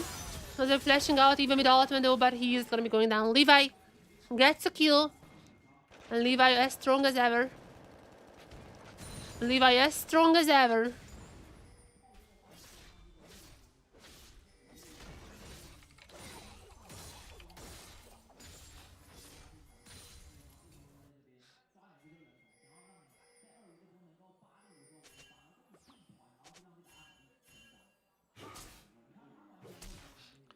Is this Silas going Spear or Shojin? Why would he? I don't understand. Why would they have yeah, I have no idea.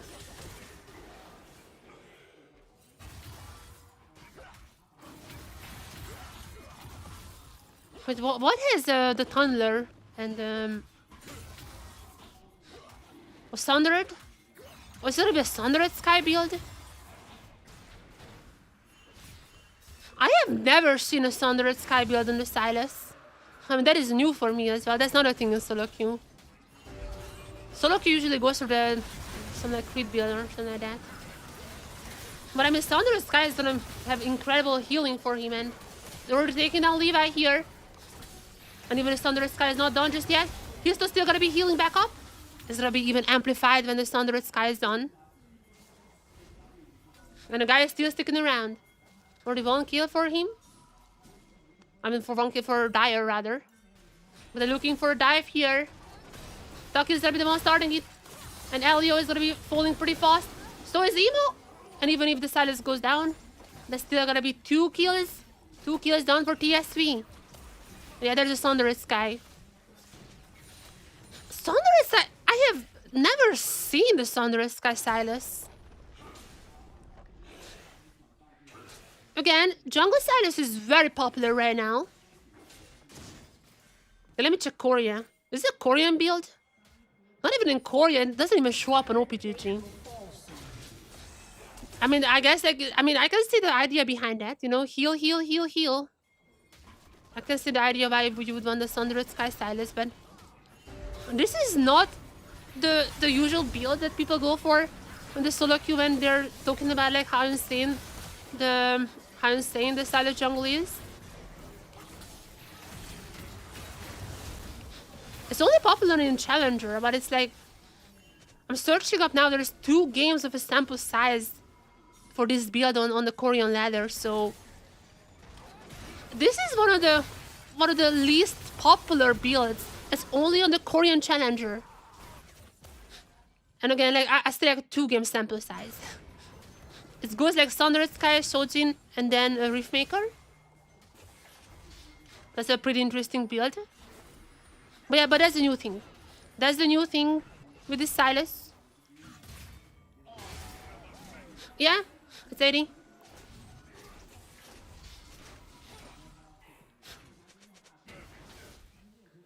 I mean, this is like... I mean, usually the jungle Sylas still builds AP. Usually there's still AP when you're playing it. But it's like... sometimes, yeah. There is like very, very few challenger games when he's actually played with AD. I mean, there's Riftmaker eventually coming in too, but usually goes like Sundered into Shojin and then Riftmaker. I mean, I can see like the idea behind it, you know? Heal, heal, heal, heal. You can take down your jungle camps super fast as well. And then you need to fight. Like, his healing is gonna be incredible. There's already gonna be Levi building anti-heal, by the way. And, well, that's a good jinx from on my part. Yep, there's already anti-heal on Levi. He did not wait too long with that. And he's gotta be taking down the Sylas. After this, they're gonna be moving on to the Herald. They were not able to pick up the grubs. However, the Herald is gonna be theirs. And with that one, we're gonna be one step closer to securing the feed.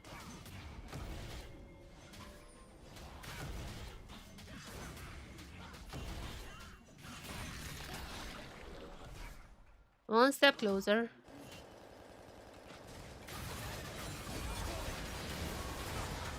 But I mean, you could already see, by the way, the tunneler being built by as like the second item. So yeah, that's gonna be that one build.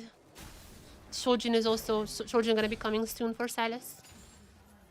Again, this is not the one that people were talking about. Is it the one that Inspire played? Well, let me check. Let me check. Maybe it's like more of an NA thing. I'm gonna look at Inspire's deep lull in a second.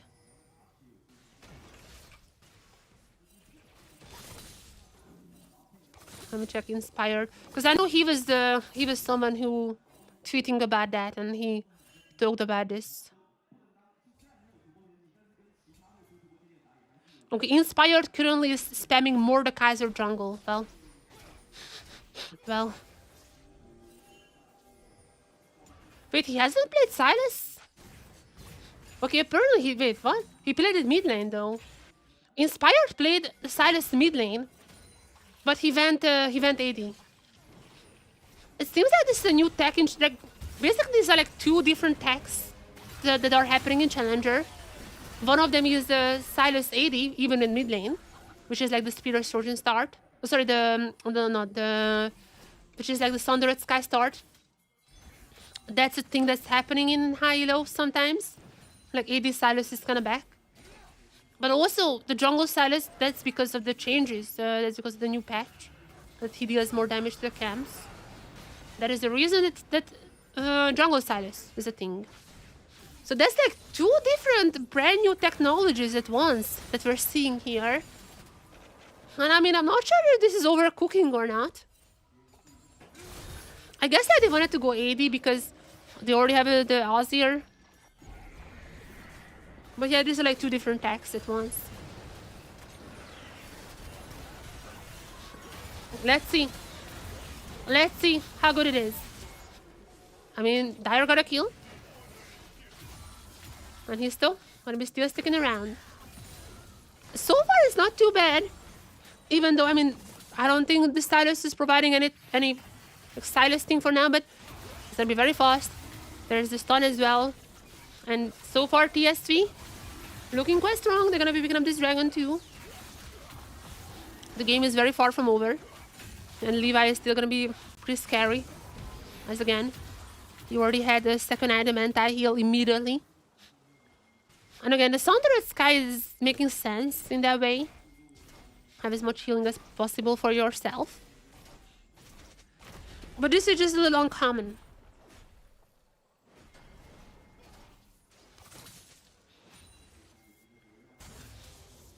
Just a little uncommon is all I'm saying. But nonetheless, 2 Drakes for TSV. Hextech would be pretty insane. The slow that provides it's really good. Having Hextech Soul for TSV members.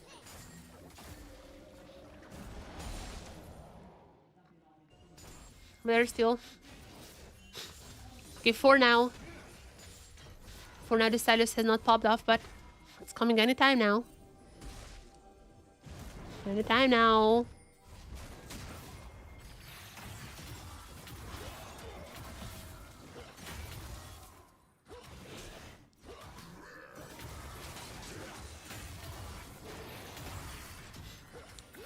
Yeah, as you can see, again, jungle camp damage was buffed. That was enough for a lot of high-low players to start picking up the Silas jungle. But they're usually AP. And alongside that, AD Silas also somewhat popping off. But that is not because of the boss. Even in mid lane, you can sometimes see that. I think the reason they went for AD Silas is just because as there is already there, they just don't want more AP.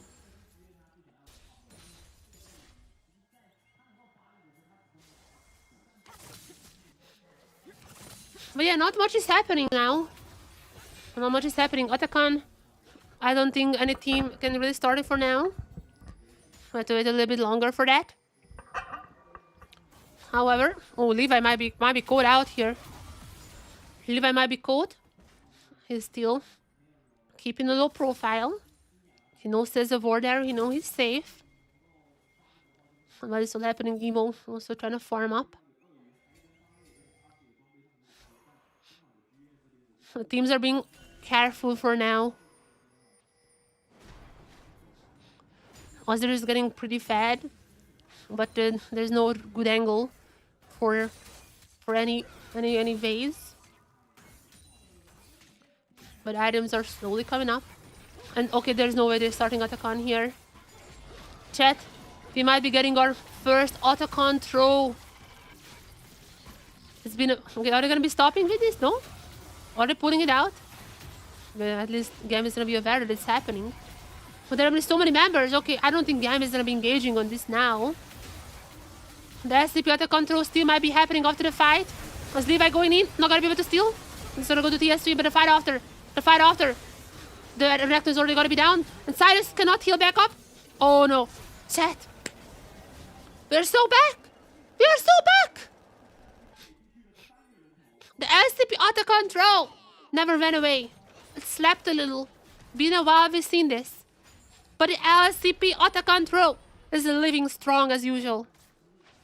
Finally, we got it. We got an LCP Otacon throw today. And GAM is gonna be capitalizing on that. Otacon might have went for TSV, but they're losing everything after that. The turret is down as well. GAM is gonna be pretty happy. It was always deep down with us, yes. I have no idea why they went for that. It is not looking great. GAM is already collapsing onto them. And Emo is pretty strong right now. This is always about to happen. And now look at the gold grab, not grab, but like the gold numbers. Every lane is now in the favor of GAM. And the Silence jungle was not necessarily having the best game so far.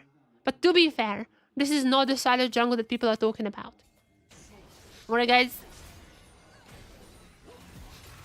This is not the Silence jungle that people are talking about. Whenever people are saying Silence jungle, it's usually the Hextech build.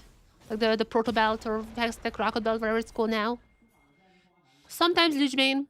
A lot of time It's more so the hex tech, so the proto belt. Oh no, Shuffle is gonna be missing. But nonetheless, they should be taking down Emo here, or can they? Emo is actually having a pretty good series so far. As now, TSW has to disengage. They has to disengage, but there comes Levi. Cyclone available, Flash available, and the sandwich is ready. The sandwich is ready to be eaten. GAM is gonna be also TPing in. TSW, where are you running? There's no way for you.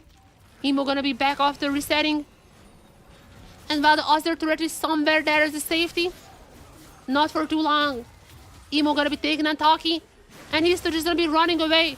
Oh, gonna be missing also the jump, and Histo is down. Levi with another kill. And I was hoping, deep down, I was hoping we might be seeing a 6th game day today. I only have other things to do. I'm gonna go to my grandma's birthday, but it's only gonna be happening in like 2 hours. So I was hoping to watch 6 games today. I had nothing else to do in the next 2 hours, and I'm not getting that. It doesn't seem like I'm getting that. However, for GAM, as for GAM, it seems like they are having a statement here against the AD Silas jungle. But okay, that statement nonetheless. Statement of something. It is not working out well. And the GAM also gonna be picking up their second dragon. On the picture we can see. But this is not looking great. The auto control.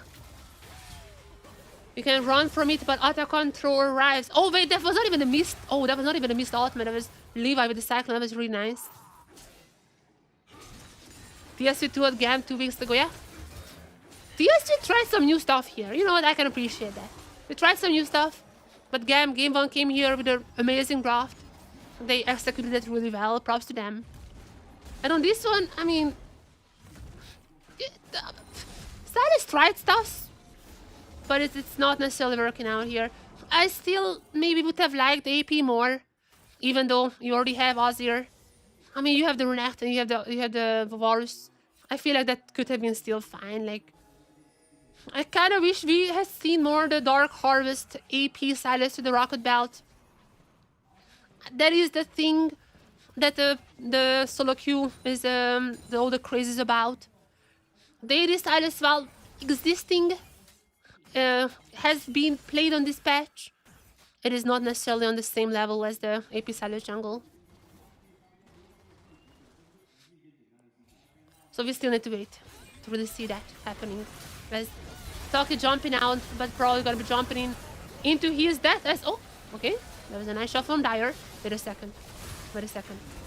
Pun? Okay, never mind.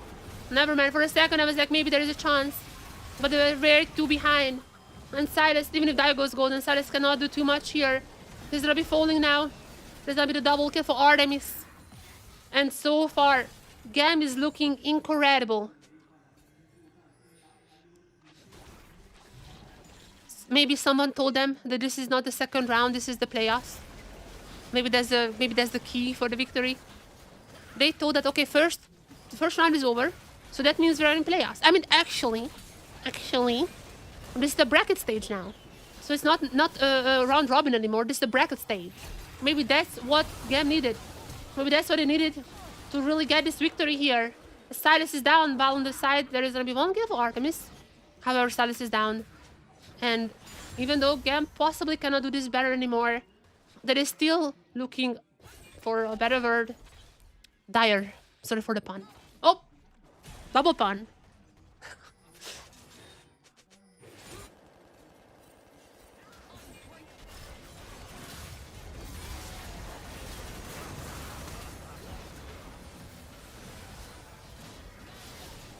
Yeah, the Silas cannot really jump in.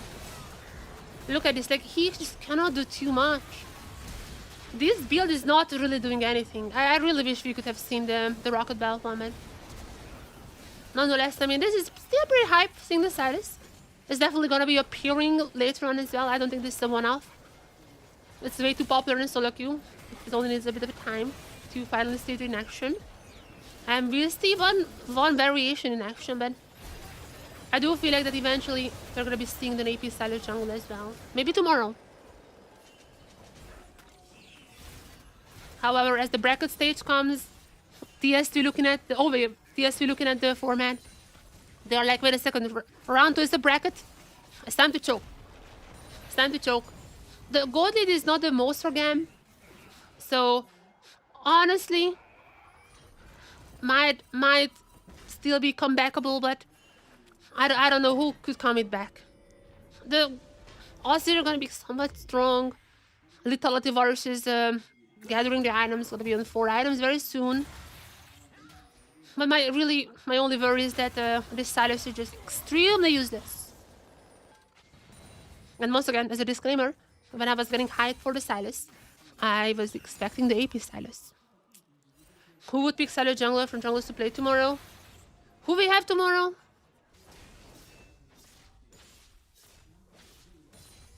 Oh, maybe Violet. Yeah, true. Violet maybe. Actually, yeah, no. Chiefs is 100% gonna be picking up the Silas jungle. Yeah, no. Chiefs is 100% gonna be picking it up. It would be so funny. Oh my god, imagine if PSG lose to Chiefs. Imagine if PSG gives the first victory throughout this whole year to Chiefs. Oh my god. I mean, I love PSG. I wouldn't want that. But that, like, come on guys, that would be funny. Also, have you guys seen that Fofo was streaming yesterday? Fofo was vote reviewing the PSG loss and he was just laughing his ass out. He was vote reviewing yesterday the PSG match. Fofo just laughing. And even in the chat, there was like Betty and others, like they joined the chat. Betty was like, you haven't laughed this hard in the entire season 2. They were kind of poking him about that. But yeah, Fofo was hate watching PSG, which is really funny. It's kind of the same vibe as when 30 was like hate watching Dignitas like weeks ago. He was like, he was signed there, then he was not signed there. Then Dignitas signed him as like a co-streamer. So he was like watching the Dignitas games, but he was like flaming them. It was really funny though. Fofo though is not a co-streamer for PSG. He was just watching the VODs back and laughing. So that is the ultimate level of hate watch.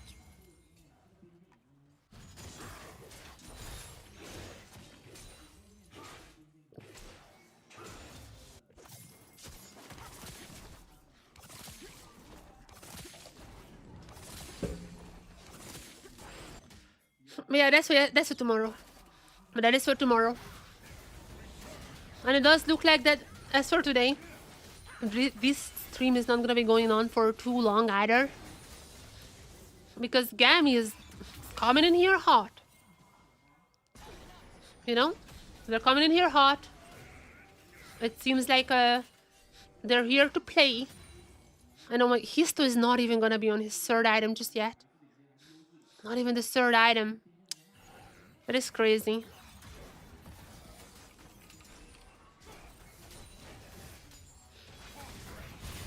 I mean, Riftmaker is in the works. Maybe with that little AP, he's gonna be able to do something after, but the situation is not looking great. He needs that Riftmaker, but at that point, it might just be over. GAM has everything they want. 4,000 for gold lead, about 4,000, a little bit more than that.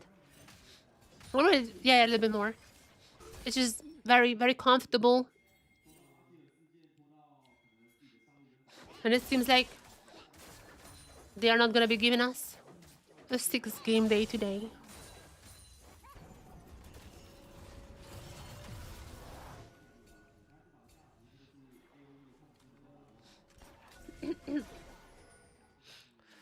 What is our verdict on the Silas jungle, chat? Is it because Silas jungle is bad? Is it because I wouldn't call that a trend, but like some people started playing AD Silas. Not really a trend, not that many people, but some. Is it because AD? Or is it because Silas? That is a very philosophical question, I know. A loaded question. But whatever it might be, it seems like it's gonna be costing TSM this game. I don't know. Never saw before though. The AP Silas jungle is tearing up solo queue. So, by that logic, it's probably AD. Again, this is a thing in high-elo. A lot of AP Silases. Now, is it just because Riot has buffed the jungle camp thing? Maybe. I'm not sure how good it is. But whenever there is a change like that, whenever there's an exciting change, you know that solo queue is going to be jumping on that. No matter how good it is. Solo queue is obviously going to be jumping on the opportunity to try out new stuff. And the real question now, because this is not solo queue, this is pro play. How can TSW come back into this game? If there's any way. I mean, I don't know. Maybe if they catch out like Artemis and then they did Baron, they did Dragon. I don't know. If this goes on for like 50 minutes, then maybe there is a slight chance, but I don't know. This just looks so over. Hello, Kurami. My cat has just woke up. Hello, Kurami. Are you here to watch GAM winning this one? Are you a GAM fan? Kurami, are you a GAM girl? Are you a GAM girl, Kurami?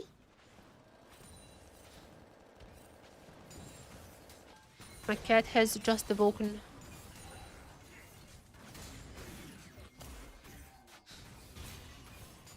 And by the way, Histo still does not have the Reef Maker. That is crazy. That is incredibly late.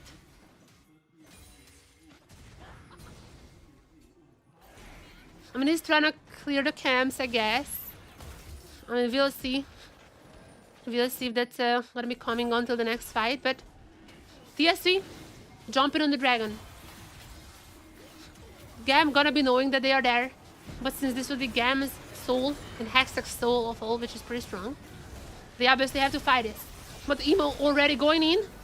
Now, Toki is not gonna be dead just yet. Emo might have just overstepped, but Pun on the other side, Miva is not having that great of a time either. And so far, no casualties, but GAM is gonna be way more healthy. They're gonna be jumping on this dragon now. TSV need to intervene. They need to intervene. Is there? Yeah, I mean, at least like the Renekton is gonna be having TP. He's gonna be TPing in. As to the Rel just woke up. They need to get this dragon. They wanna win this game. They need to get this dragon, and they get it. The Silent Jungle got the dragon, but the fight after is more problematic. I think they lost one member already. They have to disengage. They bought some time. You know what? If you are TSV here, you might as well be happy about it. They bought some time, but oh no, there's another objective on the map. Another objective that GAM is gonna be running straight into, and TSV had to reset. But it also means that this Baron is likely going to be going to GAM. And they might have not extended the game as much as they wanted. Now, Silas, you have to do magic once again. You have to do magic. Levi is going to be pretty low though. Oh, Levi is really low. I mean, I'm kind of forgetting that, I mean, Ozir is strong. Like, Ozir is actually strong, so... I guess there is that part. Wait a second. Emo? Oh. There's ultimate pop. Artemis is gonna be also on there, but Emo might have just been called out. Emo? Oh, he's gonna be throwing the game away. That is a massive mistake from Emo. There is no chance. There is no chance for stealing the game. Without Emo, TSV needs to start this Baron. It's very risky. I know, it's incredibly risky. Might just lose the game here, but if they take this Baron, they might just win the game. They have to take this risk. Even if Levi jumps in, they have to take this risk here. And there is no way other. They have to go for that. There's gonna be Levi stun. There's gonna be Silas taking the Baron. Now just get out. Get out from here. Oh, here with the ultimate. Yeah, this is just over. This might just be over here. But they had to take the risk. I'm not faulting them for that. It is GG now. They had to take the risk. That could have been the only way back into this game, but unfortunately that was not working out. we might have had a slight hope that something big is gonna be happening. But in the end, GAM, they wanna clean this up. They wanna have a clean 2-0. It's just Kia MVP, by the way. His rumble was incredible. I mean, this time Levi, I think, was a bit better, but like that like flank was also good from Kia. I feel like Kia MVP. I'm feeling a Kia MVP here. As the members falling on the GAM side. I mean, they're still gonna be having the man advantage here. Taki has to have the play of the century. Okay, wait. They're gonna be surviving this? Wait, Taki can get a triple here. Oh, Emo is there. Emo is there already back up. TSW lives to live another... Fights to live another... Wait, how is this expression? Dyer! That's a triple for Dyer. That's a triple for Dyer right there. Oh no, unless... Emo's joining the party. Oh no, it's not working out. Not working out. TSW is trying their hardest. I'm not gonna lie, I'm not faulting TSW for this play. They're playing from behind. They're playing from incredible goal disadvantage, and the fact that they can get these picks, the fact that they can just delay the game is massive in itself. Okay, they're gonna be catching up. LEO. Overall, this is pretty good for TS. I mean, this is really good for TS because the game is not over. And at least, I think they can get another chance to get the Hextech Soul. I'm not sure when it's spawning. They're probably gonna have a worse position to there. Oh, there's so many things to replay here. Wow. Yeah, so many things to replay. There are like 5 different things that happened. TS3. I'm not saying this is over, but it's incredibly hard to come back. The dragon is gonna be spawning in 1 minute. That's gonna be pretty big. That's gonna be really big. Overall, this is still gonna be a negative Baron play. Obviously, right after the Baron, they lost a massive fight. Also, why is the Rel still having more damage than the Silas? Hello?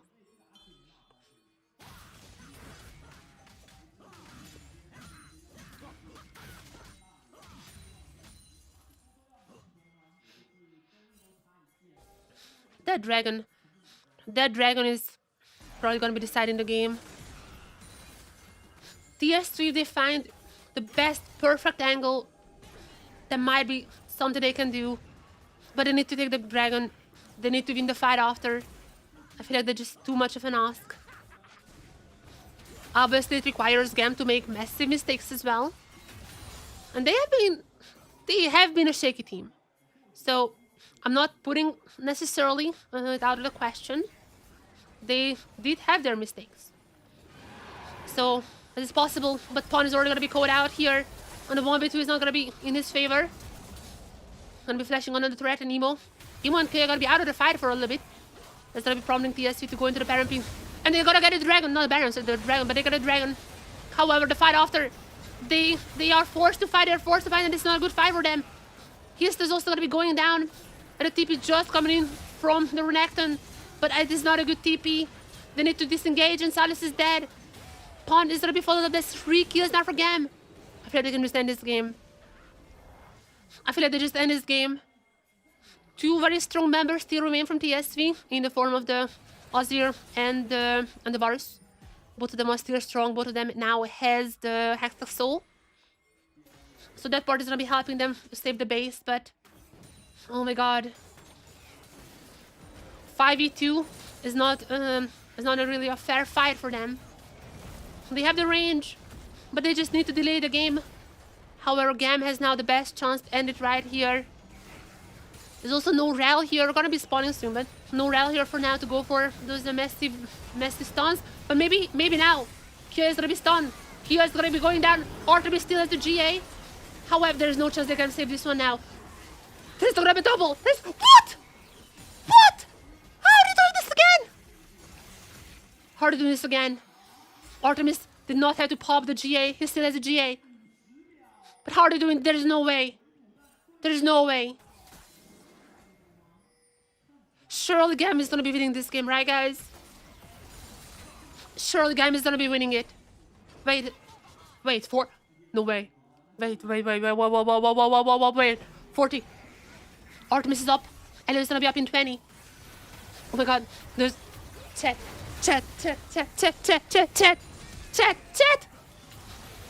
Or it's not happening. Elio's gonna be back up soon. Elio's gonna be back up very soon. Kia's in 15. Kia's in 15. Oh, Tuck is dead. Tuck is dead. They're gonna be disengaging. They're gonna be disengaging. Oh my god. Oh my god. There's no TP on any of the GAM members. There's no transfer backdoor for now.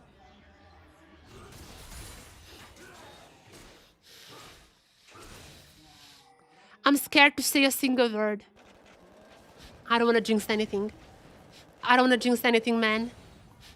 I'm scared to say a single word. Also, by the way, finally, there's a Reef Maker. There's the Reef Maker finally for Histo, while Dire is going to be picking up the Revenants. Is probably the bigger pickup here. There's going to be a very fast Baron for GAM. Yes, that's fine. That's fine. Can TSV delay this game for 3 more minutes? Ooh, that's a very big ask. Can they delay this for 3 more minutes? I'm not sure if this is peak or not. I'm not sure if this is entertainment. Yeah, it sure is entertainment. Oh my god. I feel... but I still feel like GAM is winning this. They made a mistake there, but like they need to make another mistake for the next fight. If GAM is just not doing anything and just pushing the lanes, they're winning. Like they don't have to do anything. If they're not overforcing things, they can just win this game. They have to just push the lanes. They don't need to do anything besides that.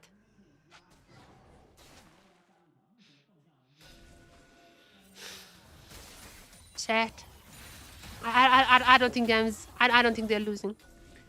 I don't think GAM is gonna be losing this deal. I don't know. We're getting to the point, I guess, when gold is not mattering as much. It is for Histo. He's still pretty behind, but... I mean, Dire is gonna be on full build now. A lot of the carry is gonna be on full build. So... I guess the gold lead is gonna be mattering less and less. But now GAM, here's the chance to finish it off. I feel like as much as we enjoyed this back and forth, as much as I have to give props to TSV because they have saved this game like 3 times now. As much as all I can say that GAM is doing what they need to do. The safest way to end this game, just push all the lanes, all the 3 lanes, take down inhibitors. That is the safest way to do it. They're not overextending. If they just keep doing this, they're gonna have 3 Baron-powered minion lanes pushing soon. This is... I still think this is over. But Elder is gonna be back up soon. And for the Elder fight, they're gonna be having open Nexus. At least the turrets are respawning now, so I guess there is that. I guess the turrets are respawned. I think the turret might have already respawned, actually. But, I don't know, man. I don't know. GAM is still pushing really hard here. However, Elder is in 40. Elder is in 40. If Levi dies here, then there is a massive, massive chance for TSU. But also, if he still dies here, then the game is just over. So we're entering the point when the Elder is gonna be less time away than the death timers are. Look at the minimap. Look at the minimap. Look at the minimap. There's a massive, massive, massive group rushing towards this part of the map. TP is coming in. And GAM immediately gonna be starting as Levi. Still has the GA. Levi still has the GA. They need to take the GA down, but they shouldn't overstand too much. Spawn need to... Oh no. Spawn had to already pop the ultimate. TS2 is not starting this fight well. They're gonna be going to Levi now, but Spawn is gonna get pretty low. Without the Azir, they just cannot win. And they have like 2 GAs on the GAM side. Spawn is still gonna be having a TP, he can reset. But right after... That also means they're not gonna have a TP now. They don't have a TP while Imo is pushing on the boss side. It's gonna be very dangerous. It's gonna be Elder for base. It's gonna be the classic Elder for base. Is the classic Elder for base? Levi's still around. Levi's still around. Levi gets it! Levi! Holy shit! But no way. Shh. There's only 2 kills. Only 2 kills for them. Oh no. They're gonna be super low here. What is happening? Levi! What? Levi! Holy shit! The captain! The captain does it! MVP. I was like, is it Kia? Is it Levi? MVP Levi. MVP Levi here. Steals it away. The captain. And GAM is gonna be finishing this off. What an insane game it turned into.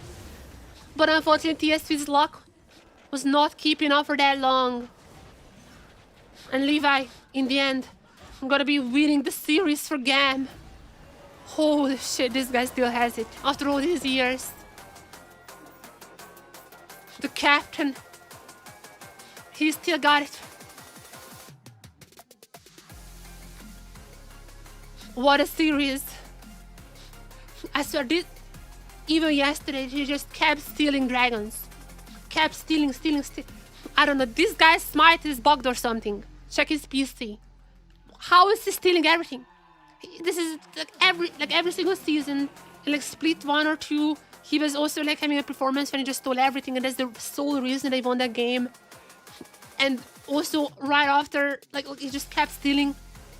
No objective is safe from this guy. That's insane. Absolute insane performance. He has to be the MVP, man. He has to be the MVP. From this play alone, even if he went like 0-10 in the first game, he has to get MVP.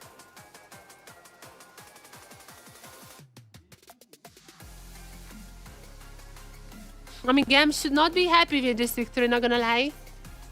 This is one of the games when you go back to the drawing board, you go back in VOD, you check every single mistake you made, because this is not a good game from them.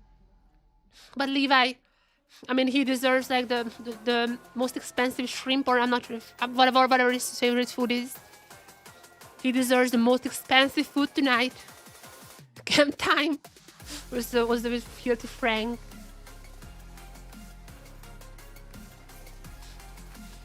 It is GAM time. Levi said it is GAM time, and he gammed all over the place. Okay, show me the MVP. It has to be him. Like he also, even in the early games, he just shot down the Silent Jungle, even though the AD Silent Jungle is... I had doubts about that, but he made sure that it's just an absolute usage champion. Earlier stages, like he also shot him down. And in this fight here, man, what a performance.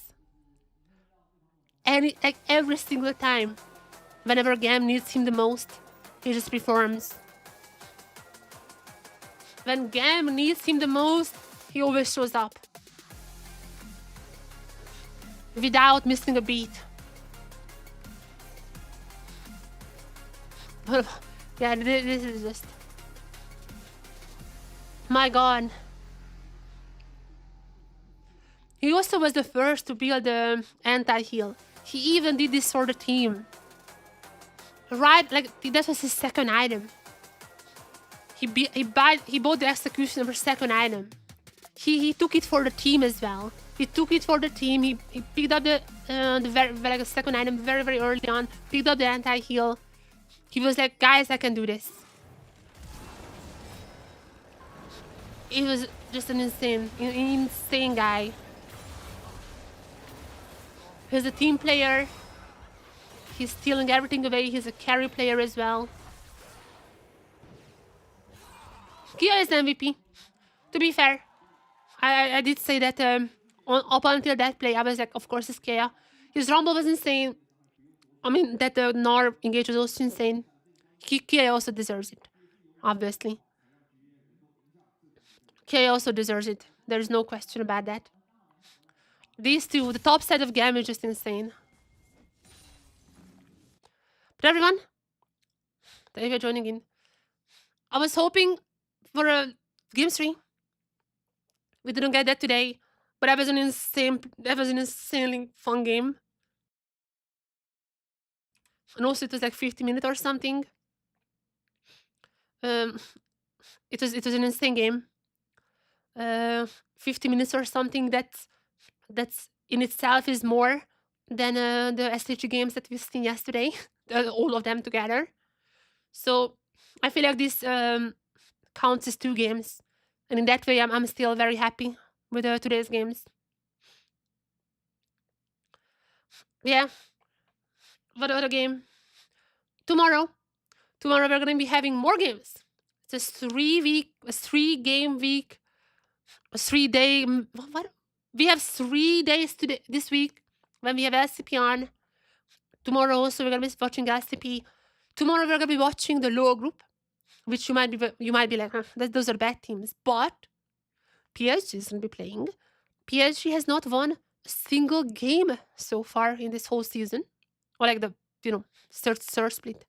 Maple has not won a single game in the LCP so far, and they're gonna be playing against Chiefs, who has not won a single match so far in this whole year. So a lot on the line. The match of the week with the WEAK, obviously, is gonna be happening in PSG versus Chiefs tomorrow. I've already seen on Twitter the 2 teams are bantering each other. Of course, from PSG. They're bantering each other already. It's gonna be pretty hype. So we're gonna be watching that. And we're also gonna be watching an LJL derby, an LJL civil war between SAG and DFM. DFM so far were not able to beat any team in the whole league besides Chiefs. Can they do that against SAG? Let's see. DFM had a pretty bad season, pretty bad year, and SAG as well, but at least they beat DFM. So they have that going on for them. Nonetheless, thank you for watching. See you tomorrow for the lower group. See you tomorrow for some, hopefully, more bangers. Hopefully some fiestas as you're watching the little guys fight. And yeah, same time, hoping for 6th game day. See you there. Bye-bye, everyone. Bye-bye. Bye-bye, bye-bye, bye-bye, bye-bye. Also, we're going to be watching. We're going to be watching the LS Studio tomorrow. We're going to be finishing that off. But for now, bye-bye, everyone. Bye-bye, bye-bye, bye-bye.